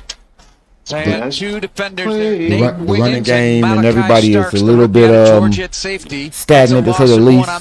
I think if that's where you got to commit. 2nd and 7. I think on that type of place to Luther, you just got to commit. You got to take it upfield. You're not going to be able to avoid multiple defenders that are already in position. North Best and south. chances to win a physical battle. 2 of 6 on 3rd down today for the Bears. They need 8 on their own 38, 49 to go 3rd quarter. Because I don't like Olamide. Motion, Zacchaeus, snap back, Williams, tight pocket, throws in a tight window. Well, I don't know if you necessarily want to on the 30 right now because we ain't stopping it from running. On Olamide, Zacchaeus, and they will bring in Torrey Yeah, but the lead they have just puts them in a position that I feel like plays well to their strengths, which is run the ball. Okay, and that's true, but with him not, I would rather have them need to score a touchdown and make the quarterback play outside of his role. Right now, he can be checked down and one splash play and look like a hero. Well, I'm not. So you're not worried about Derrick Henry just running for 30 yards real fast? Chest tie snap. Sends it up the elevator shaft. No, man, that's the biggest concern that I have. Like, by giving them the lead, they can sit behind. Blackwell was in position. Just giving Derrick Henry the ball because they don't have the need to score. I want them to have the need to score and make everybody play outside of their comfort zone. Your need to score is going to be hiding from 30 yards out in our territory already when we don't get it on fourth. I'm not mystified by why we didn't do it, but I don't like how we play into the strength of that team. Times are changing. What are you saying, Jihan? So that's on the No, I'm saying somebody say Caleb is struggling this year. Yeah, I was just about to address that, Jihan. We had 7 games, fans, it's Adam Colopy, one of them he struggled. This just one like today being the second. Your business, but I mean, I'm in a conversation with Ken and a host of other people every day. I would say that the struggle is the fact that we lead the league in penalties. Plus, we offer a safe, any quarterback is going to struggle if you're leading the league in penalties. Ready to move the change for your business? Contact me, Adam Colopy, I would like to know the ways in which he's struggling. Struggling would indicate. Like there are a couple metrics that he's in the bottom rung. Remembering if it's your day to bring snacks. When I would say struggling, I'm saying the production of the offense, and I think that all kind of falls on the quarterback by it. And I get that that's not the case, that's not the truth. But the fact that if the offense is struggling, and by struggling I mean the ability to put like significant yards on the offense side of the ball, typically that falls on the shoulders from a narrative standpoint of the quarterback. Whether or not that's true or not is a different point. But when we lead the league in penalties, it's going to be hard to have a sustainable drive to accumulate those yards. And when you just look at the box score, you look at Caleb as the fault for that. You don't see that the offensive line or the receiving core didn't line up correctly. That doesn't show up in a box score. That's why he get paid. That's why the quarterback makes the money he makes, because you get the pressure of all of those things. If you watch the game, we lead the league. You see that offensive pass interference. You see offensive offsides. That's something that shows up when you watch the game. It don't show up in a box score, which Caleb got on. True, but a box score even would show you. A box score for Caleb would not show you a false start because it has nothing to do with his stats. And what I'm saying is, you can go to a person's actual stats to see if they struggled. But the average consumer is not going. But no, he's not. But these are Bears fans that are in Bears chats all day. They down rabbit holes. I can't believe that you only just. No, Gianna just said the quarterback is struggling. I'm saying the quarterback. No. Gianna didn't say that. He was reading Ken P. Ken P is a Bears fan all day, and he said Caleb is struggling hard this year, not this game, not the last couple of weeks. He said that's not based on so that's why he addressed it right there. That's why G Hunter brought it up. Yeah, good point. My bad. That's my fault. But all of those things are true. But what he said, I disagree with. He's struggling hard this year. That's okay. That's an opinion or a feeling. I mean, but that's just like with G Hunter. That's where the genesis came from. I wasn't arguing none of the stuff you talking about. We talking about what he just said. That was crazy to me. So he's going through. And I as a profession, I deal with facts and numbers and data. The data doesn't support that argument. And as a former, you can't lead the NFL you can't lead the NFL once again in big plays. You can't be in the top 5 in touchdown conversion ratios and still say you struggle. And your running game only did good in the last 2 weeks. Right, I get it. I'm saying your running game only did good in 2 weeks. Yet your team is top 10 in scoring, and people gonna give me field position, which is very critical. But you still got to score to be top 10 in scoring. And T Miles found Ken P then found a friend in T Miles because he definitely struggling this year. No, he's learning a new offense this year, but I know how T Miles know already. I hear the conversation and I can understand the point you're trying to make, but it's just not supported in fact. So give me a fact. Give me a fact that contribute that you have derived from. They'll give you like expected air yards or some shit like that. But once again, you can compare. Yeah, I mean that's what I'm saying. They give you some mundane. Yes. You can't tell me he didn't do as well as C.J. Stroud did, but that he broke records to do that. That means the other 99.9% of the NFL's quarterbacks who didn't do that in their rookie year sucks. No, you can't tell me what Jalen Daniels did last year and then set that as the standard, because those are record-breaking number 2. So this can't come down to either you got to break records or you suck. Well, you see, and cannot live up to what they set as a standard, which is great on its own, but that cannot be the standard we set for everybody else. But there's a fallacy in there, what you just said right there. Jaden Daniels had no individual success last year. I do, but no, but you know, you know what I do, and we didn't talk about this ad nauseum. You had 34 more passing yards than Caleb last year. You had more rushing touchdowns. What I'm saying is his team's wins is why they call it historic. So, but our fans are gonna be hypercritical and tell me about all the things that don't work in our favor, and we're gonna continue to have those things be used against him unless he's throw for 300 every game, which ain't true, which is irrational. He won more games. Caleb didn't win as many games. He didn't do well. He got sacked too many times. All those things can be true because all those things are based on fact. He got sacked too much. We didn't win critical drives. Jaden did. Did he play better last year? Yes. But that can be true, and he cannot suck. No. Caleb sucks, and he's not learning. It can't be do what he did or your guys suck. It's do what the great quarterbacks do, because you was number 1 overall pick. You supposed to hit the ground running. That's just what it is. So Mailbox, you think Caleb sucks right now to entirety? I don't think that at all. But I'm the ever optimist when it comes to Bears fans in my circle. Let's just start the preface there. I understand that the young man, didn't play under center his whole career before he got to the pros, so that's a whole 2 years. So that's like asking a right tackle to go play left tackle, but I digress. Nonetheless, I understand development and what it is, and I know that sometimes it takes 3 or 4 years for somebody to develop, but you don't let nobody goddamn run the ball like that. Run Lamar Jackson! That's what I'm talking about right there, that part. That's the part I'm talking about. How the fuck you let him do that? So, Mailbox, do you think being under Lincoln Riley at Oklahoma and USC? I think being under college coaches, no college coach helps your game. They college coaches have a system. They there to make money, generate recruits, and win. Winning means do whatever it takes for me to make you look good in my system, so that I can tout my system when I'm recruiting the next you, because I know you leaving in 4 years or less.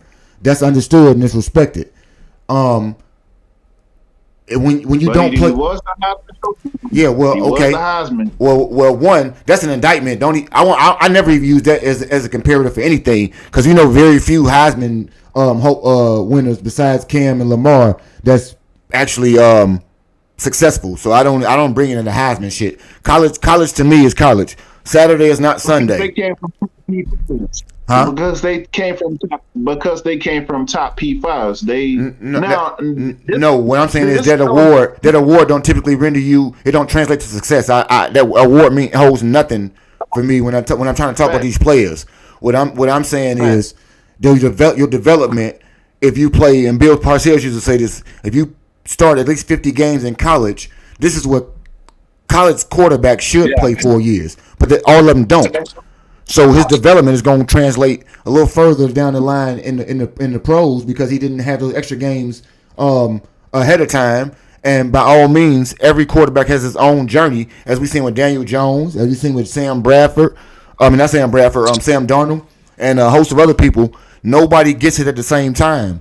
And so I get that most fans, especially Bears fans, want instant gratification. You want nothing more than to prove, I want this. Yeah, and those are incomplete to Zay Flowers, by the way.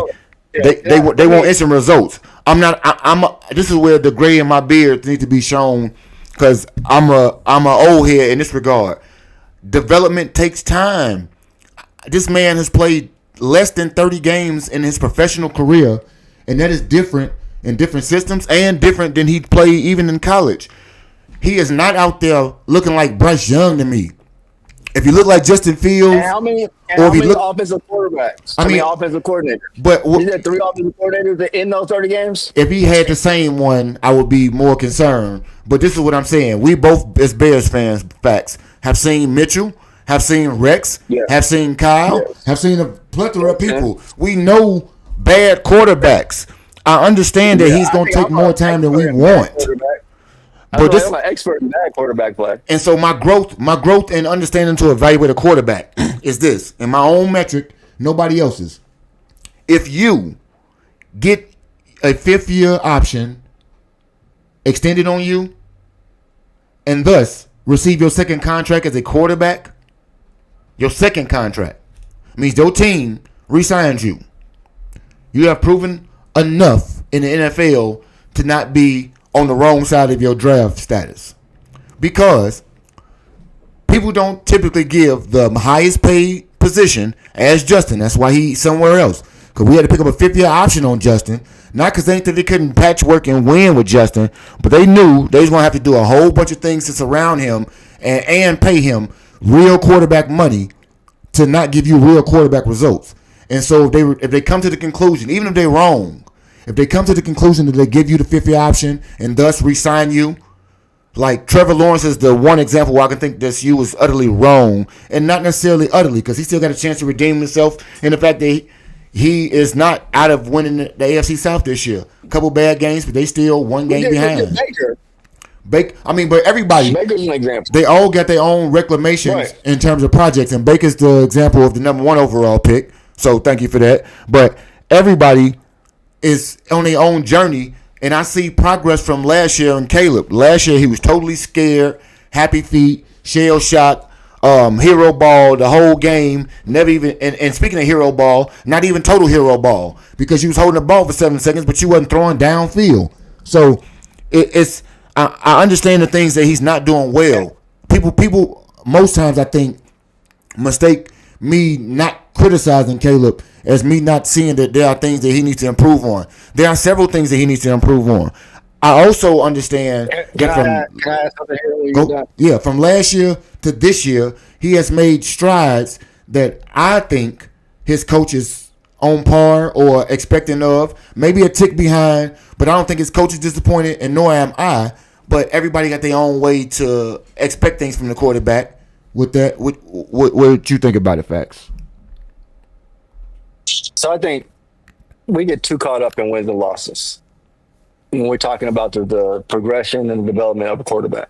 I think people are very quick to jump on to that one stat to determine whether or not a quarterback is efficient, progressing, and doing what is necessary to grow as a quarterback, especially coming out of college.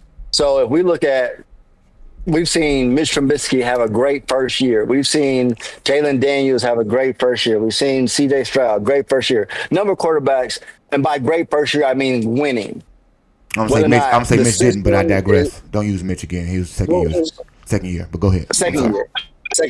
What I'm saying is the wins and losses are just one indicator. They're not the only indicator. If you are being fed an offense to support where you struggle, we all know that from the NFL, those things aren't sustainable, right? Like eventually we watch tape, people understand, and they start to break that down on the defensive end of the ball. So that has nothing to do with your ability to progress as a quarterback, lead a defense, stop playing hero football, and all of those things. Am I right on this? 50 although it may look good to win, if the quarterback is not doing what we know a quarterback needs to do and they win a game, does that mean he's succeeding? Does that mean he's growing? Because I can point out a whole list of quarterbacks that have winning records, but at some point the defense caught up.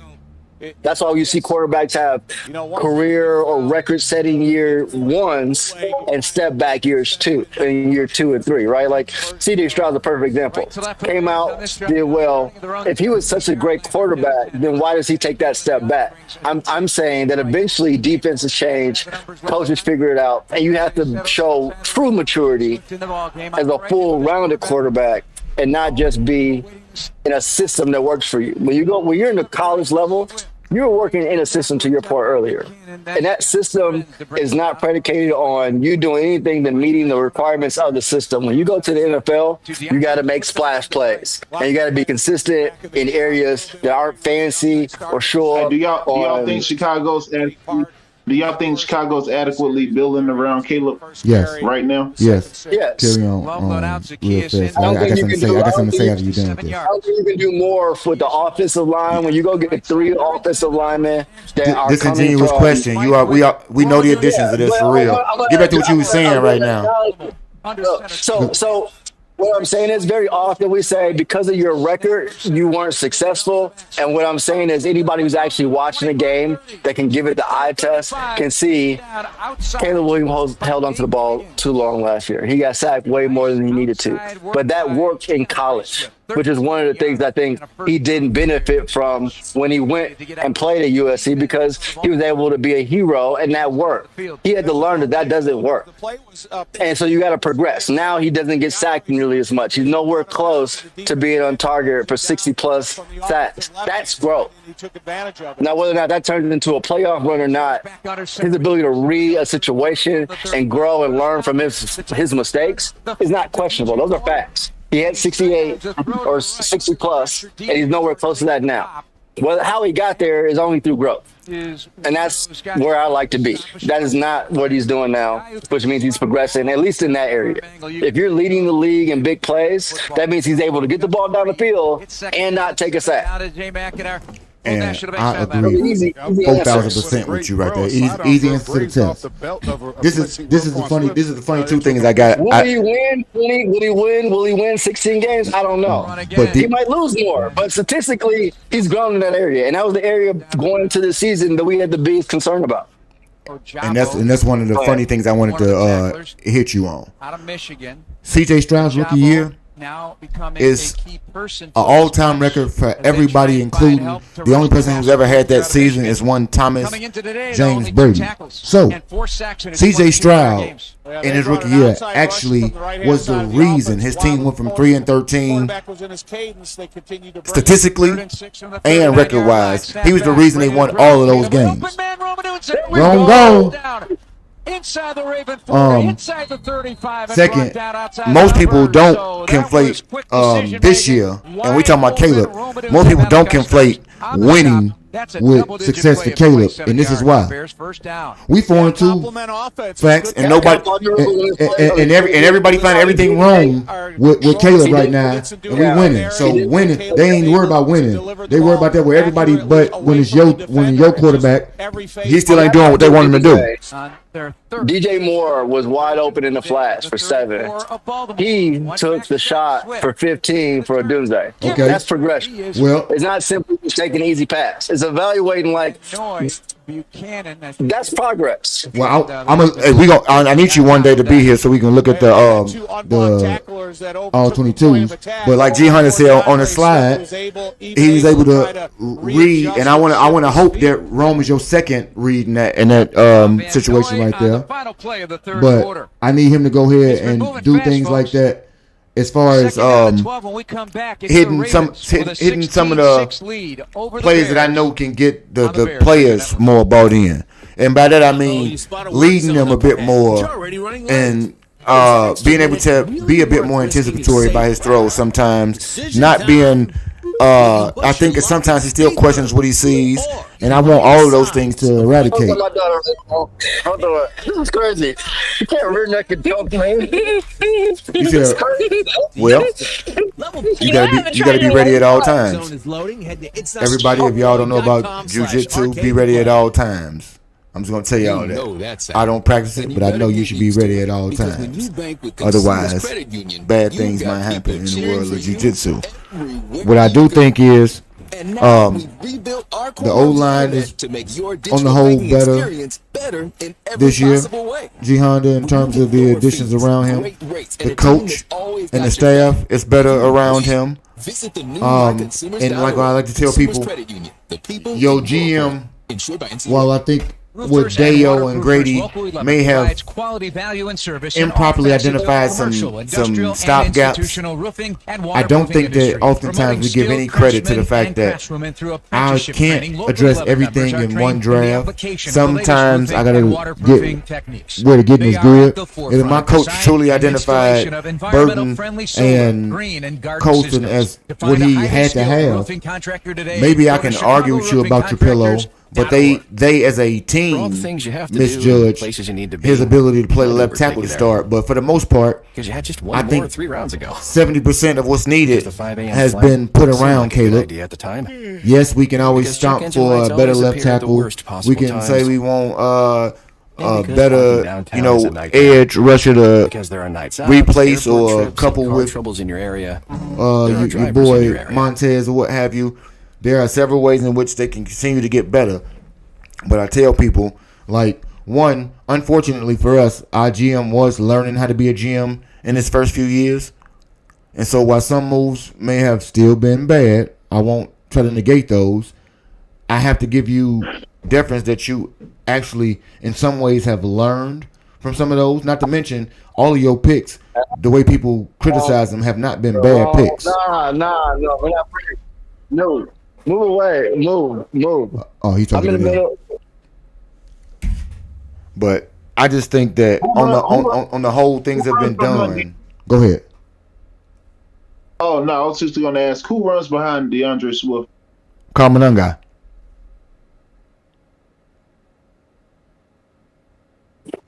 My bad, guys. He don't just trade picks all the way around as much people talk about. We had 13 picks or something last year, and we had three second round picks. We just be hyper focused on things that Ryan Pace did. Ryan Pace don't trade picks away willy nilly. He's made some picks. I mean, he had traded for some people he thought was gonna work and they didn't. GM's maneuver to get players and play acquisition throughout. When he got Robert Quinn for a 4th round pick and he had 17.5 sacks, nobody said nothing about him trading for him. But when it's there we go, Swift. There we go. You got the good and the bad. They all count. In motion. Let me get the result. Such a great play design. Ben Johnson took advantage of Hamilton, who was blitzing off the left-hand side. Yeah, that was kind of opposite of Patrick Queen when we got him from Baltimore. Caleb delivered him the football. I mean, what I'm saying. You saw something that you thought was a viable at the most perfect time. Weapon to go out and get him. If you work, you do. Illinois State I can't University penalize how you trying to improve your team if you're trying to improve your team. Sometimes it don't work, repink. Sometimes it do. But when things go right for you, nobody mad about it. I rarely hear about any of the credit for the good things. It's all. He's definitely complimentary to what we're doing though. Yeah. Our schemes. The official campaign provider of Chicago Bears Radio. Everybody can't be overperformed. Some people just pieces to the puzzle. I got to respect that y'all see a vision for where they fit, and if they don't fit the way I perceive it, at the end of the day, as a fan, as much as I want development, I want a win because wins feel good to my norepinephrine and my endorphins. I want to boost it up. Same time, I've never had a real long-standing quarterback because the only one that may have been close, he wasn't as insulated as Caleb is, because when he had a top 5 offense, he had a 31st ranked defense and a coordinator that was forced to run a defense that wasn't his with players that wasn't his. And so I've never had any stint of stability as far as those things go for lack of quarterback play. But I do understand by proxy of watching so many bad ones what one that ain't bad looks like. And yes, he still got some polish to do, and I want it more instantaneously than most people would assert. But I got to take my time and be able to realize that everybody don't learn the way I learn, and I got that from being a therapist. You said a treatment plan. Your treatment plan should be able to be run by anybody who's able to enact it without you being there. So if I got to make something so detailed and specific to the point where it's conducive to everybody, you realize that a playbook has to be out here on the same thing as far as everybody getting it, and everybody, just like your kids and everything else, won't get it at the same time. Shout out to you, Ty Pro. Enjoy the rest of your day, man. Get your cleaning done. Bi-week cleaning for him. He ain't got to do shit, but get ready for the week. Same time, you realize that I won't say that the whole puzzle is done, but I will not be like, this is when I'm critical. If 35% of my team was put together and 65 wasn't, then I'm hypercritical of you because you got way more work to do than you don't. But in this instance, you got less work to do than you than the other side. So you got more good than bad, and not by like 1%. So chill. When it don't pop for you, and we got this version of Caleb, if this is year 3 or 4 or whatever, I'm mad because you ain't good enough. But this ain't that. Touchdowns are from the red zone, so. He But, is a back that Question: will Caleb Williams ever break 4,000 yards? Now you got Ozzie Trapillo this in year. the game. And That's Carlson and a bunch of beef. the trajectory for that's like 219 yards. He had one game up until this point under 200, and I don't know that this game will end that way. They motion swipe out to a wing left. One back set. Caleb under center brings Trapillo in motion to the left. The only point is the line. By Baltimore, a wall of He's moving. or in this case, black. First, it was jerseys today. We associate them the comparison to the other people in the class. If you don't like them or have no confidence in them, just say that. But you can't keep moving what the measurement of success is. But people will continue to do so, and if people want what they want. So it's cool. Doesn't matter. Doing whatever it takes to win doesn't matter. Last year, damn it, DeAndre, get in the end zone. Last year, multiple games where he threw 30, 40 plus times. We don't want to see him throwing the ball that much. That's not supposed to be what he does. Okay, great. If you don't do it this year, then he's not productive. Like, is it winning? Is it numbers? We just need to pick a standard and stick to it. And I'm just saying it shouldn't be Hall of Fame level qualification. Well, fan is fanatic, and unfortunately, I chose this niche right here for the fanaticism and the strong-spirited debate, i.e., aggressive talk. Man, I hope they don't call that back. See if John Harbaugh. He's in. His knee went down on the other side of the goal line. Let's wait and see. Only the Bears wouldn't get that call. That's a 16-12 game. They and the Steelers. And Cairo Santos. And some would say the Cincinnati Bengals. Vegas style gaming just 30 minutes from regardless where his knee went down, I want to see what the ball is. You have so much difficulty in the second and third quarter. Knee down and ball over the white. So what are we talking you about? have some really Same time. time-consuming scoring opportunity. Swift, his fourth rushing touchdown, his 25-yard catch. Y'all gonna go for two? For that snap placement. No. They did. Oh, I'm okay. sorry. I hadn't looked over yet. I'm listening. This is how I gotta preface this. I have a headset on that is giving me what the chat is listening to, and then I'm actually looking at something, but I wasn't looking at it. So all I hear is in my head what Joniak is saying. Not what was actually going on. I'm in the chat, but I muted that audio. I'm listen to the game. Well, I'm not. I got it in my earpods so I can hear the chat. Oh yeah, and see, I'm not gonna mute that because I guess it's my connection in some ways to the chat because it allows me to keep up with looking down at where they might be. Some of them ahead of it, some of them behind it, just like we are in real time. But I'm kind of used to, for the most part, having the headset on, and so that I can, just go back. Like right now, I mute it and wouldn't be thinking about it, and then. If I don't got the headset on, I wouldn't even think like, you can hear it without, nope, put this headset on. It's such a habit, Twitch streaming, video gaming, even badly. All right, let me see. We got 12 minutes left to go in this quarter right here. Game is tighter, obviously, than we thought. So it's gonna be more. Well, I thought it was gonna be. You know how many games we lost last year over one possession? Yeah, well, that changes, and I think we on the right side of that this year in terms of we're gonna get some more of those. But this was the game where I the 16 that they got, I had them, but I had 13 inverted right now as far as the final scope. So like y'all behind the 8 ball over there. Not to mention, like you, I had to start Caleb because Lamar is hurt. Caleb's my other quarterback. We had a 2 QB league, and my quarterbacks, Caleb is supposed to be my best one today, and right now, that's not happening, people.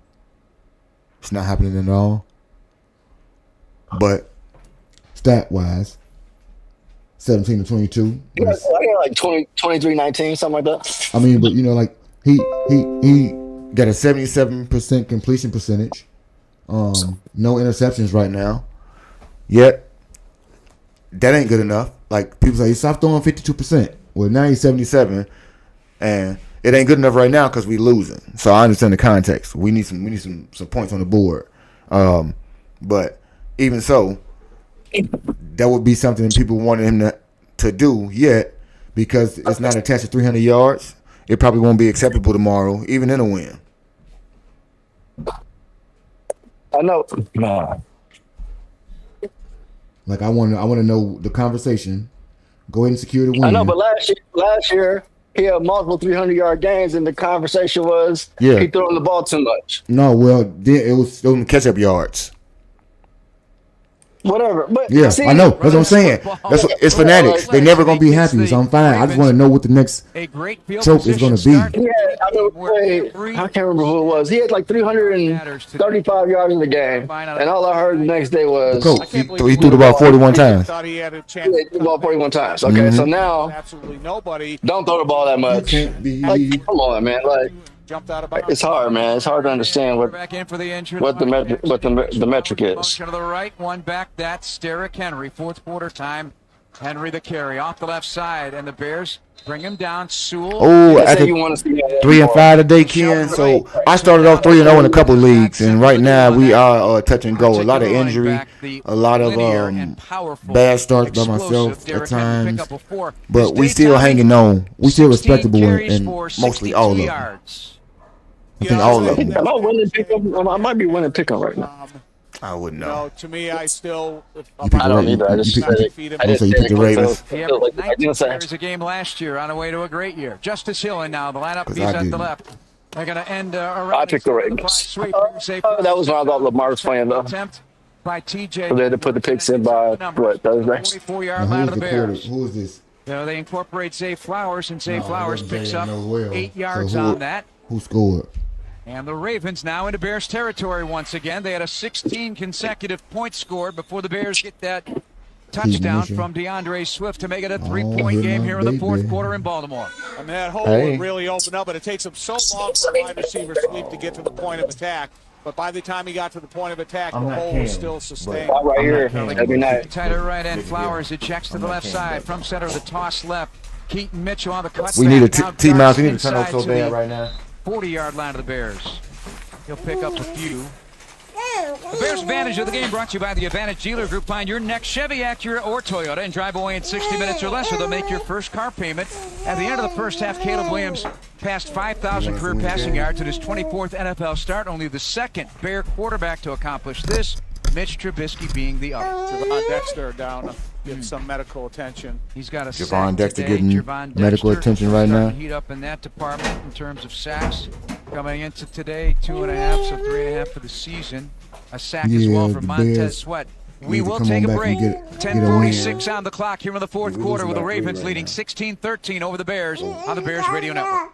Acura is a leader in reliability and style. Drive home in your new Acura from Advantage Acura of Naperville. With more selection to choose from and more savings, they are committed to providing a smooth and easy car buying process. Advantage Acura values your time. They'll have you in your new Acura in less than 60 minutes. Mailbox, she said she wants to see the Bills game tonight. They'll make your first car payment. Hey, you know what? We locked in tonight. It's Sunday Night Football. In Naperville.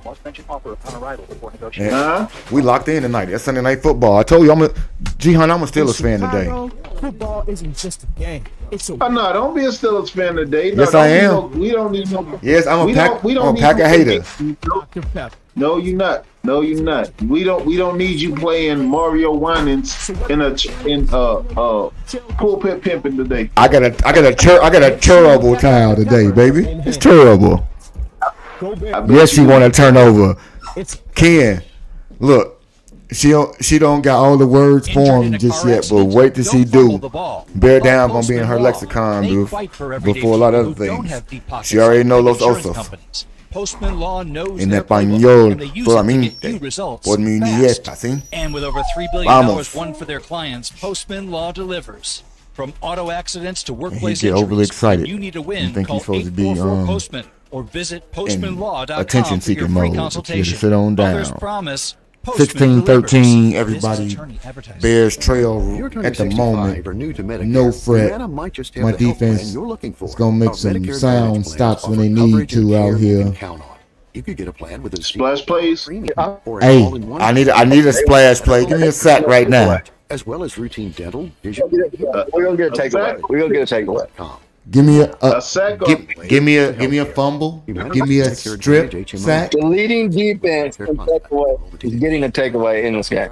They need One to. would be actually underperforming. Just one would be underperforming. Well, guess what? Right now, zero is underperforming. 16-13 Baltimore, the 3-point lead. So get one. Javon Dexter off the field. He's fine. Buffalo Take skinning. a bit of a breather. He's got Well, I like the fact they got pressure. They got to score. They know they got. Iowa Dengbo. All right, here's Huntley and company. They are 2nd and 7 at the Bear 41-yard line. Flowers. If we slow down Derrick Henry, that's going to put pressure on the quarterback. We're going to do something outrageous. And we're right back where we need to be. Take away. Throwing off there. Who's Points. coming up on the bottom of the pile there? We got Brisker. We got Sweat. Today I was. The veteran running back. I picked the Payton wrong and touchdown scored. He's Texan. kind of limping off the field as well, Tommy. Derrick Henry with a slight limp. He comes to the Keep on sideline. Yeah, limping. you think of a guy like Derrick Henry, that he's carrying the ball. football, then how many bodies are on top of him. Montez tackle him. You know, you Hurt that got ankle to if you want admire to. his He out there. durability You throughout his can't do nothing career. about Andrews it. flex to the left boundary. Now pulls inside to the slot to the left. Brisker picks him up. Slot right. And That was it right there. That was it. That was our turnover. off target to Byard. A Hit him dead in the hands. That type of stuff. We get the ball back, but that was a Yeah, turnover. but that's what I'm saying. Those are the things you got to be opportunistic. Oh, he got tipped. He got tipped. He got tipped. Okay. But he threw an interception. He got tipped by a defensive lineman. Dexter out there. Somebody hit it. Somebody got a paw on it. A big bear got a mitt. Stanley left tackle. Yeah, but that was my point. See, they got to score. He going to do something crazy. As the Bears nearly We gonna capitalize. Takeaway of the day, that would have been. I was 10 seconds ahead. So significant, but yeah. He said I was 10 seconds ahead of it. 5, the Ravens at the Bear 39-yard line. I mean, so, you know, you think of John Harbaugh, former special teams coach. Does he have faith in his kicker to hit it from here? We're going to take a break while they deal with this injury with the Bears down 16-13. Fourth quarter, 9:55 to go. A whole lot of time to make something happen on the Bears Radio Network. Rock Casino Northern Indiana wants to make you a winner every Friday in October with our $500K Double Down giveaway. Baby wanted Earn to entries each week to boost your chance of winning a guaranteed $50,000. Then you can choose to walk away or risk half for a shot at $100,000 in cash. Do you dare to double down? Only at Hard Rock Casino Northern Indiana. Just off exit 6, I-80-94. Must be 21 or older. Gambling problem? Call 1-800-9-WITH-IT. With America's best lineup of hybrids from Hyundai, you get the best of both worlds. Like the reliable and efficient Tucson Hybrid, backed by America's best warranty. My deepest of Hyundai apologies, Tucson- Ken. Did you see that? Did you see the chat with your cousin? Yes, I did. You know it. I don't understand his fandom. I don't understand. I do. Do you not read our chats and everything like that sometimes? That's like, I don't understand. That's just a very that's gonna be a long season. Like, why go into it with that mindset every season? okay. And so, this is the weird things in that. This is sport. Him and Rich. This is sport for them too. Yeah, this is sport for them too. And they really do what I might do in real life though. Like, and by this is what I mean. When I used to go to work, I went to work expecting a very horrible day. so that when I got a good day, it made it that much better because every day was bad. But it's such a horrible way to go into the day. It is, and I understand that. But I built it into such a way where I expect chaos so that the calamity is that much sweeter. Not necessarily in a way that's not prepped for the bad things to happen. Same time, they live in the negativity of sport. Yeah, no, but it's called fanaticism. And sometimes your irrationalities don't come in optimism. It come in doom and gloom all the time. And honestly, we jilted lovers out here when it comes to our team. They usually do things to prove them right. So even when things go right for them, they sometimes it don't feel real. They're going for it on 4th and 5. They're going for it on 4th and 5. And this is where a splash play has to happen. G Honda. Yes, sir. Like I said.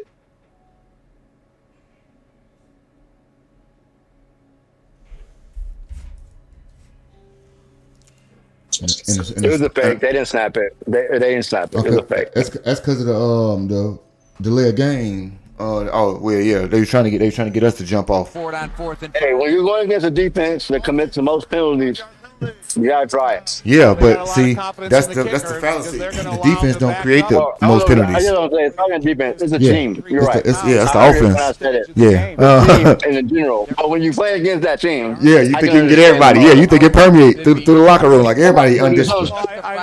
Somebody gonna do something stupid. And that's why BNB. I think like those are the things. Like people talk about Caleb. Those are the things I think make him more infuriated than anything. Folks, watch for a fake. This is John Harbaugh. The pre-snaps. Awaiting the snap. This is Jordan Stout. Gonna punch. I believe we can score from anywhere, so I don't really care about it being on the floor. I'm not worried about a deep drive. Yeah. Executed beautifully. And you got 9 minutes. As they caught it I need you to go do it. Inside the 5. So I need them to do. Look at that. T. Miles say he give credit. He usually makes the winning plays. That's right. So fourth quarter, that clutchable player that we want to see. When rubber meets the road, let's see him pop up today.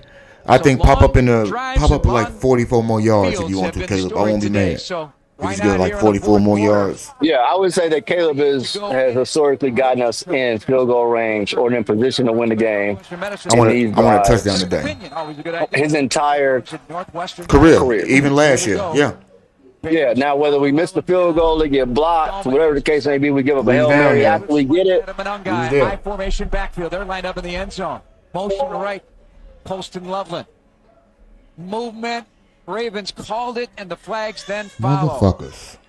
False start. Y'all gotta stop this shit, man. But you gotta stop that though, man. Them 2 yards do mean something. We might have to get 4th and 3 when it could be 4th and 1 or something. All year by Joe Tooney. Yeah, I didn't see the penalty though. I didn't see him move. Not gonna kill you. It's not gonna kill you. The center. Jumping, still flinching first again. down, so and it's not like I need Drew. I didn't see like. I mean, watch the play. Watch the injury play. I didn't see it. Yeah, well, I saw a shoulder. Nonetheless, Bears huddled up in their end zone, left to right. They bring Roman Unze. Oh, they say Tony did it. I ain't see Tony jump. Far left side. Yeah, I didn't see nobody jump. Oh, okay. Well, I saw his backside drop. So that's what they looking at. At the line of scrimmage. Box filled with Ravens. Snap. And a handoff to the right side. Manungai moves the pile back near the 4. Scrum to the right side. That right there. A check by Caleb there. I mean, was that can be even a directional? Is that correct? Well, to me, a lot of guys did go down today. Helmet, you're going. I understand why he didn't. Called in the huddle. I don't know if Move that's drills, consistent with everybody. Try to stay healthy and make plays with the plays you got out there, though, Ken. They got their best player night out there, so that's how they're going to look at that every time. And that's how they're going to criticize us. Motion Loveland to the right side. 2nd and 9 of the 5. Damn it! Snap and a play fake. Caleb Williams looking to throw. Oh, and a crosser, it's intercepted. Down tiptoeing to the sideline left, a swipe by Nate Wiggins. And where we at? And the Ravens look at where we at. First down and look at where we at. That type of shit right there, that can't happen. Yeah, Caleb had a long time to set his feet behind that protection. He kind of gave an indication of where he was going to go. So the receiver or that's unexcusable, and that's the first. Staring him down, but you can't do that shit, man. Not we in the fourth quarter. We in our fucking red zone. We in a white hot zone. You cannot do that. 6 under his belt, the former 30th overall pick by the Ravens. Still 9 minutes on the clock. They took 48 seconds off in the couple plays they ran on that drive. Penalty, a run, and then an interception. Ravens now are first down at the 12-yard line of the Bears. Huntley under center. Ricard in the lineup.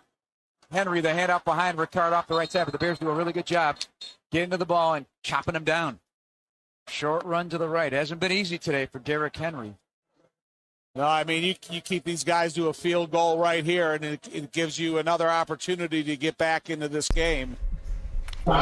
Eric, he's only averaging 3.5 a pop. We got to hold him to a field goal. Inside the 10. So now you got the hope. That would be 17. You got to go out there hoping that you can do. Huntley's run for 42. Mitchell what you need to do to keep him to a field goal. 29-yarder. Flowers an 8-yarder, so they're trying to manufacture yards, and they're up to 27 for 141. 5-2 a carry. Set eye right. Ricard ahead. There goes that one. And snap, play fake, throwing wide open left at the 5 into the end zone. Skipping in. The unlikely. Now who the hell is Charlie Kohler for one? Out of Iowa State. And now because you did that, Caleb, you are down by what? About to be 10 again? And extends the lead at 22-13 on a 10-yard strike. You know, Derrick Henry, you talk about, pitch and he doesn't catch. have a great amount of carries. He doesn't have a lot of yards attached to his carries. Erica, welcome in. How you doing today? In the way the I'm not doing the way I thought I would be doing right now. I'm going to tell you that. To the left, and the whole time the tight end is sneaking out. Thoroughly annoyed. Derrick beyond to the right, I don't know the words to put it together, but between my pup trying to get out into the living room while my granddaughter's practicing walking is good. And these Bears here in Baltimore, and the kick extends the lead back to 10. 23.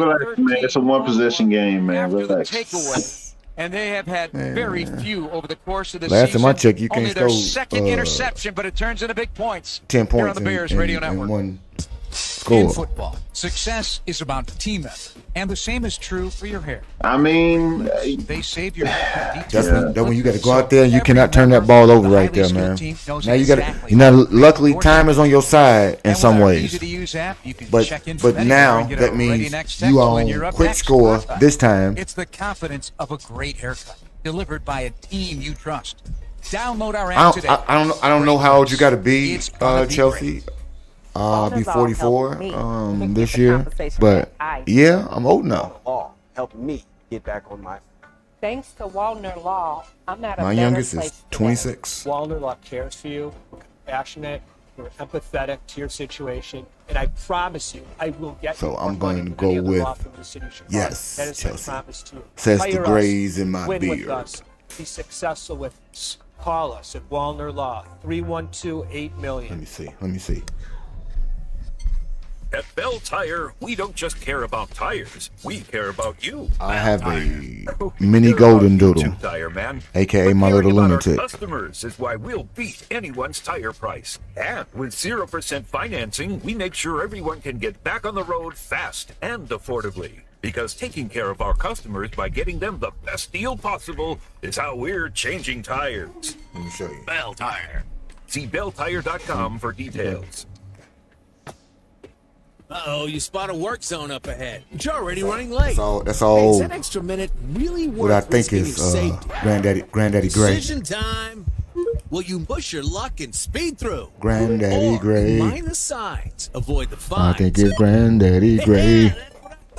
Slow down and pass through cautiously. And right now, while we talking about Granddaddy Gray, the Bears are giving me gray hairs because they are putting my stress level somewhere that I don't need it to be. And Ken, I actually agree with you on that right there. Right in the sweet spot where she's gonna have some toddler years trying to run Papa Ragged. and I'm still gonna be a little bit ready for her. But the pick six I'm gonna still have time for that. Punt was beautifully executed. She don't understand. She got a little time on her hands. And the Ravens back by 10. Luke to kick off right to left. Right now, I feel like Atlanta. Shadows started to creep on the field. It's been a beautiful day here in Baltimore. Mild temperatures and blue skies and sunshine.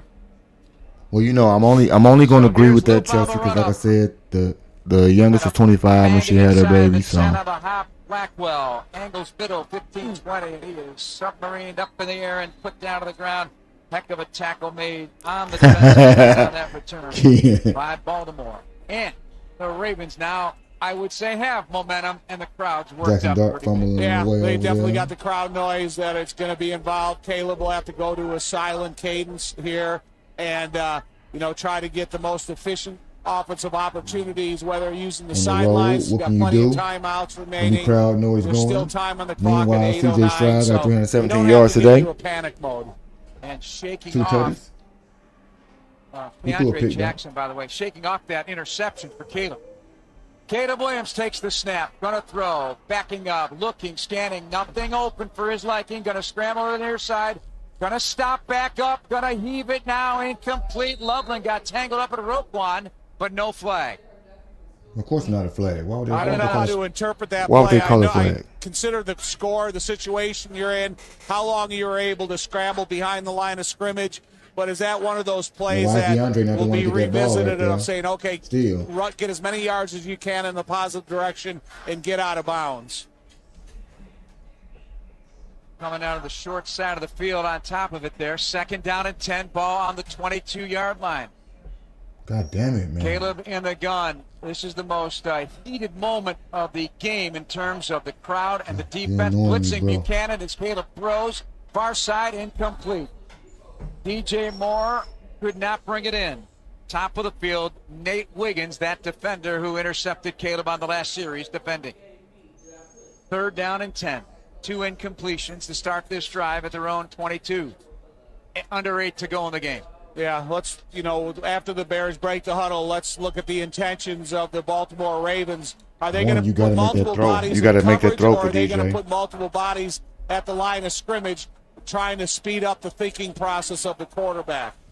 And now y'all, I think crazy. I think you got to go. Hamilton lurking, the secondary umbrella coverage on the Bears. 3 to the top of the field, 1 to the right, snap to Caleb Williams, looks to the near side. It's on the comeback. Adunze the catch. He is whacked not once but twice. The initial hit by Nate Wiggins. And Adunze, who had a quick 4 catches, is going to pick up on a 3rd down. What are they going to give him? They're not going to give him the 1st down. It is 4th and 1.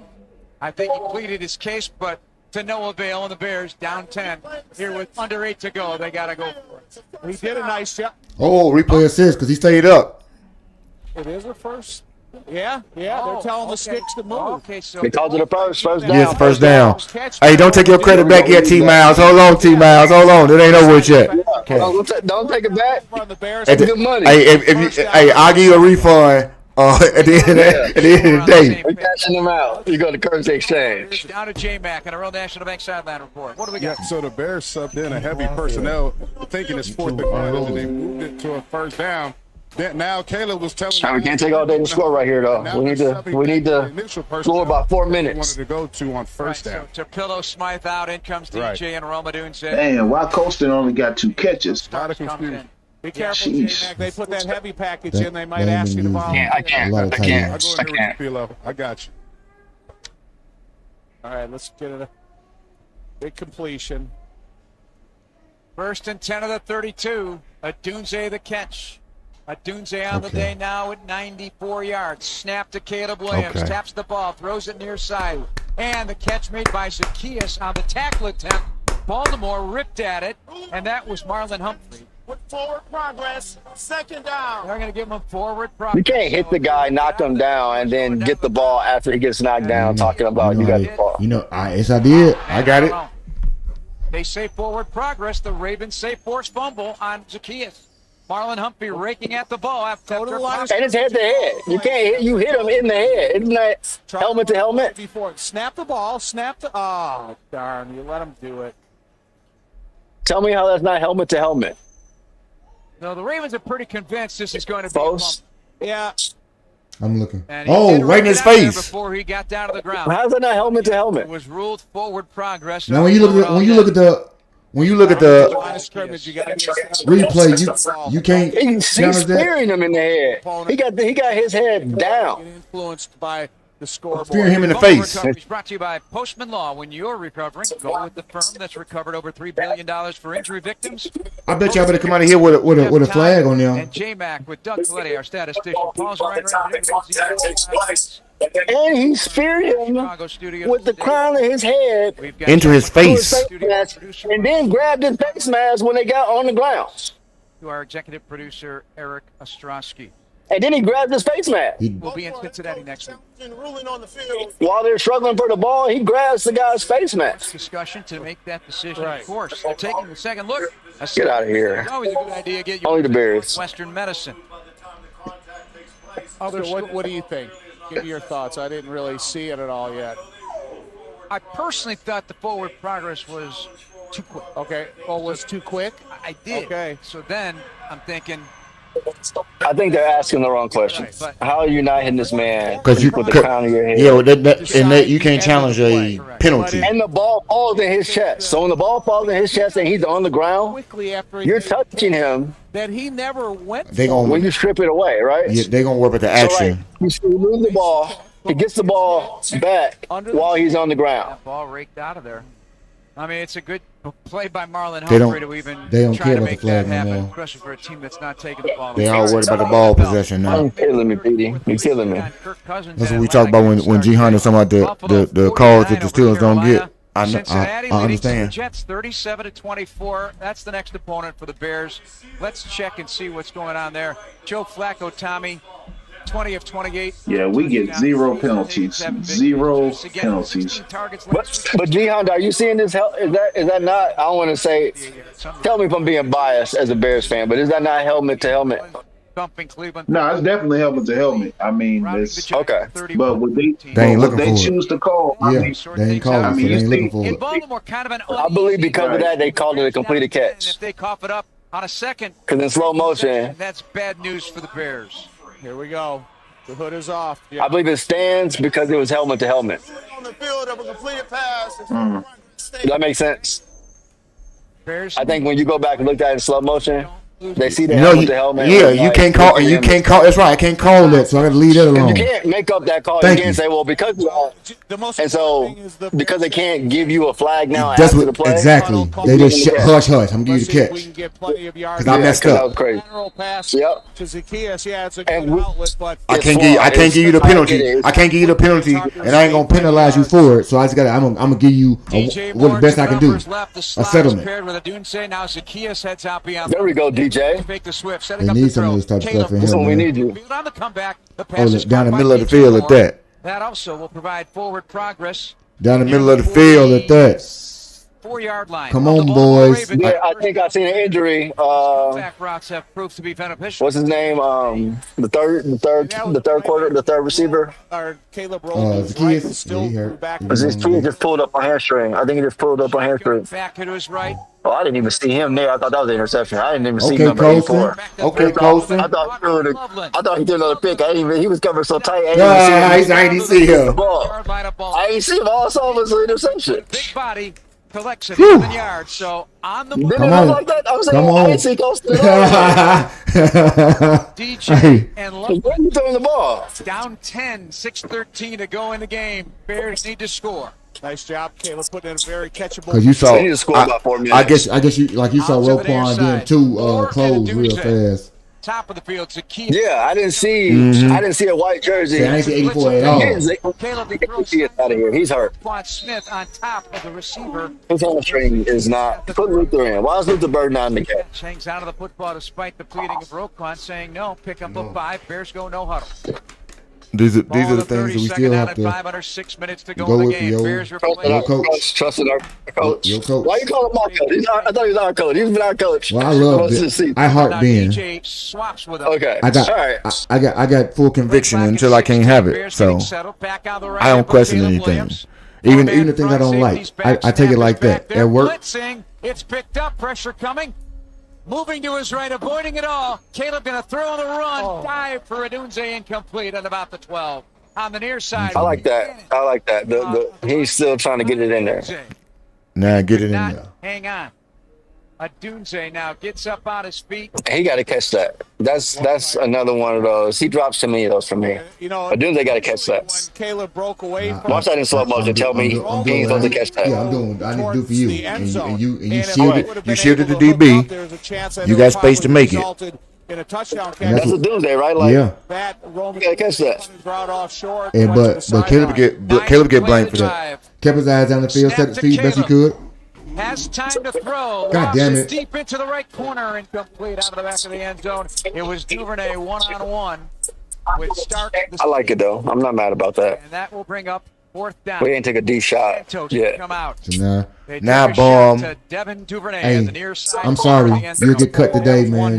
Jake Moody coming up. I gave Cairo his chance. You got to give that guy Captain. credit. He may not sorry, be Captain. huge. Cairo, you talking about if he missed this? No, you missed one already today. You done regardless for me. That was 58 though. Jake will be back. Jake made a 56 2 weeks ago. You ain't made neither one of them 50 yarders. You've been blowing them. You've been blowing them. Come on. Hold on. So I'm asking a genuine question here. Are you saying missing a 58-yard field goal is worthy of cutting you? No, I'm saying there's the first one. Things up. It is 23. It's 58. Baltimore. Is that the standard? Is that the standard? For kickers, they ain't moved the standard now. Seriously. Okay. Bears lining up. I'm not disagreeing with you. I'm just trying to understand the I reasoning mean, here. it used to be a leg. Now they criticizing you can't. And I've seen somebody hit 65, and I get that that's what a lot of teams have. We don't have it. Yeah, I'm just certain people for not doing that. You're saying it's too early for they're doing it these days. Like, okay. You got to declare it nowadays. So. Yeah, it's too early. He a captain right now, so they holding on to him. But I mean, Jake Moody got cut for that reason. I thought Jake Moody got cut for inconsistency, not from hitting long field goals. Your inconsistency. That's Cairo being check him out for the year. It's inconsistency on field goals. You ain't been the accurate dude you always been. 7 of 9. 7 of 9. 48. 307. I hear you. I'm like, I ain't stumped. I don't know. I'm not disagreeing, but it seemed crazy in the kicker game. I know. Like, limit the that's success what of we these doing? returns, though, because they've been getting some good returns, though. And no penalties, Tom. Ali takes it with 1 foot on the goal line. Straight ahead. You just better not lose this game by less than 2 or something. Then they're gonna talk about your missed kick. See what I'm saying? What will the Bears do? More than the pick, they're gonna talk about your missed field goal. Offense of the Baltimore Ravens, and they will have Derrick Henry out there to carry the mail. They've done a great job on him throughout the course of the day. Dennis Allen's crew is not taking the ball. I mean, this is a classic Bears game. Nothing's ever easy. Now, chat. I want an authentic G Honda splash play right now. And Henry to the right of the quarterback. I'm looking for that tyrant splash, baby. I need that. Flowers in the slot to the now you want one of my I disagree with your definition, but I want one. Yeah. I gave a whole after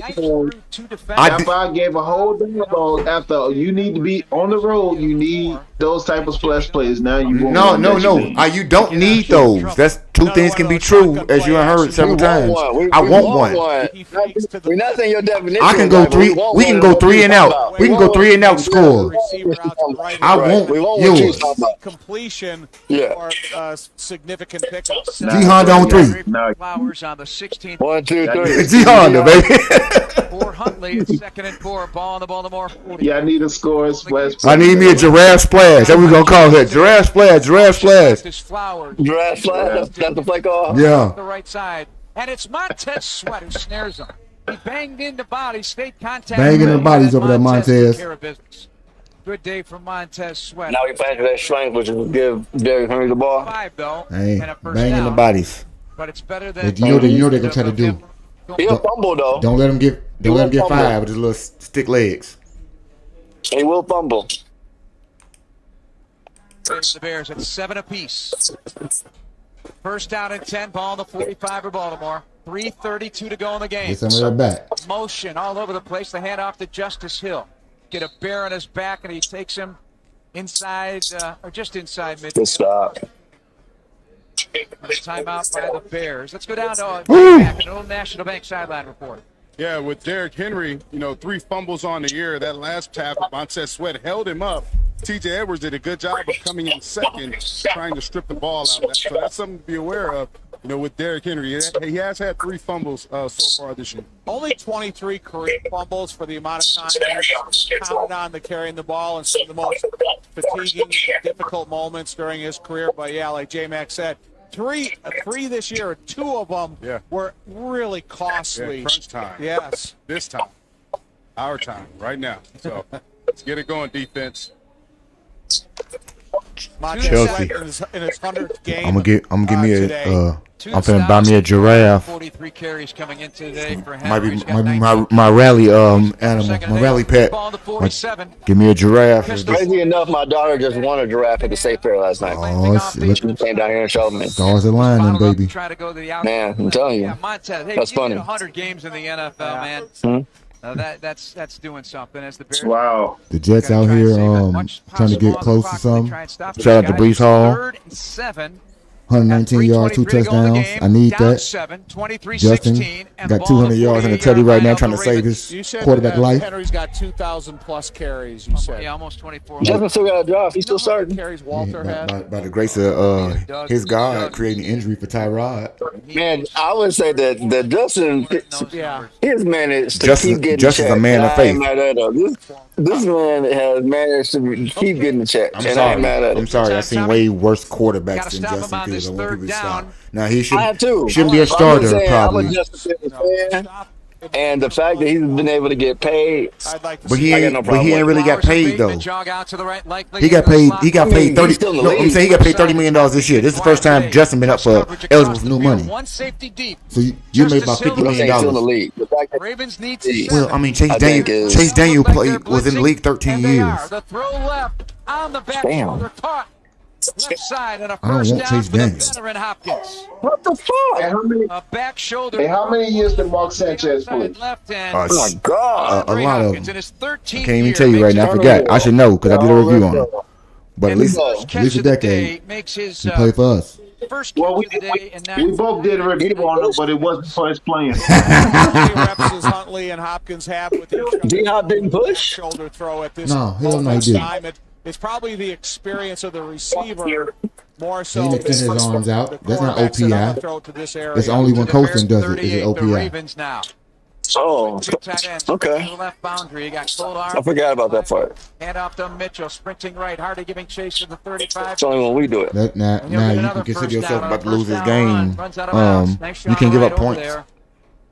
Pete Mitchell. No, you can't. Damage in the run game today with a couple of big important carries. I didn't even have him on my board today because Rasheen Ali, Justice Hill, Derrick Henry, Ricard's coming back. See mailbox. That's what I was talking about. Those flash plays, bro. 190. G Honda. Got some speed, get around the corner. You saw Daniel Hardy was immediately in pursuit. Okay. Running back. I'm just saying. From the defensive end. Not to be a nuisance or nothing like that, but okay. I mean, I'm just saying they make a difference. So we go back to what I said. I said this game is usually a game of winning a turnover battle. True or false? Did I say that? In the thighs by Jones, the corner. You said something along those lines. And who got turnovers right now in this game? Them was. That might be their first flag all game. Number 96. It matters. But I get you. Jonathan. Is he gonna push? Have they got a flag? Have they got a flag yet this game? That might be the first. Is they gonna push him back though? No, they had one before that. It's on us, so that one don't even count. Have they got a flag yeah. the game? Yeah, that's on us. In front with a 2-yard run, and then field goals. Have they got a flag? Let's see. I don't know. I don't think so. Huntley.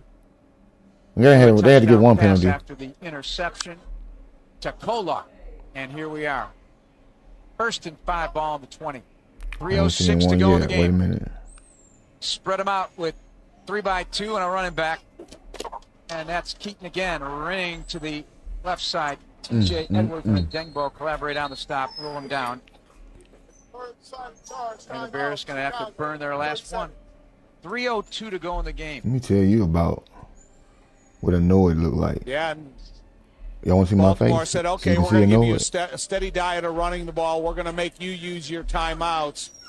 We are in scoring position already. Bears are making progress, man. Caleb is making progress. They are, going to lead this thing into a scoring. So not only did Hopkins fully extend both his arms, he also grabbed him by the face mask and drove him to the side. No, he didn't. You stopped. You shut your face. He didn't do that.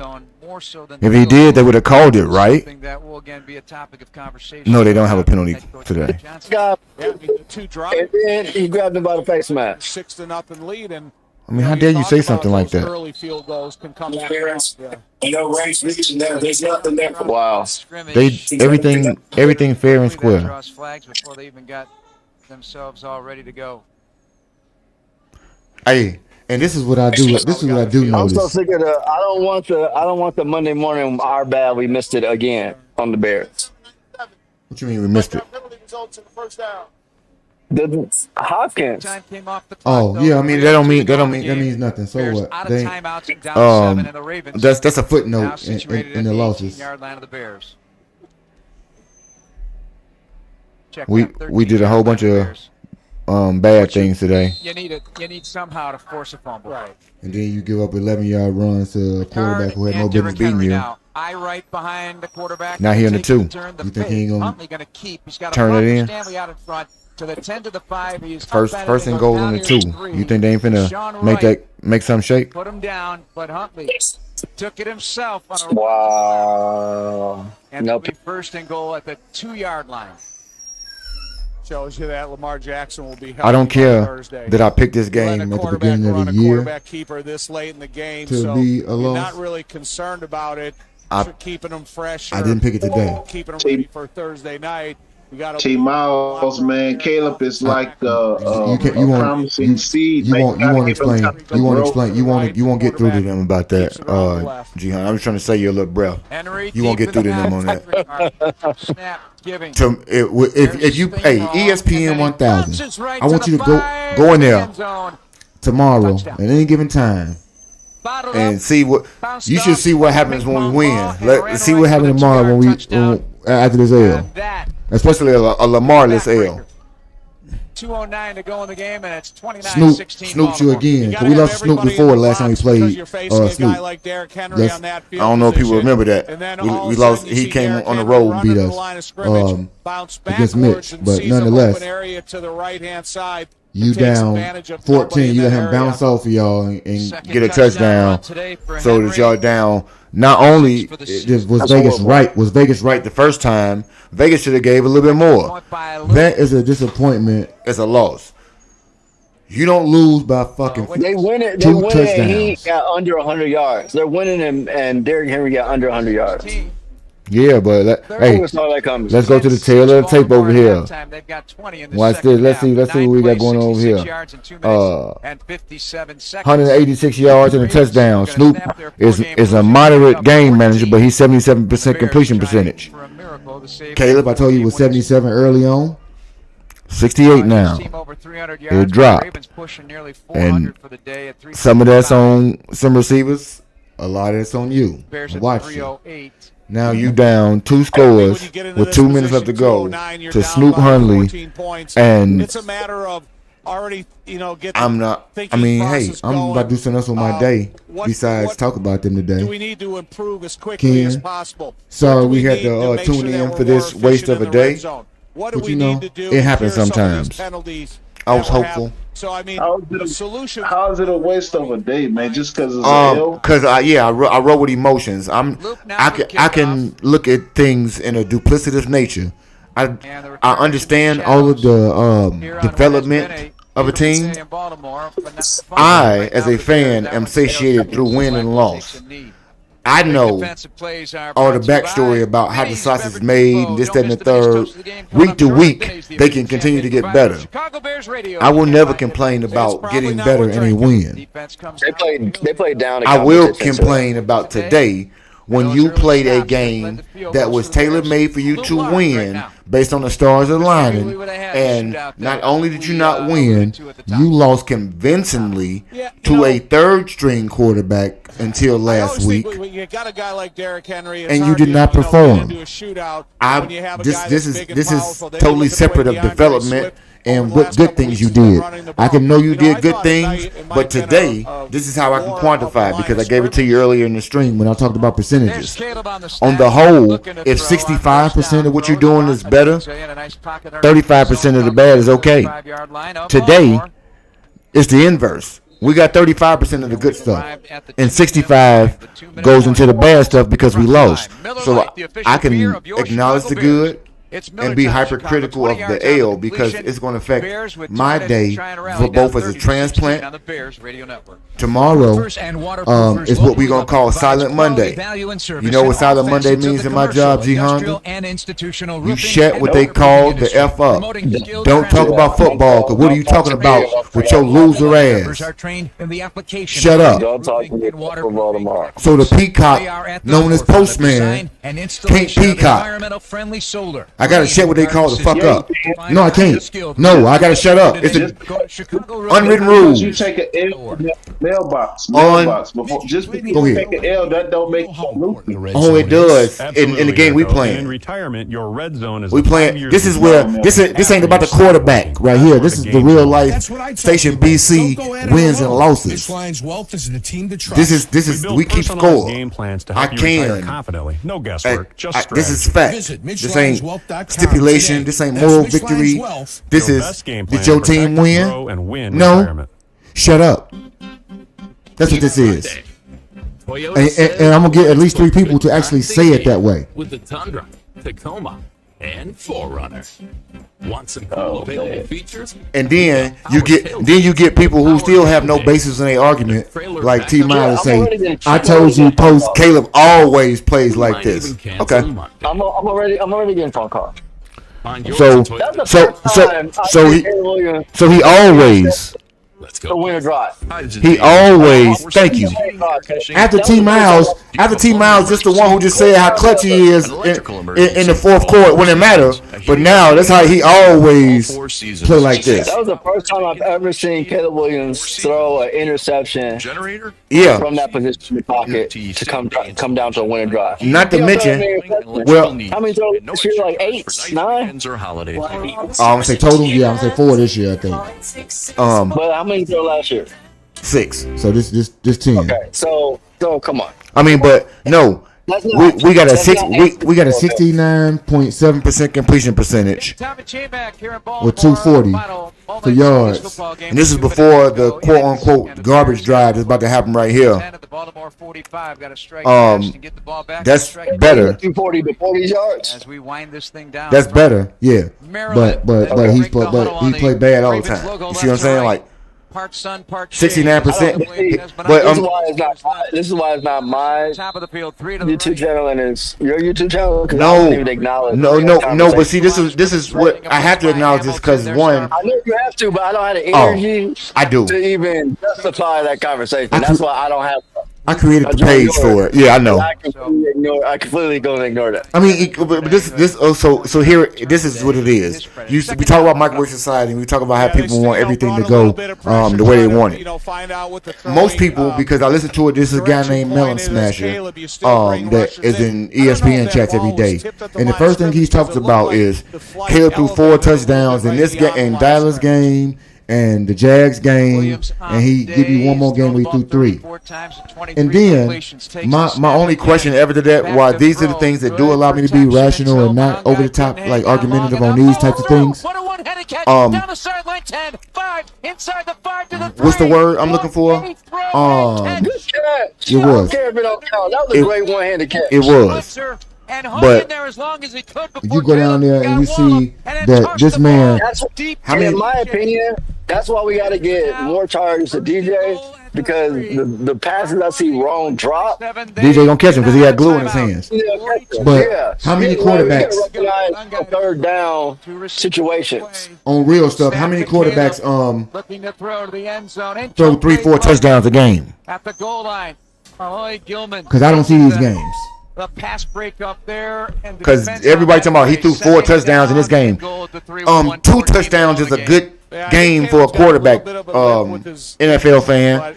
People don't walk around throwing 3 tutties a game. That's not the norm. You don't see it. Don't even try to convince me of it. Don't tell me about Josh Allen he might run for 1 and throw for 2. Nobody's throwing for 3 touchdowns a game or 4 touchdowns a game.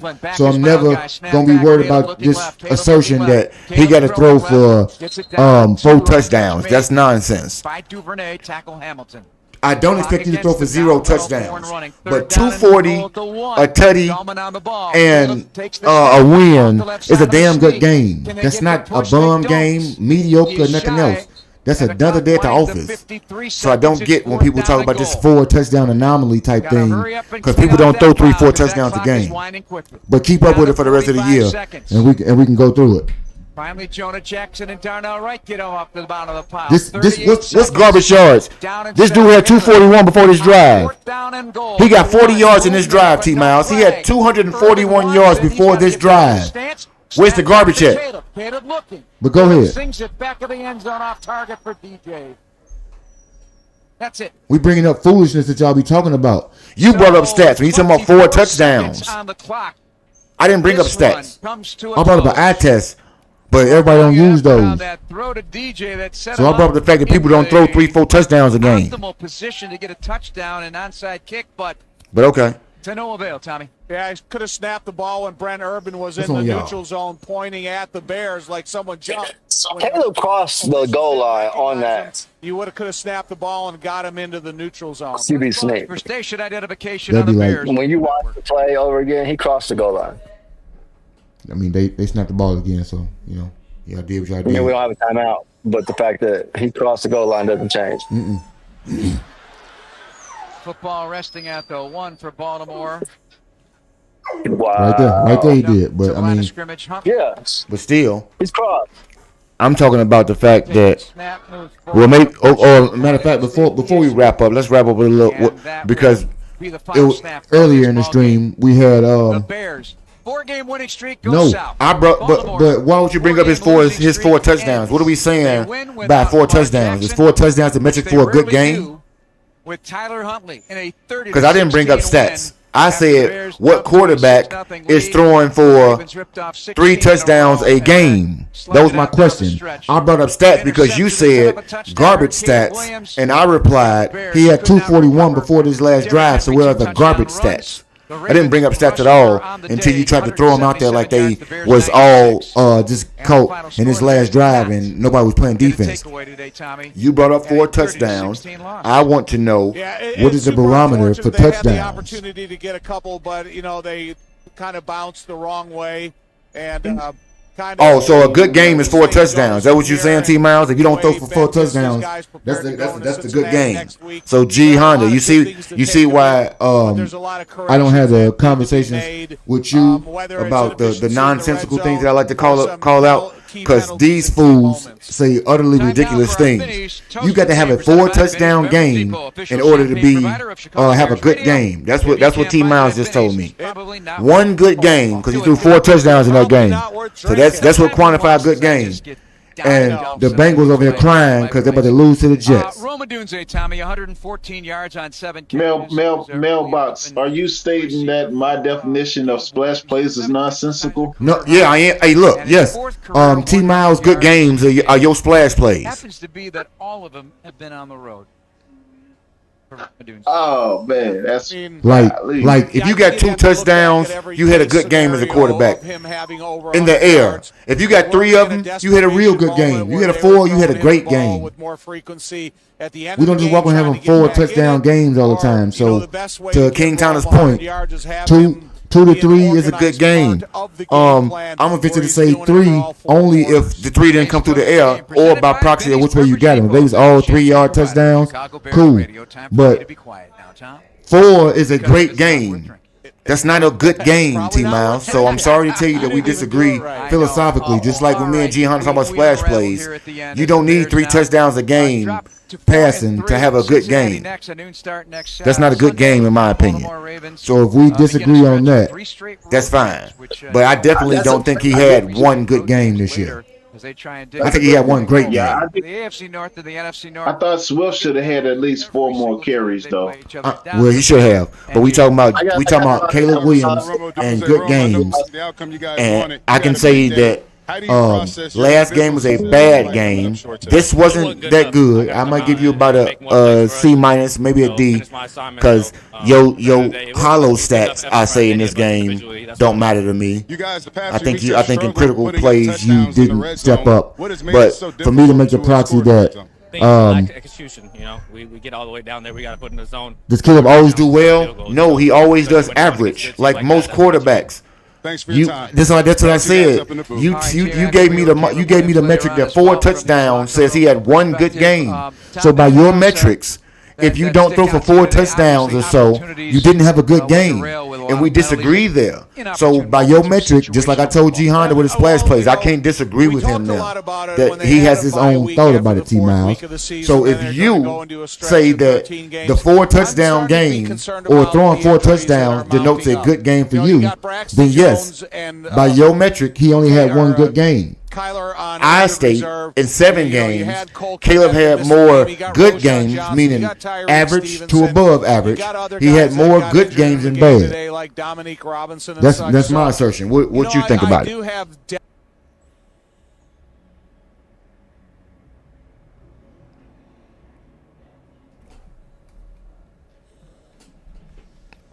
Because the assertion that he only had one good game out of 7 is where I think we disagree. Because your metric for good game is, like I said, 4 touchdowns to what I'm understanding. And I'm just gonna let's just go through, and we'll go through specifics just so that I'm not trying to give you no BS. I'm gonna tell you the games I actually think he had a good game this year. So we got September 8th against Minnesota. I'm gonna say no. In the sense that you had an okay game, 210 yards, 1 touchdown. You took 2 sacks in that game. Your 86 QB rating, I say no. Next game, the offense and the whole got blitzed from the jump, and I think the defense did bad. But he had 207 yards, 2 tutties, 64% completion percentage with a 91 QB rating. I can't be like you had a 91 QB rating. You had a bad game. Dallas, the great game. He had 142 QB rating. That's great. Vegas, bad game. 212 yards, 1 tutty, 1 pick. That 72 QB rating and that 59% completion percentage, bad to me. Washington, I think you had an average game. 252 yards, a touchdown. Completion percentage sucked, but your 98.6 QB rating was trash to you. Like we already know what you said. Only one game was good. The 142 is the only thing that's good to you. 98 QB ratings is bad to you, and that's fine. Not worried about your metric. We clearly define what you think. If you don't throw for 4 touchdowns, it's bad. So by your metric, go ahead. Oh no, I'm sorry. Go ahead. I had a lag. This game right here, underwhelming. I won't say you had a bad game. You made a critical mistake. That's not semantics. A bad game to me is, like I said, New Orleans. I think you had a bad game. I can't consummate the things you didn't do well within a given part of a game. They're like, oh, you had a bad game. No, an average game, mediocre, whatever term we want to use, is quite understandable to me.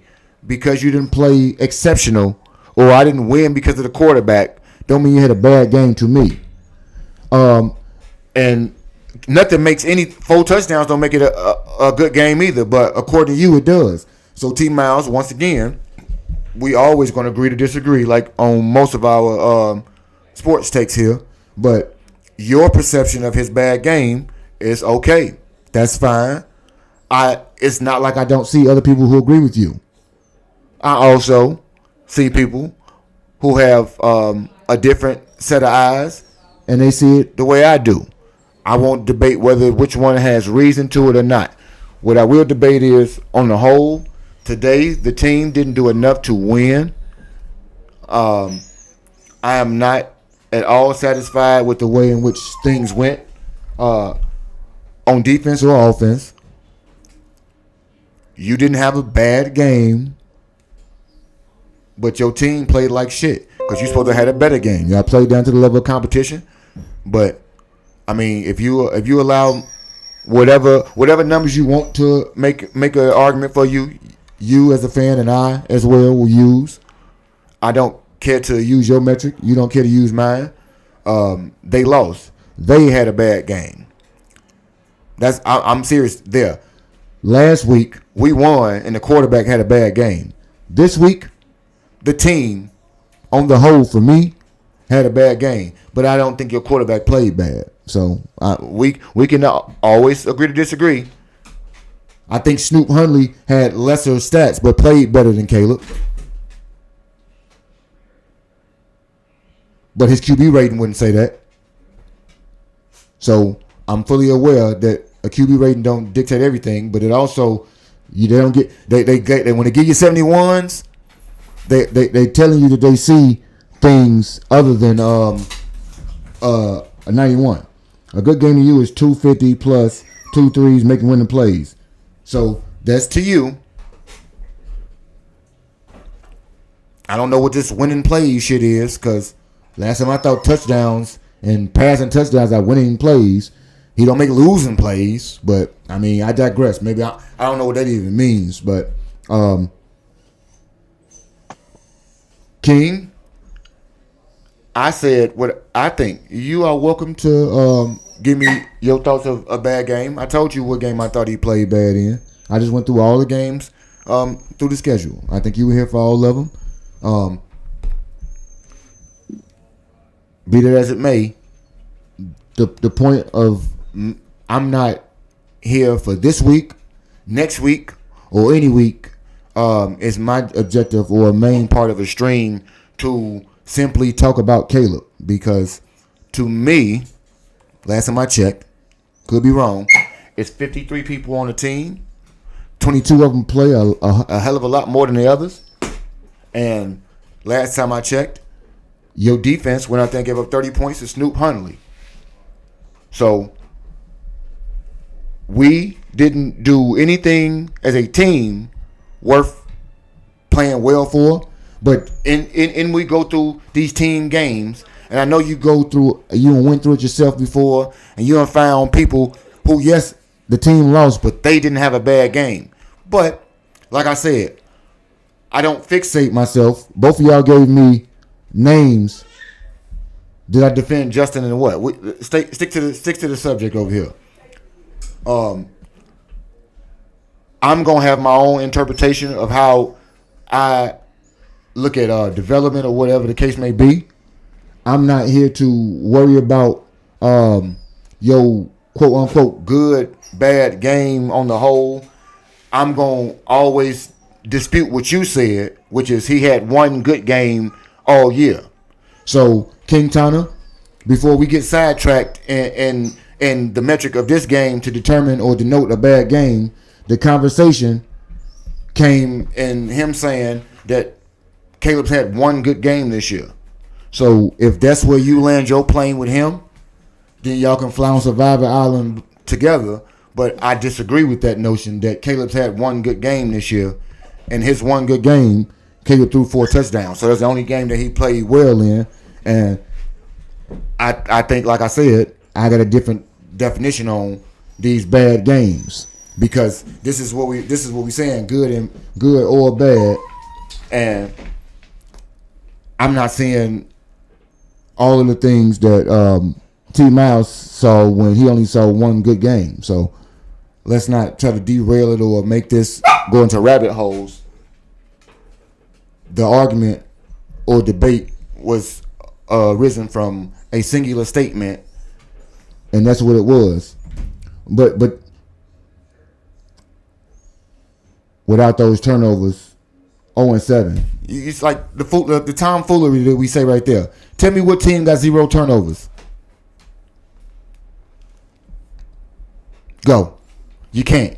That sounds foolish when we say things like that. Without the turnovers, all phases of a team is out there. This is not Mitch. So I'm sorry to tell you, That's a stretch at best, T Miles. Cash, come here now. Come.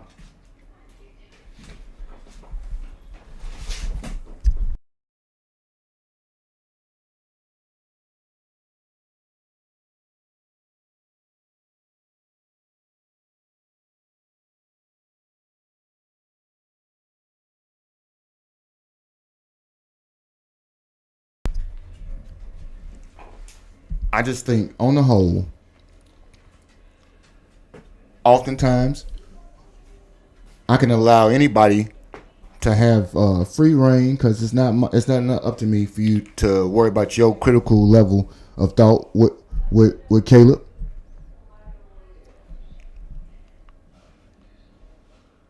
At the same time, as I indicated for everybody in this space, including me and Gihanna, when we talked about it, the turnover battle often denotes win or loss for every team. With that being said, turnovers happen for often, very often, the winning team. T Miles, I don't know if you knew that. So, when we try to use arguments like, well, if not for the turnovers, no. Let's play your silly game. We lead the league still in takeaways right now. If you don't score any points off of those takeaways, how many games do you win? I got the answer for you. None. So stop telling me the turnovers is why we won a fucking game. You have to understand that it's levels to all of it. And when you don't do full execution on both sides, the turnovers mean nothing. Just like we talked about with splash plays, it don't have to be a pick six. But if you don't score off of the turnover means nothing. And that's all I was saying. No. But I know what you were saying that in a way that wasn't talking about splash plays. That's the truth, and we both know that, G Honda. But the way they talk about turnovers is, oh well, you didn't create none, so you don't win. That's often how it goes for every team. So when we say things like that, that's nonsensical to me because it's disingenuous to try to talk about something that oftentimes happens in a game. When we get turnovers, we score points. So I'm going to say this. If we score a field goal or a touchdown, unless you got the ball at the 6 from the turnover, you had to do your fair share on the offense to get the ball down the field for them to be in a scoring opportunity. So when people use these nonsensical, just to be nice arguments about how somebody don't contribute to something or make winning plays when your offense, how is the offense scoring the points it's scoring without you contributing to these winning plays? Everybody doing good. Oh, it's when you miss Trubisky because we ain't seen that before. But if people, I'm not willing to have the argument that Caleb had one good game type things. The last, you see, you just said the last 2 weeks. That means we had, so everybody, get this right, chat. The last 2 weeks where we got wins, it was all the running game. The 2 weeks before that, it was all the defense. Caleb contributed nothing to this. So we got no passing touchdowns and nothing else. And then we get into the actual idiocies when we talk about was that interception and winning play. Go spend $300 on one number today, team, on 1630. Go put $500 on 1630 in the lottery. Tell me if that's a winning play. Let me know. Man, your boy Colson should have had more than 3 catches, man. That could be true. So okay, when you said that, that's a good way to end this right here because I am about to end it from the, I guess, craziness of statements. Tyler Warren, Colson Loveland.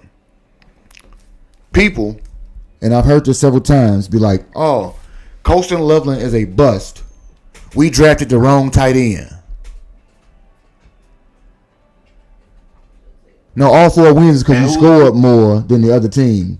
No, but they say who said that? A whole bunch of people. Colson a bust, and we drafted the wrong tight end. We should have took Tyler. not understanding this one simple, very, very logical, common sense premise, G Honda. I think you already got it. If Tyler Warren was here, he would have the same amount of targets that Colston has. So if Colston went there, would we say Colston is a bust? No, we would say, oh, Tyler is underutilized. That's Colston. But I brought that argument up because you talked about Colston. Colston is underutilized. Some people will take his underutilization, G Honda, and say that's a bust. I'm tying this all up because, like I said, we talked about Caleb and the conversation came about because T. Miles said that Caleb had one good game. He gives all credit for all 4 wins to the defense and turnovers. Nothing. Caleb did nothing in those games. He had bad games. Is what he said. I'm quoting you on this because he said Caleb had one good game. So 1 game out of 7, Caleb had a good one. Even including the wins, the defense is the reason we won all of those games because of the turnovers. The offense had nothing to do with it, including Caleb, is what he said. Because the defense scored points off of those turnovers, and the offense did nothing. So that's how we got to the ridiculousness that we were talking about when he said out of the whole season, Caleb had one good game, and that's because he threw 4 touchdowns in that game. And then he didn't even give him credit for winning that game. It's mediocre. I don't mind you saying he had a mediocre game. Mediocre is not bad. That's my point. That's my problem. Mediocre is not bad. You just said it. Mediocre is not bad. That's average. It's not bad. Sorry to tell America and society, average is not bad. I want y'all to know that so people don't go out there pressuring their lives to believe something is untrue. Average is the norm. Average is not bad. Do you want better? Yes. Mediocre is average. That's what that is. It's not subpar. It's not bad. So when you say he had one good game, you are being totally hyperbolic to me at best to be positive, or you are being absolutely wrong in saying that out of 7 games he had one good one. I'm not telling you he had 7 good ones. I'll give you 4. One of them a debate. So let's put it down the middle for you, 3.5 at best. But your assertion that he had one good game, I'm not going down that hill with you. I disagree. So the way in which we perceive things in sport. Go right ahead. Mailbox, can I ask a question? Go ahead. So, which jersey you wearing tonight? Your Tony Dungy or your Troy Polamalu? I'll wear Dungy. I love a good Dungy out here. Tony to give my respect if I had one. Tony a Franco guy. No. You said he had one good game. Okay, so this is where linguistics means something. Good or bad. That's what that is. That's what that is, T. Miles. That's the opposite of good. The opposite of good is bad. You didn't say he had one great game and a lot of mediocre games. I would have agreed with you from jump right there. You said he had one good game. And once again, I expect more from Caleb. Go back in the beginning of the stream and check the stats that I predicted for Caleb. Yes, I expect more, but I'm not going to sit here and tell you because of my expectation somebody had a bad game because they didn't meet my expectation. He didn't meet my expectation, but when you say bad or you say he had one good game, my apologies. Let me retract what we're talking about words. You said he had one good game. So if you say he only had one good game, by proxy, you say he had 6 bad games. In my head, because you didn't say he had one good one and 6 mediocres. So I don't agree that he had one good game and 6 bad ones. Because mediocre is not bad. Just for me. But with that being said, I'm about to do some crying like my grandbaby in here because I can't believe he lost this game right here by 14, no less. That's what probably is the most irritating thing today, T. Miles. It makes me say everybody is piss poor and nobody in Chicago deserves no damn hot dogs anyway. But you know, it is what it is out there in the world. We gonna get back to it. T, this week, mediocre is average. We have to understand this seriously, King Tana. I'm not trying to trump for Caleb having great games out here. This is not the conversation here. Hold on, let me get my face up here. I want y'all to see this. This is true, real true. This is not the I believe blindly in Caleb conversation right here. This is me simply stating that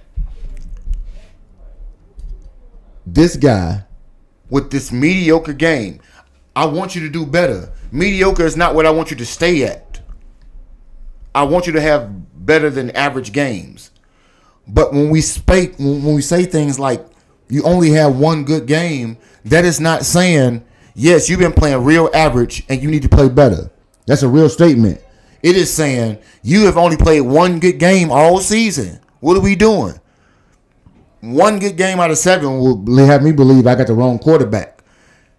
Average quarterback play from my second-year quarterback in this system gives me some inclination that development is being had. There are tangible things that I can see that are different. And for me to blindly say that he had one good game, no, he had one exceptional game, I guess, when we talk about throwing the ball for 4 touchdowns. Other than that, yes, I want more, but I think it really means something in the way in which we try to transcribe it, but we all describe these things in different ways, and it gives us the opportunity, I think, to kind of cry about it in a grown man way and still try to figure out how exactly we can come to a compromise on how we see things. Because me and T Miles, I don't think have a different expectation at all. What I'm saying is my expectation doesn't go along with my criticism based on that. Well, okay, and see, King Tana, this is where I know some semantics get played in that, because I do understand what you're saying, that mediocre has a negative connotation, but a connotation is your perceived thought process that goes along with it. And while I know his stats to be average, somebody who would want to indict or say something in a negative way would use the term mediocre because they want to have the negative connotation, true or false. And so just like when T. Miles talked about the way we would use stats to paint an argument, it also gives the same credence that I can use my word choice to paint a negative or a positive. And so if I go into the word choice of using mediocre, I'm using mediocre because I want to impress upon you that I think it is subpar, meaning not average. I want you to have the negative connotation, and I'm okay with you saying that.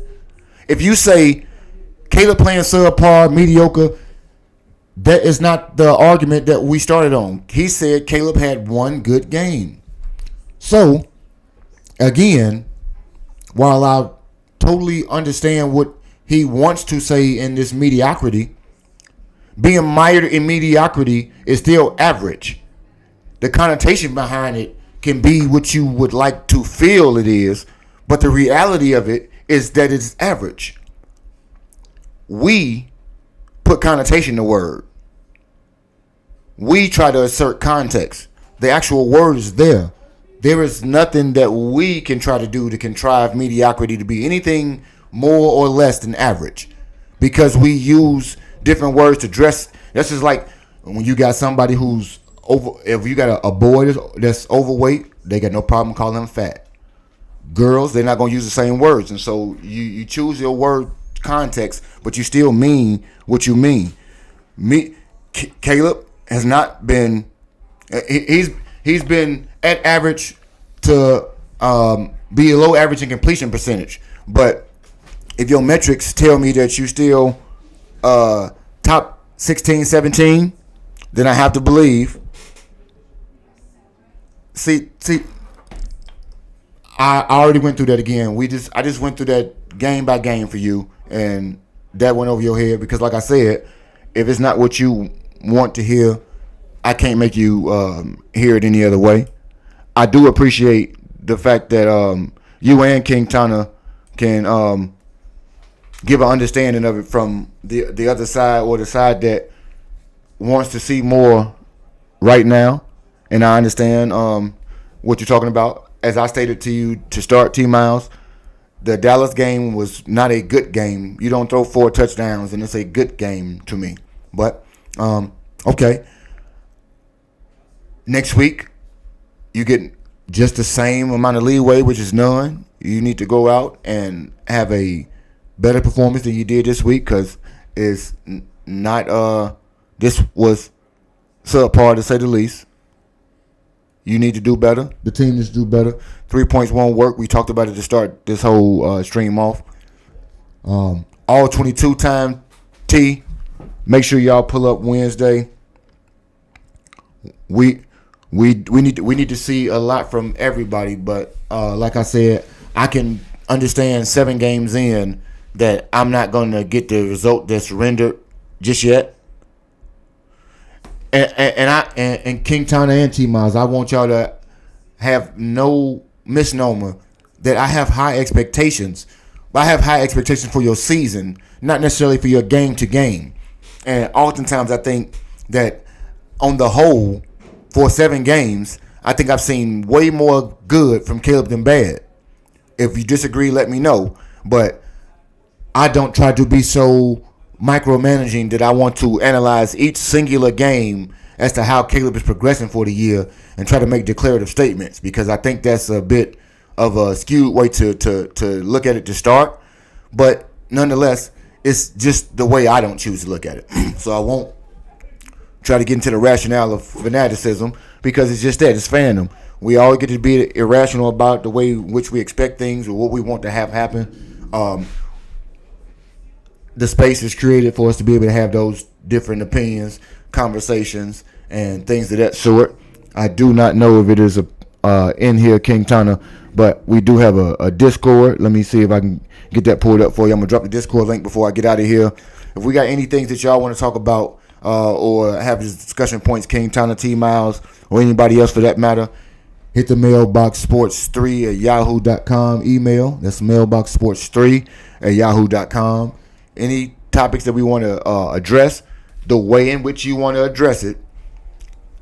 This is not to have my bias be painted. This is so that we can discuss it from a fan's point of view. So if it's topics that you think might be topics that are prescient and we want to get to, hit the email, hit the Cash App, Mailbox Sports 3, just the same. We getting that Discord out for you, so if you want to give any Discord messages throughout the course of the week like G Honda does from time to time, feel free.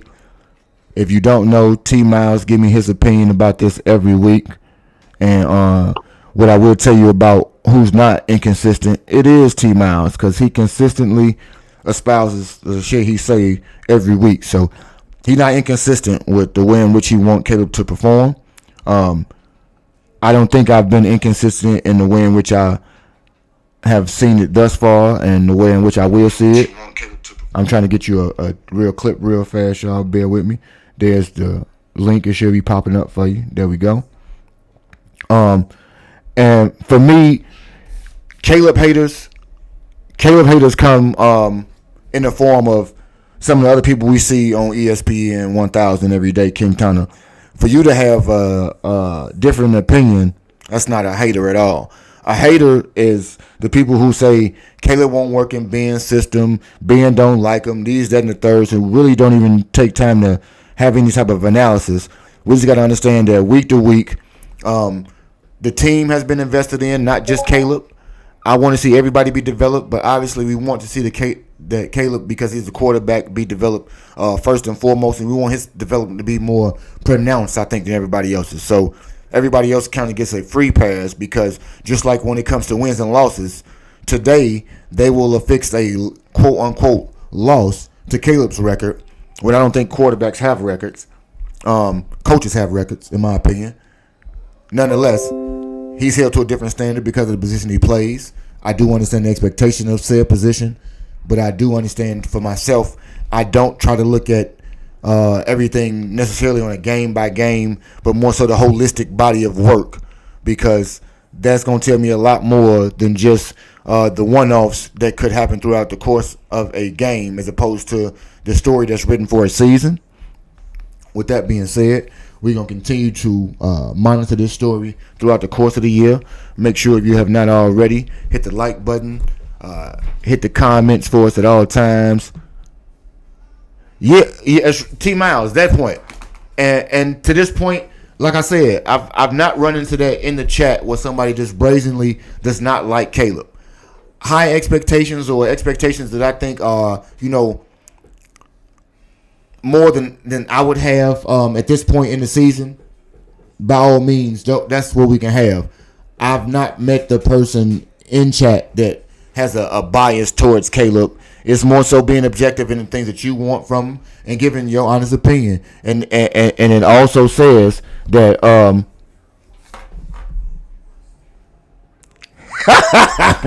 I can't stand this dude, man.